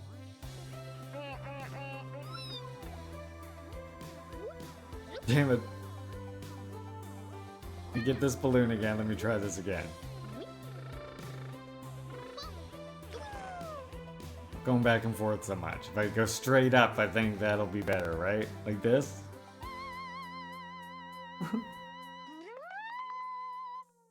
We did it! Yay!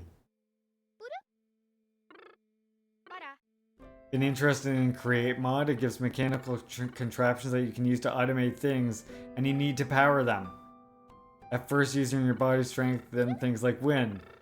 Yeah, that sort of does sound like, I mean, obviously it's different, but it sounds a lot like some of the mod packs that I use on Technic there, March. Like one of them, you have to power it. You can have coal generators, but you can eventually get your way up with some of the games with all the way up to nuclear power. And like some of the mods are surprisingly like realistic, as in the way you gotta actually generate the nuclear power. It's hilarious. You actually like have to build the chamber and everything. Neat, I like some of it for sure. I love some mods for fucking Minecraft. God damn it, how do we do this? Oh, do we just go around maybe? Wait. Maybe we just go around. Try that. Wait, no, not that.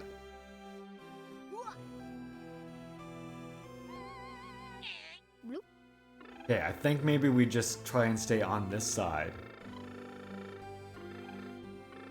This.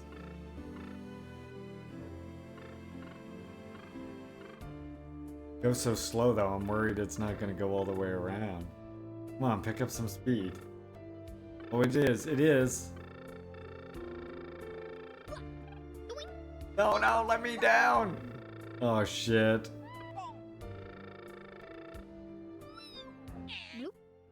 Okay, I think that's what it is. I just have to get off sooner. I gotta get off the ride sooner.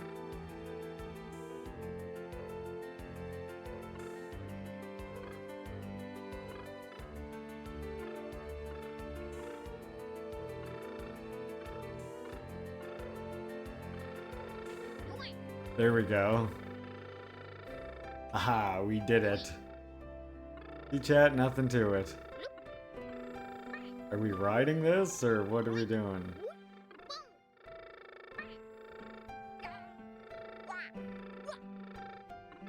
Oh god, that doesn't seem right, right? Maybe I just take this down here or something. Oh, where's it going?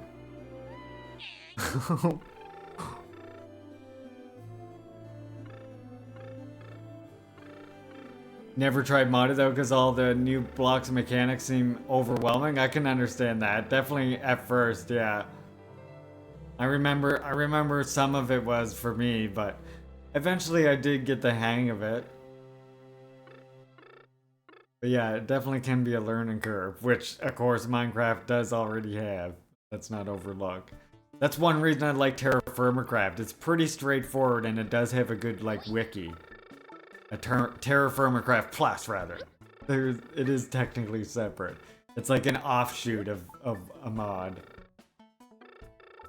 Okay, now I don't know what the hell happened here, what I'm supposed to do.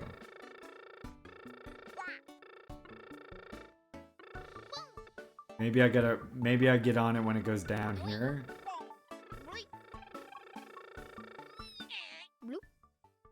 I don't get that part.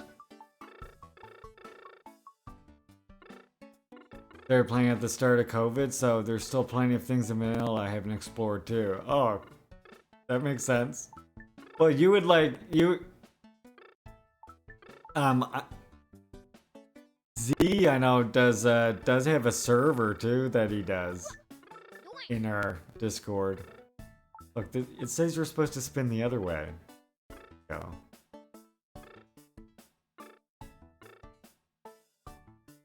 Look at how slow. Why is it going this slow this time?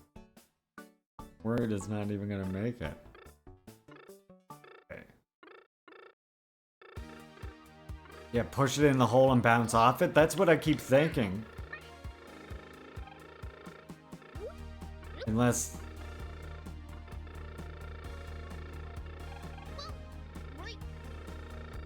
Oh! I bet that's it. I bet I do have to be on it. Wait.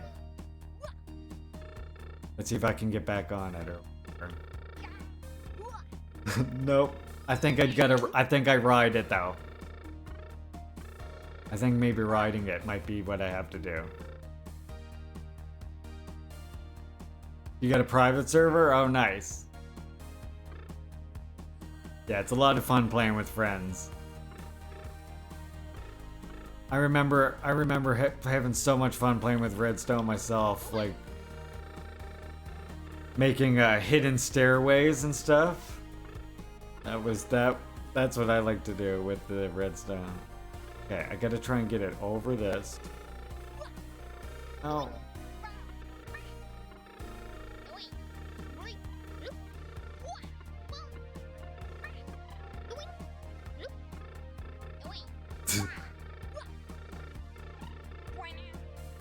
Okay.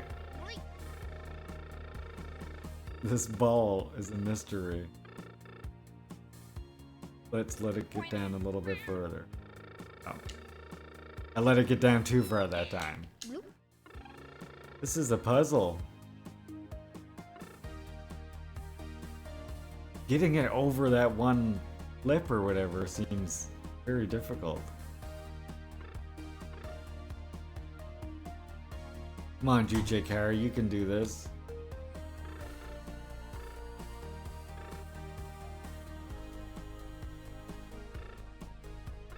You're the Juche Kara. Oh no, get it! Made map art of Juche hammer and sickle on the last server? Nice. Based.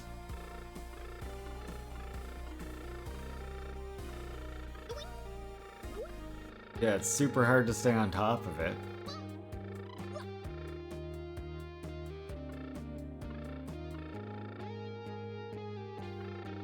Can I climb it now, I wonder?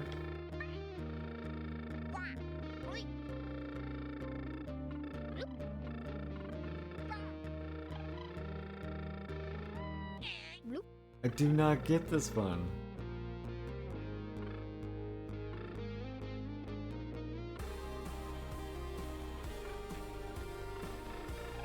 Oh no, I fell. Maybe if I just stay... Maybe if I just stay on the top of that ball, it'll somehow go, like this thing does.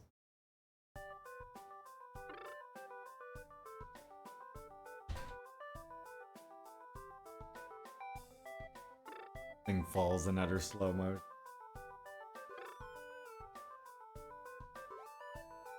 I don't know if there is, that's a good question. Okay, wait till I get off this thing and we'll see if I can zoom out or something.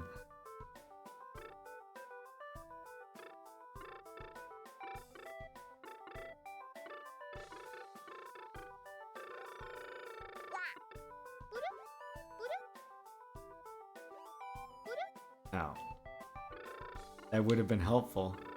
That would have been nice.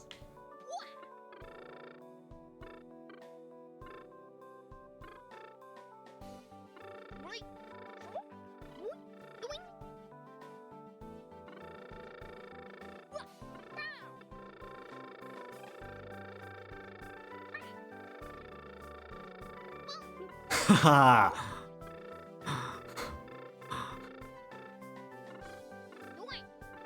Oh shit. That was a tricky level. It tried. It tried. Got 2 levels left in this world. I love the sound. Yeah, the kid who's doing the sound effects is great. Oh, I gotta try and let this out. Isn't this game cute though? It's amazing. I used to play this as a Flash game, like back on Newgrounds. If any of you remember that site, I don't know. Now I get the balloon.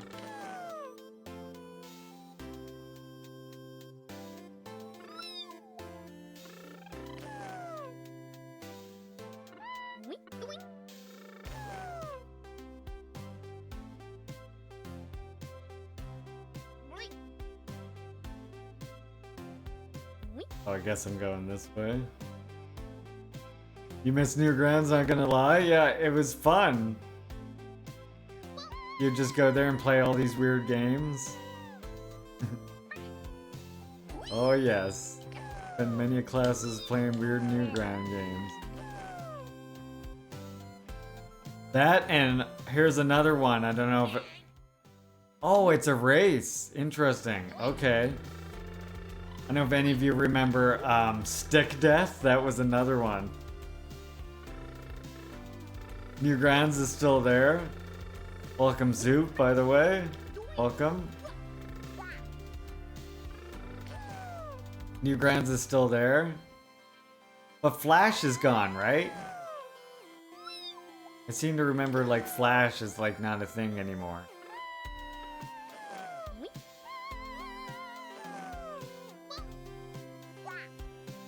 spent many classes on Newgrounds. Oh wait, why did I go the way I went? I can just beat it up here.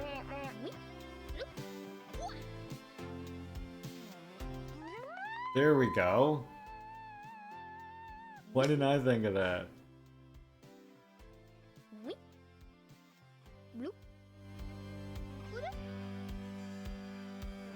You were hooked on a game hosted on Newgrounds called Chess Advanced? Nice, nice. Not the same. I haven't looked at it for a long time. I do remember though there was another website called Stick Death. Like, if anybody else remembers that, let me know. It was sort of the same idea. It was like Flash games and Flash videos, but it was all just stick people. A lot of times fighting each other. Remember that very vividly. Stick Death. Watch that a hell of a lot.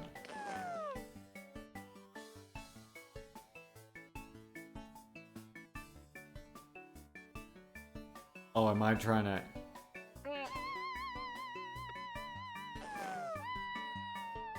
I think I'm trying to knock that thing down, right? Yeah, Stick Death it was called. It was just Flash games and it was all stickmen. Stick Arena. That might have been one that was on there, I can't remember. Yeah, stickdeath.com. It was a fucking hilarious website.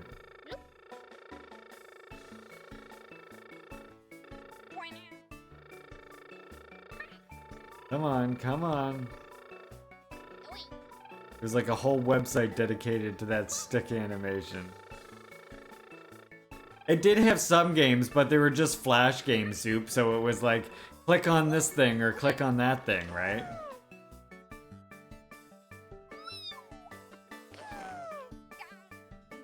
Like, I remember one, it was like, the different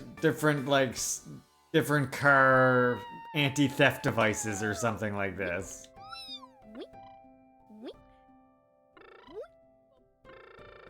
What the hell is this now?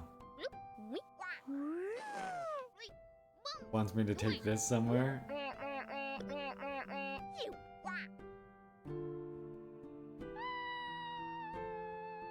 What does it want me to do with this? Oh, I see. I see.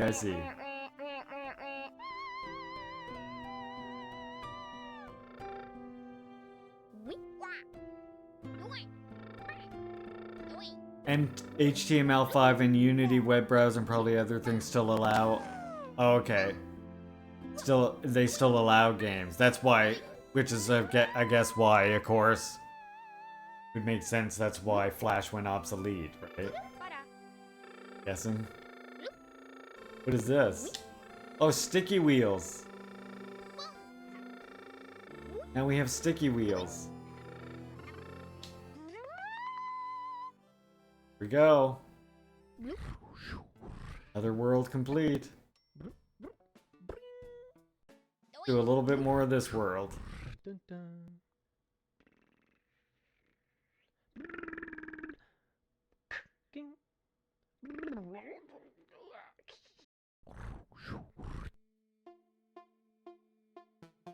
Sticky situation.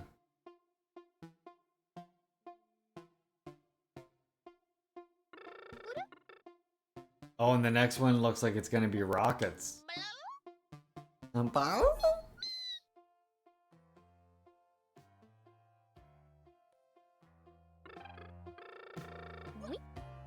Right.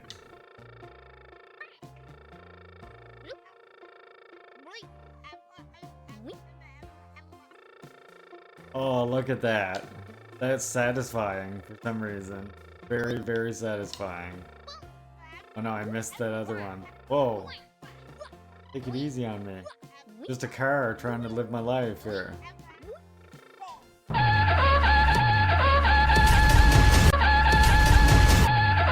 my shit. Well, now trouble started, hasn't it? Now the real shitstorm has begun. Welcome in, comrades. I'm Leaping Larry. Communist streamer here from Canada, up north from Dan. Welcome in. Thanks for the raid, Dan Simpson. We talk a lot. What the fuck? Is this dead now? We talk a lot of communism. We talk a lot of liberation. We watch the communist type videos. We read the communist type literature. And sometimes we play video games. If you could just hit that follow button, I'm just trying to see if something's working here. Welcome in, Raiders. Thank you. Hello, my weird uncle. And thanks, Dan Simpson, for the raid. That's very much appreciated. Now I guess I better do my job and give the old shout out.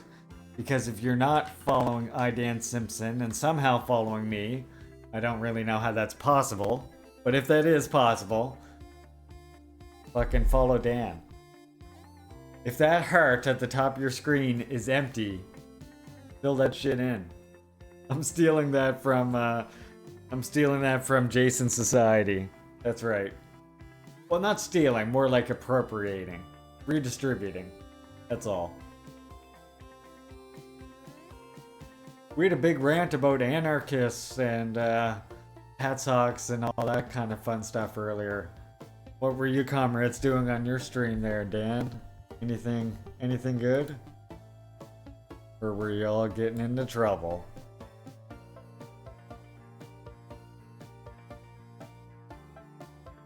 I feel like we have to do a little celebration song.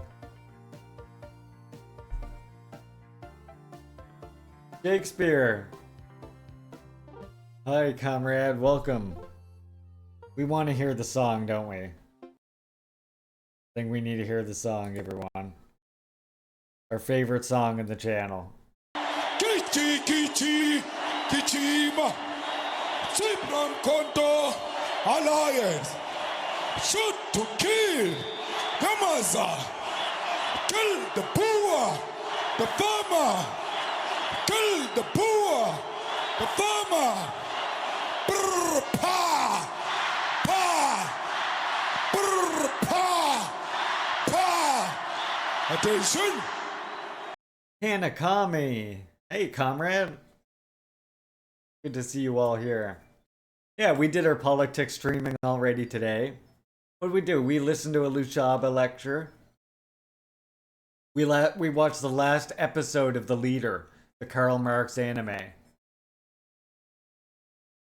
Bittersweet moment, it was. It was actually pretty sad. It was a pretty goddamn sad episode. Heart-wrenching even. And then, I guess next time what we're gonna watch is gonna be, I don't know, what? What other anime are we gonna watch? I've been thinking classic USSR cartoons could be next. March cried. It was that tragic. I mean, it was the whole Jenny thing. And it made me realize that Jenny, Karl Marx's Jenny, really does not get nearly enough credit. You know? Like, she should almost be right up there with Engels and Marx, I think. Should be Marx, Engels, and Jenny. Yeah, in the mornings, by the way, we also do my Juche lessons, which, if you don't know, I have this little channel here, Juche Gang.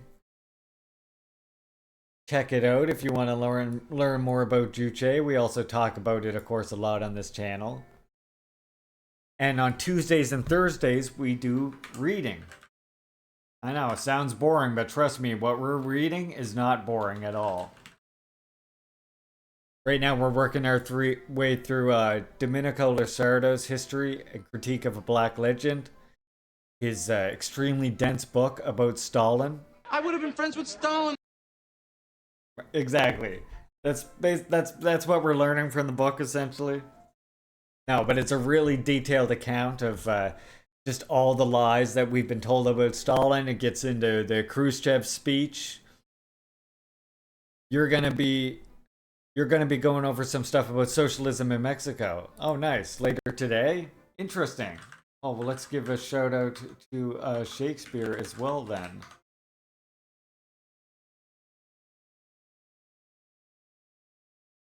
We like to shout out our comrades here on this channel.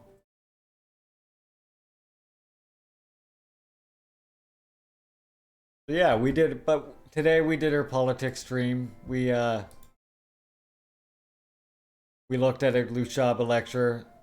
Got to figure out what we're gonna do for tomorrow still. What is tomorrow, Thursday? Oh yeah, well we're gonna be reading this, Chapter 3. Between the 20th century and the longue durée. Between the history of Marxism and the history of Russia. Origins of quote-unquote Stalinism. So you won't want to miss out on this, and if you want to catch up, we're page 111 on PDF, or page 91 if you have a physical copy. And if you're ever looking for a link to the book that we're reading, you can just type exclamation mark and reading in my chat. There you go.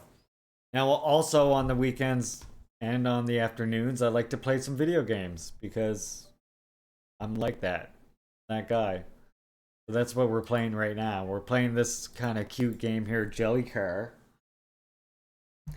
Oh yeah, also comrades, I play, if you don't know, I also play crowd control games as well.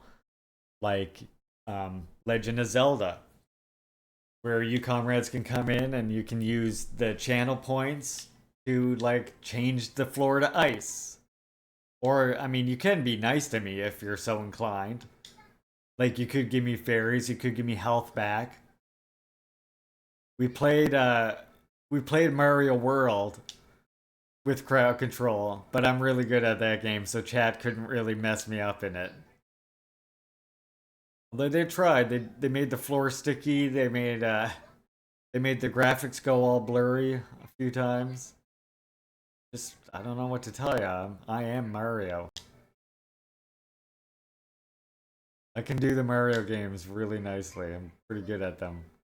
Platformers in general, but I'm not so good at Sonic. I had too many lives, yeah. I gathered them pretty quickly, too. It really did not take me long to get all those lives either, Marge. I was like, I could beat the game really in 4 levels if I really wanted to. And I got all the way to Bowser's Castle in 4 levels just to show everybody.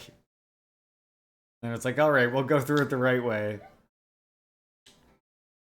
Now, Mario 2, that was a whole different story though. Marge, I think you were probably there for Mario 2, right?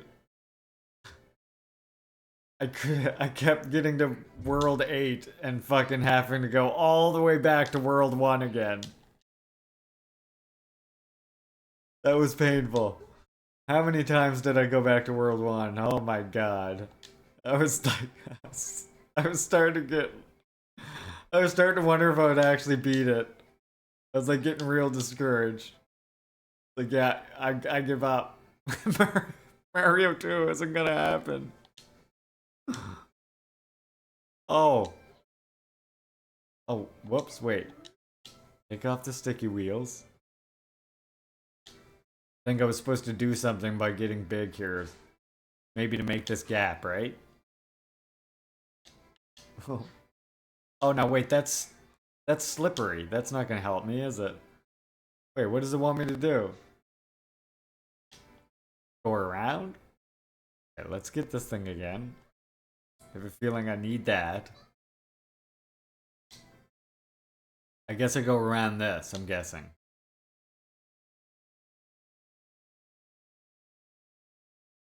Wait. That doesn't seem right.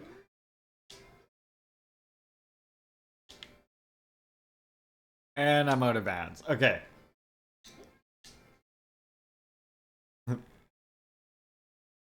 Oh, I just noticed. If anybody sees where I should be going, you know, feel free to speak up. Okay, I see, once you get to that stuff, it's slippery as shit. That's why I didn't think I was supposed to go that way. That was close.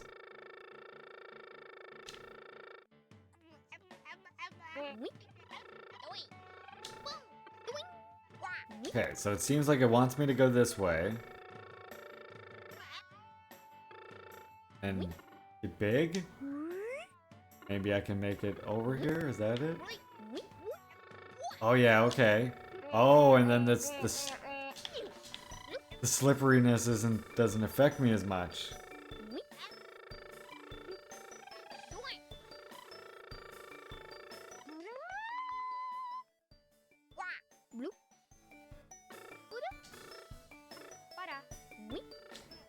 Levels are definitely getting harder though. The first two worlds made me think that this would just be breezy as fuck. We came to a couple levels last world though that make me question that.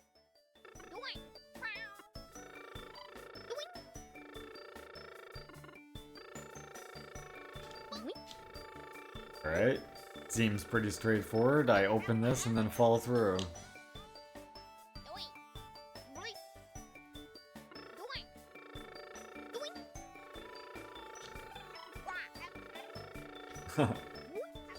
Okay, go this way now.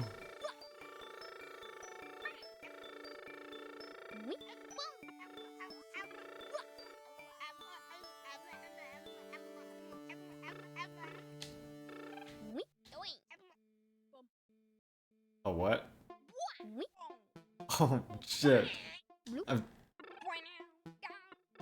Am I supposed to go to I'm supposed to go to that upper one, I would guess. Around here.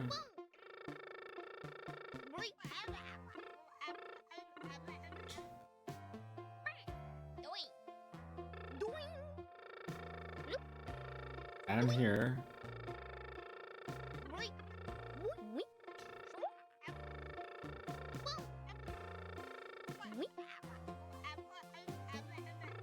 Okay, now.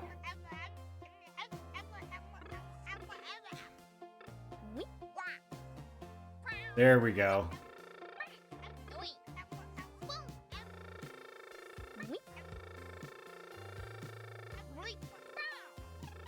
What?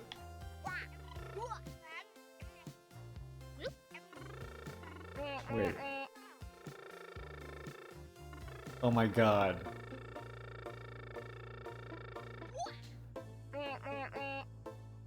This level is extremely bizarre. What the fuck? No, no, no, no. Oh, because it just starts me going right into there. Okay, I thought maybe I could just avoid that altogether. I see why I can't.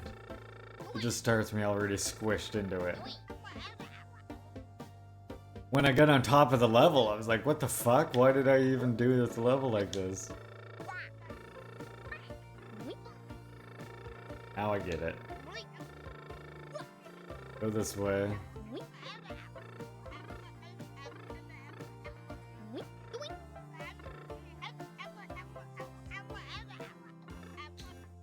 Sound effects crack me the fuck up. Okay, I guess.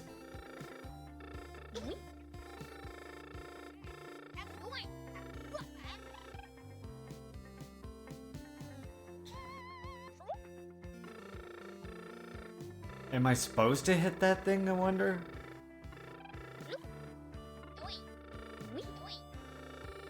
Hey, you're off early? Bad viewer hours begin. Lennon's distractions. Oh no, no, no, no. Go back up there. I just have to get smashed with this thing. That's all I have to get smashed good or something. There we go. Yes.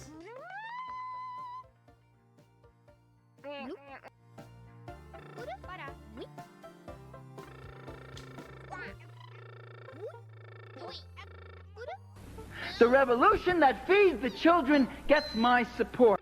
Alright, that's not the lectern one. You gotta hit the lectern one too now. Ow, shit. I guess oh, I needed to slow down. Yeah, that makes sense. Shit. To say that socialism doesn't work is to overlook the fact that it did work, and it worked for hundreds of millions of people. Thank you, Kana.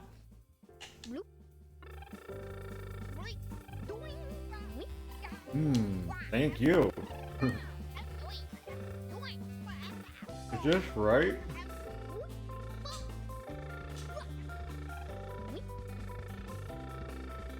Let's go, Smokes. Let's go, Smokes.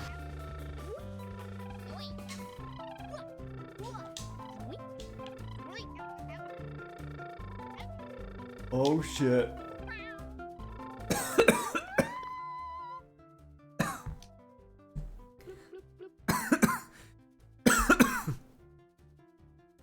You know when you take a big ol' hit and you're like, uh-oh.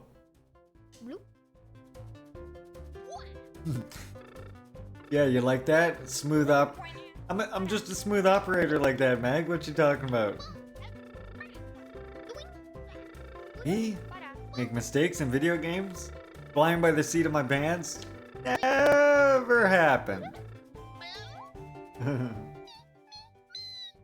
Okay, by that I mean that's how I play every game all the time.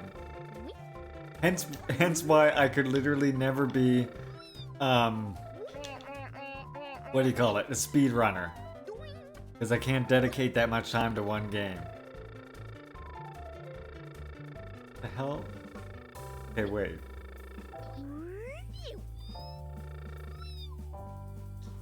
What do you want from me? This? Oh, I see. Now what? What the fuck?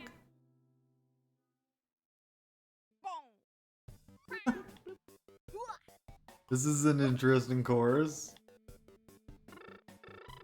Oh no, get in there, get up there. I'm assuming the door opens and I go right here, right? Whee! Oh shit! Okay, that chorus was amazing. Dogs. 2 dogs. You gotta have 2 dogs. Glendon would tell ya. Double fist the dogs. Fist those dogs.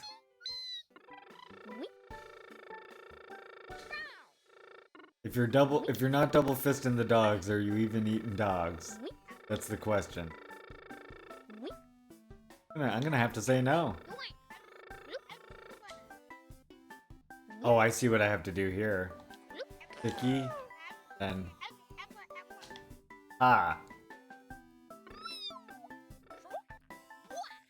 Look at that.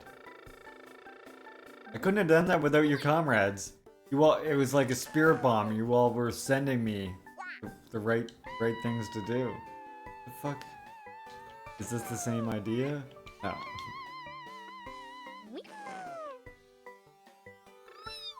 Guess I go down here.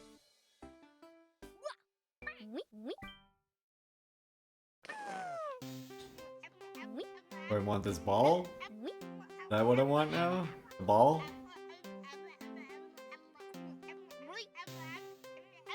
There. Ball goes down there. Oh, and then... Good thing I saw what the hell was going on in time.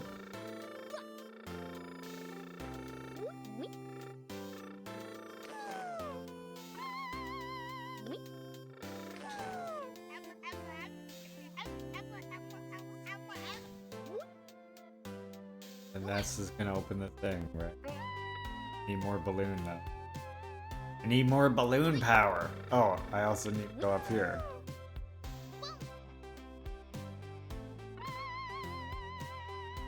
Yay, look at us go. We did it. Can't hold us back. World 4? What's this about? Oh, rockets? Come on, we want the rocket. Give us the rocket. I'm just tumbling. Must be the next level.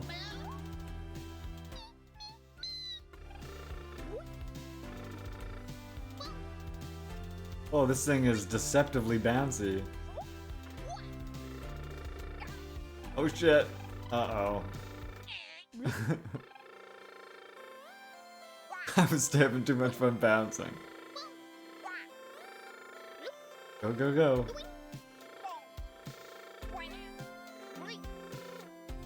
Okay, settle down.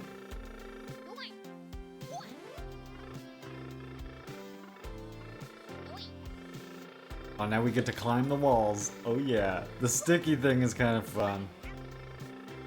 I want to see the rockets though. Guessing I need to go on this thing. Oh shit.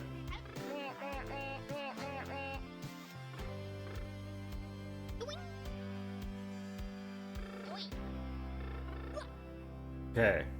Good thing I thought to go up top because I was gonna run out long before that got to me. That Juche thinking. Last minute Juche thinking. Using the resources you have. Which is balloons and sticky wheels. In our case. Shit. Oh shit. I thought I could just drive under it like the other one.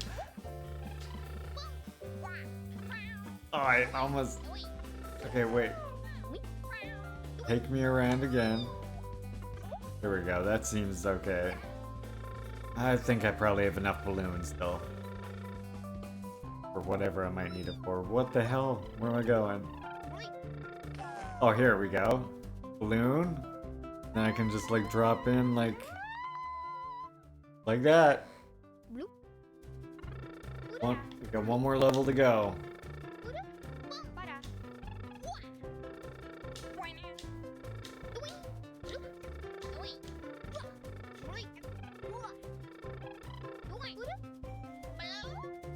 Last one of this world. Making good fucking progress here. Close the door.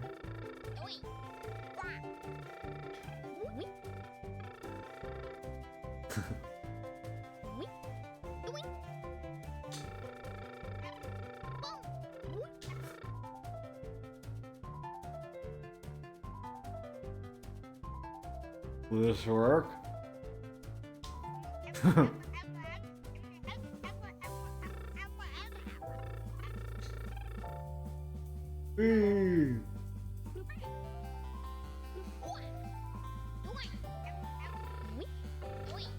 Okay, there's a contraption here. Oh, okay. Why don't these things... How come the things don't go? You know, the things. Why don't they go? Oh, I see. Oh, that's handy. So how the fuck... Wait, now. Oh, I see. It moves when I'm on it. Okay, so look. I go like this, then.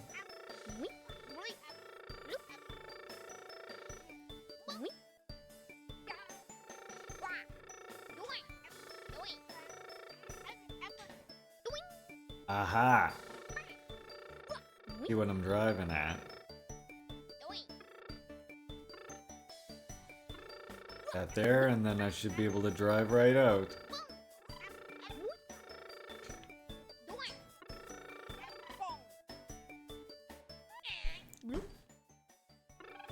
Well, that's... that's unfortunate. Okay, don't go that way. Nope, nope, nope. Look at this jelly-ass car.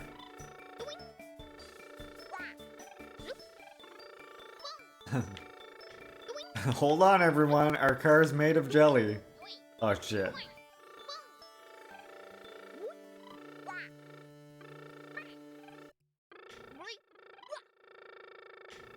There. Now we go this way.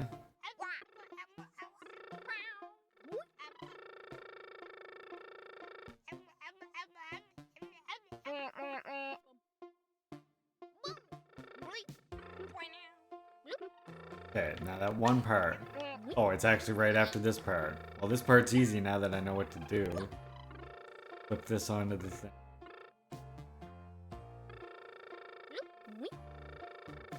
Go up here and move it with the conveyor.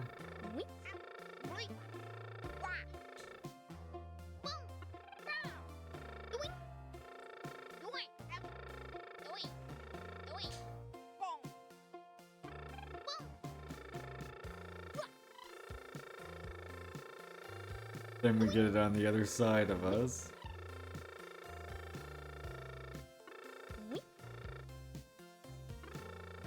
Okay, now.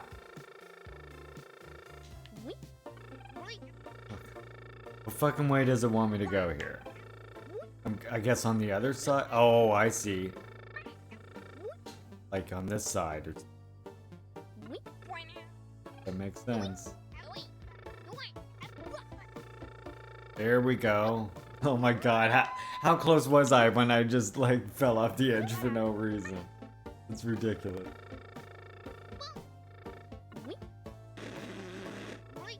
Oh, that doesn't do at all what I expected it to do.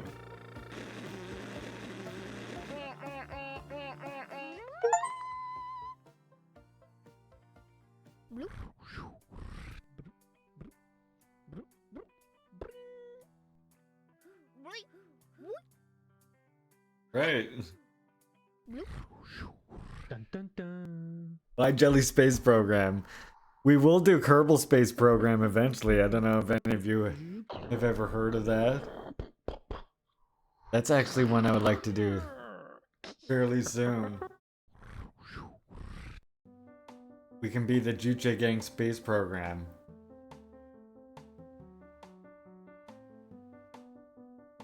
It's very interesting. We build rockets and we try to go to space, including maybe landing on other planets.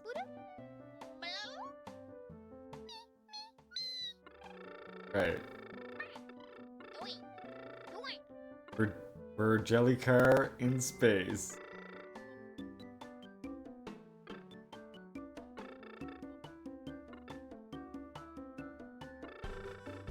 I managed to like land on the moon once in it, on one of the moons.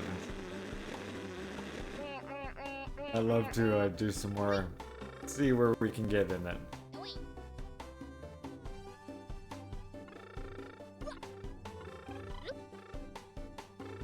You're so bouncy.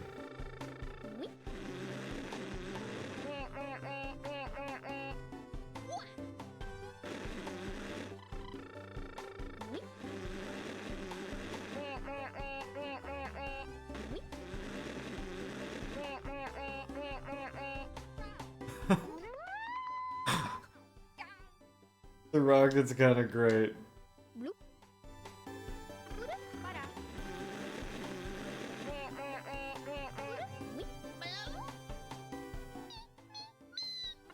I like the rocket. Down there.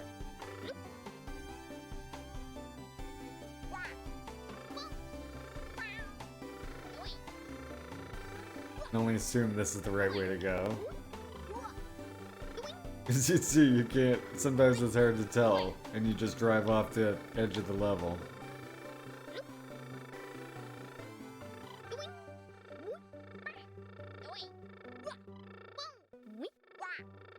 Okay, what do... Yes?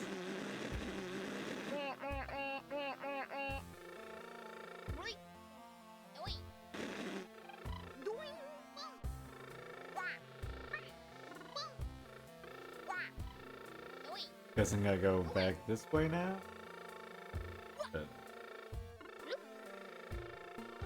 What?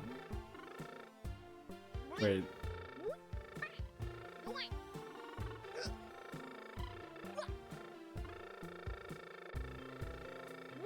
Oh. Can I get another rocket? I cannot. Okay. I'm gonna assume I go down the other side then. I'm squished.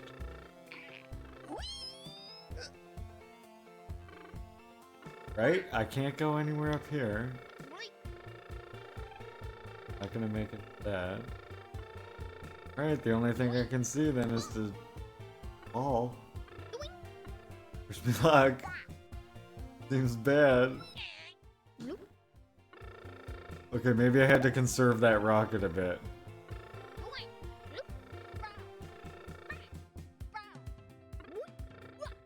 Try and conserve the rocket. Conserve fuel this time. Arrow was pointing down, wasn't it? Yeah, that's why I thought that's where I was supposed to go. But then it appeared not to be the case.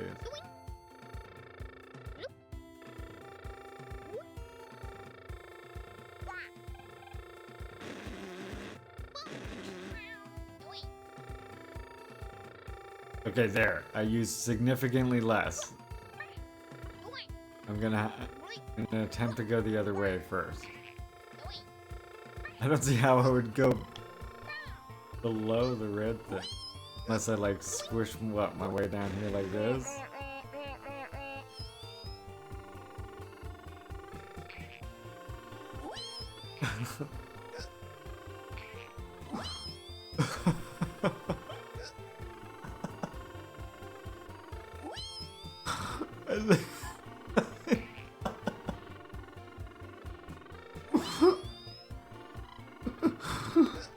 Okay, I get it. Wants me to squish my way down here, which it does when it pulls me down there.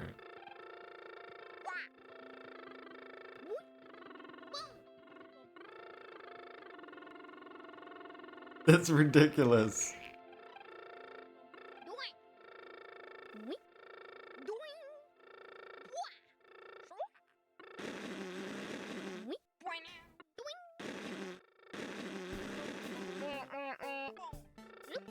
Okay, it's all about squishing yourself into tiny holes. That last part was a bit disturbing.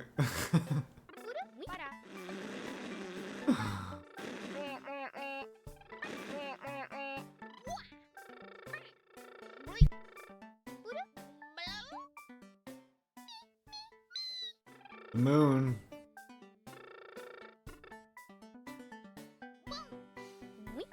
Shit, it's the moon. Oh, okay, well now I know I need to go upside down. Load the cannon back up. Oh my god.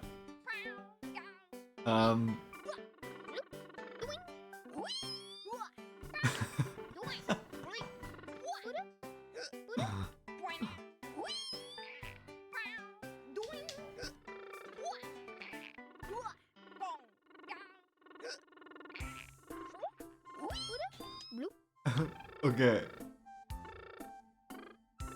Try this again. There we go. This too.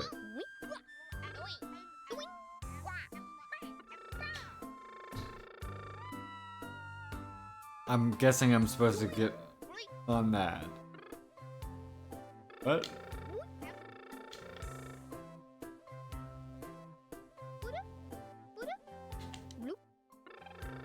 Okay, let me try this again. One here. Up we go.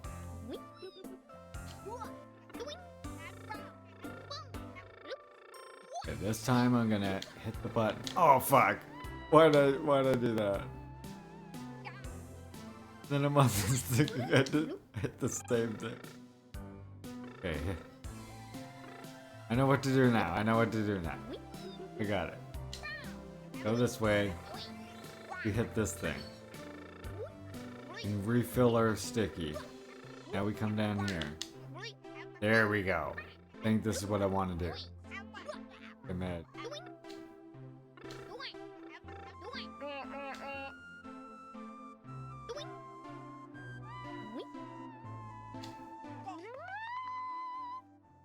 Nice.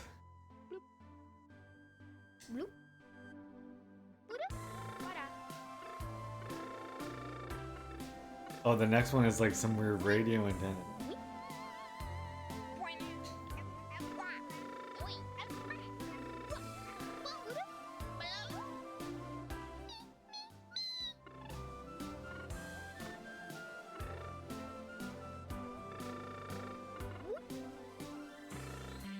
This looks like I shouldn't go here, does it? Oh, wait. It's like a space beam. Wait. And get over to the other side. Oh, weird.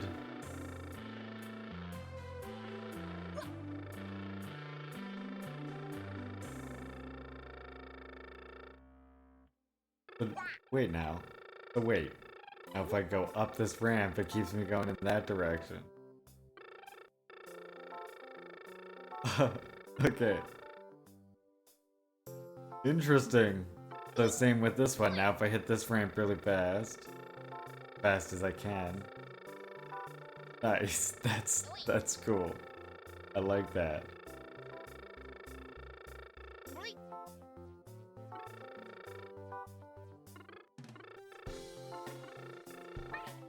I realized Chesney Bulb is still up and playable on Steam. Spent the last half hour on it. Send help.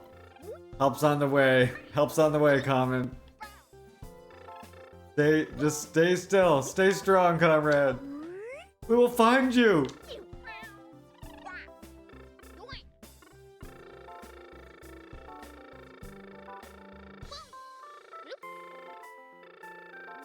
Oh, I guess I probably get in there with this, right?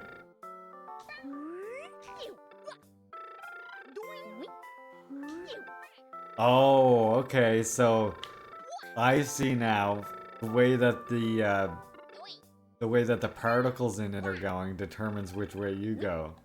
That's why I want the thing. I think I get it. Up this way.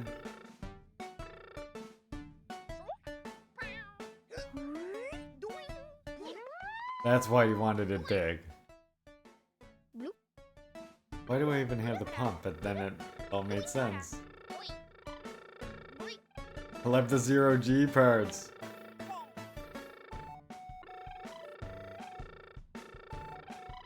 Great.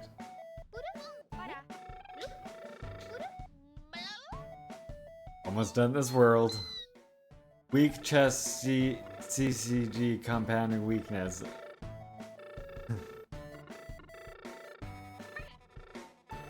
Everybody's got the thing. For me, it's retro. By the way, I feel another Zelda randomizer coming on someday soon. Link to the Past randomizer, that is.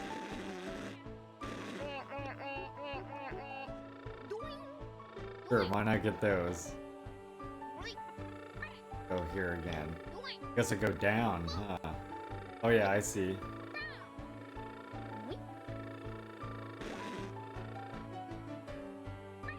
Only needed a very short burst of a rocket.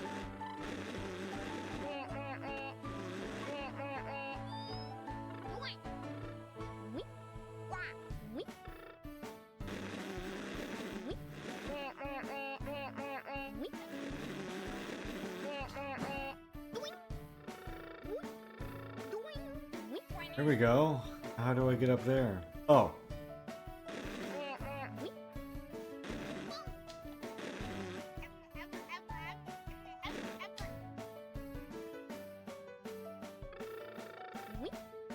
Oh, okay, wait. So I hit it. Now I'm gonna have to like rocket down there, right? Wait a second. What's this way? Death. I think I'm on the right track though. It tells me that is the right idea.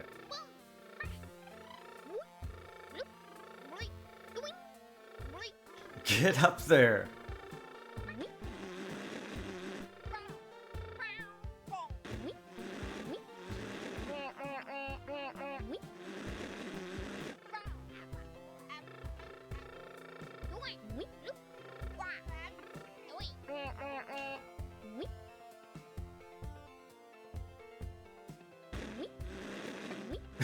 It seems like I would never make that, does it?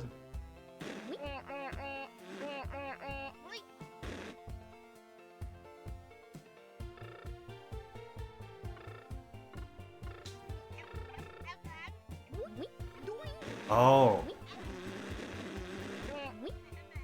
Aha.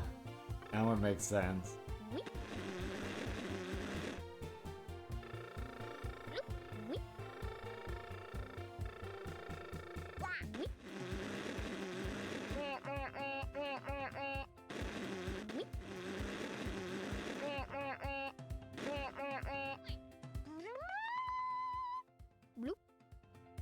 Hugging right along.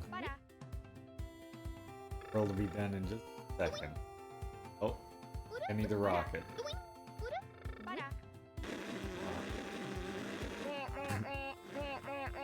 Oh shit. Oh, okay, wait. I see. Probably like this, and then...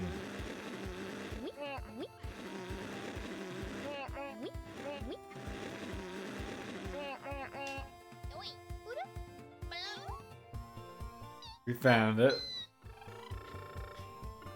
Their way.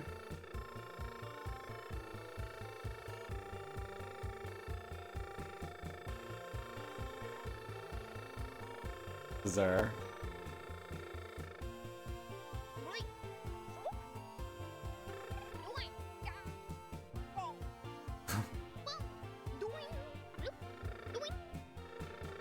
You want me to go this way now? After dropping all these blocks from the sky.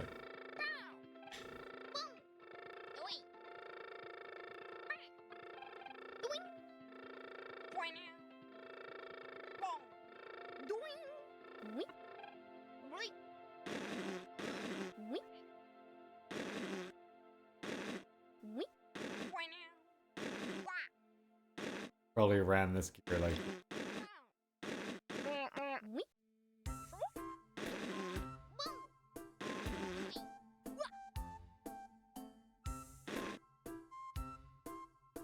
Where's the exit, though?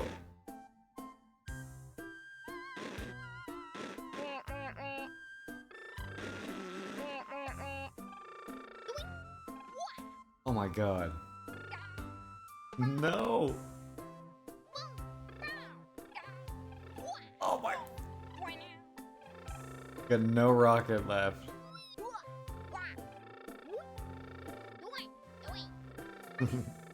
They're like dominoes. Right, fuck the rocket.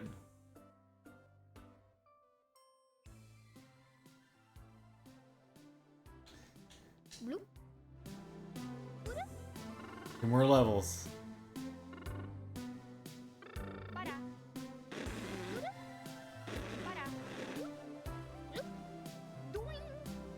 Wait.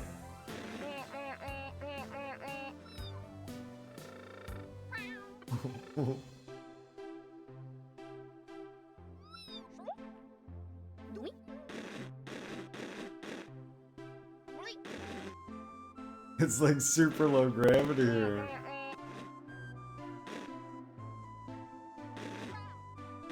I can't get in there. What the fuck is this?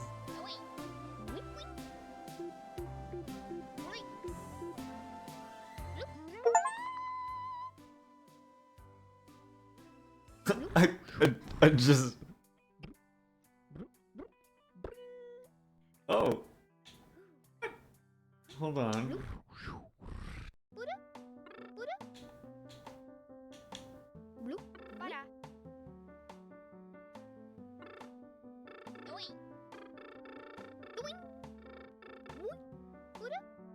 Oh, okay. Like, hold on a second.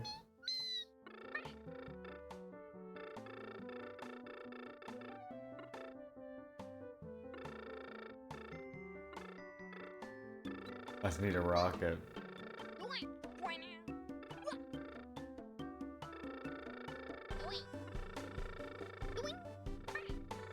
This looks very strange.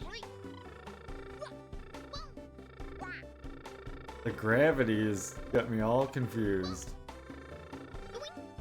Guess it's like I'm on a planetoid, like Super Mario Galaxy style or something.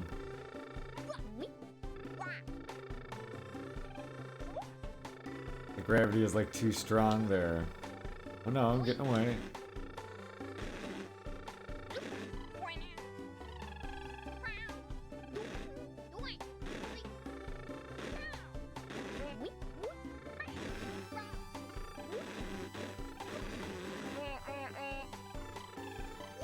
The rocket does not last long. Okay. Here's what I needed it for.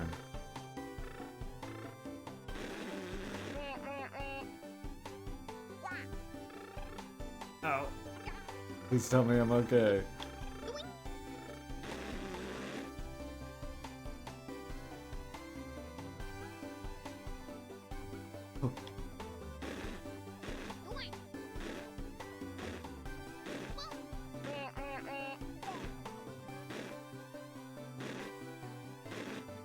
Oh my god, crowd control Katamari? That would be amazing. Love Katamari, it's such a fun game. Uh-oh. Not good, not good, not good. Okay. What? Found the planet thing. That thing to turn it on. Here. What was I missing? This one was tricky the way it just like a random arrow like blast off in this direction.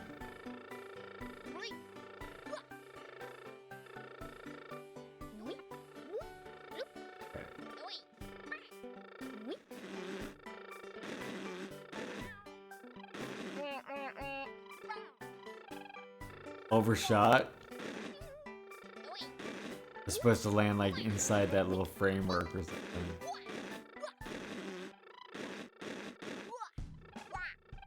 Okay. Okay. Got rocket power now.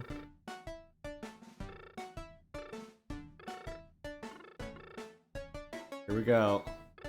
3, 2, 1, lift off! This one has enough gravity. It's pretty easy to land on. This part here, okay. I'll just fly carefully.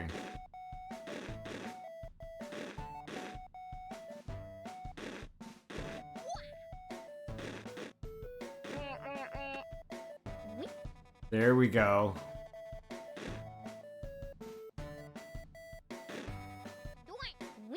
This.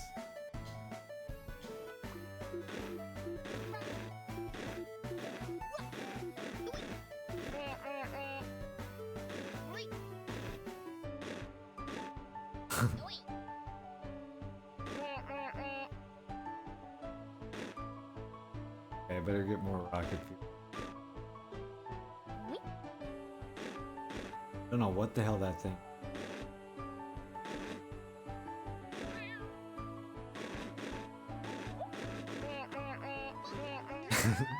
Get in there. Right, one more level.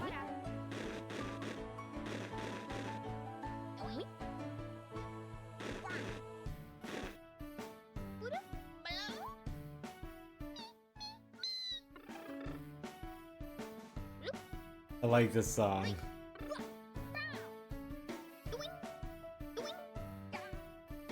Okay.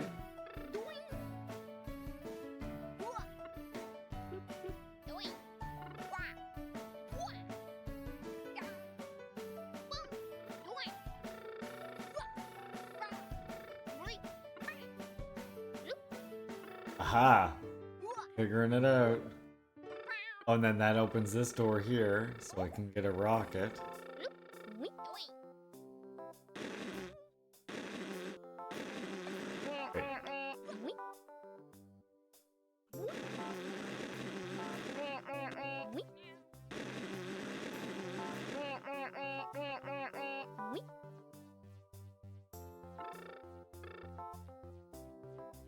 Is that what I need to have happen? It is, right? Must be. Oh yeah, I see the symbols correlate, so I need to bump this off. And it going through should open this for me.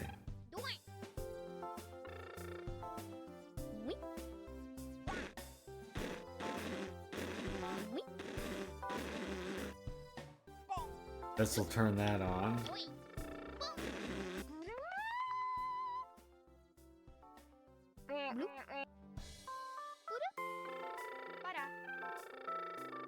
Where's this? Oh, we already went through the exit. And get that Next thing, which is I guess is like a remote control. Oh, getting the triangles must be how you face the bosses in all these worlds. Dang. Right, we only got 3 more worlds to go. And then we're gonna do that Carry On game or Project Zomboid. Actually, what would comrades watching right now? Whenever we're done this, what do you want to see next? Do you want to see? Just curious. Next game.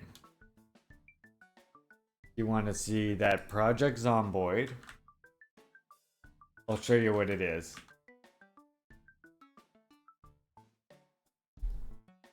You want to see Carry On?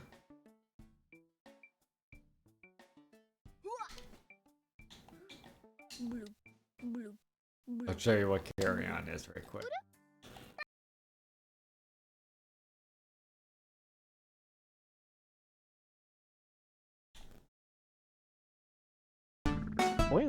Let's see. So Carry On. I don't know if I have a video for it, but it should have some. Wow.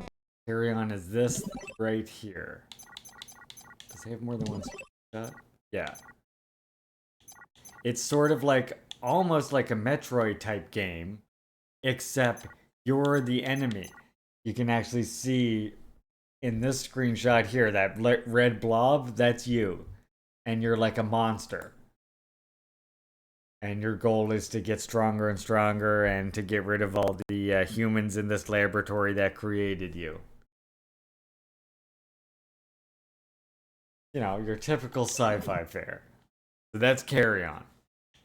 Or we could do Project Zomboid when we're done. Or we could do Kerbal. Those are your 3 choices. I'll give you the vote. So, Carry On is this one. You're sort of like the monster. It's almost like a Metroid 2D pixel game. Project Zomboid is this one here I mentioned. Live at the military blockade. Takes place in like the zombie apocalypse. The message is clear. The Nox event is contained. Live at the military blockade. The message is clear. The Nox event is contained. Or we can play Kerbal Space Program. The Nox event is Cast your vote now. Poll in the chat. What happened here? What's happening here? It's not contained.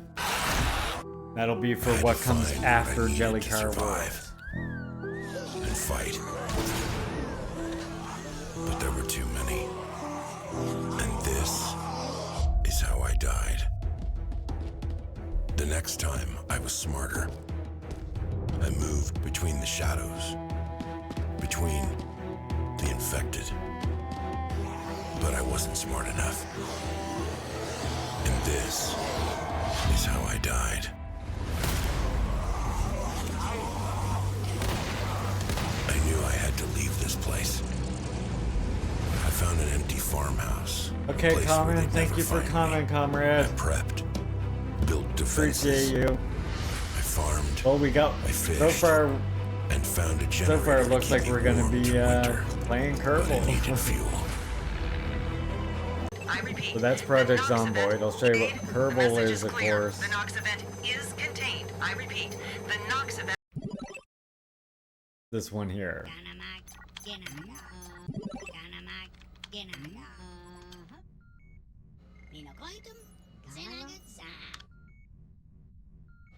It is kind of adorable. All about rocketeering, landing on planet, trial and error, landing on moons too. And you have to build your rockets and your moon landers and everything like that. Like just from the little parts that they give you, you snap it all together.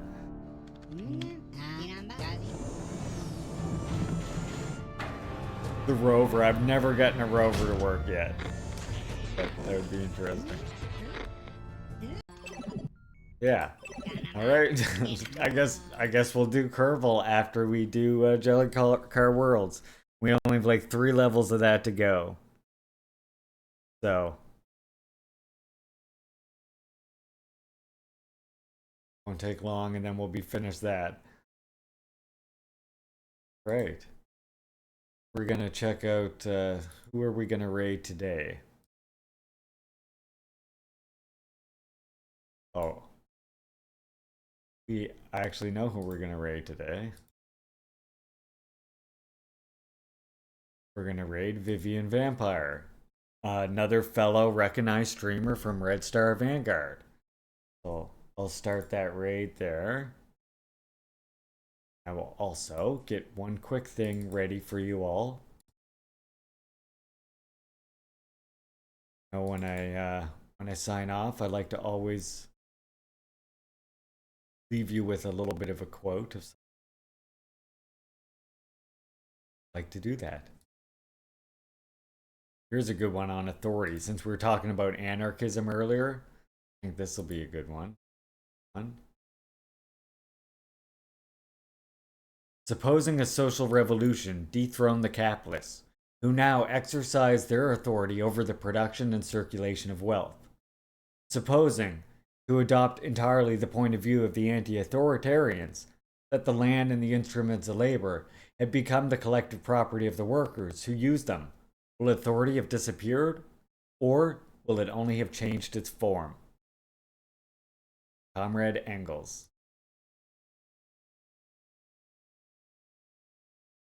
Alright, we're gonna raid Vivian Vampire here. Fantastic stream. Another member of the Red Star Vanguard community, so I recommend you join us for this. If you are a subscriber here and a member of the exclusive Juche Gang Club, then you can copy this message, and I recommend you spam that into Vivian's chat when we get in there. You will appreciate that, trust me. Tomorrow, we're going to be doing more of a read of Stalin, History and Critique of a Black Legend, so make sure you come back for that. We're going to be on Chapter 3. We're on Chapter 3 right here, between the 20th century, so on and so forth. Thank you all so much for the support today. Thank you for the gift subs, comrades. Absolutely means a ton to me, as always. I hope you come back tomorrow for the reading. Probably be a shorter stream. Actually, tomorrow might be a little bit longer. I'm going to be able to do probably most of that whole chapter tomorrow, and maybe some gaming afterwards. We'll see. No problem, Magnet. Thanks for coming, everybody. Love you, comrades. Thanks for the support, and thanks for your time. Very much appreciate it. I hope to see you all tomorrow. Salute.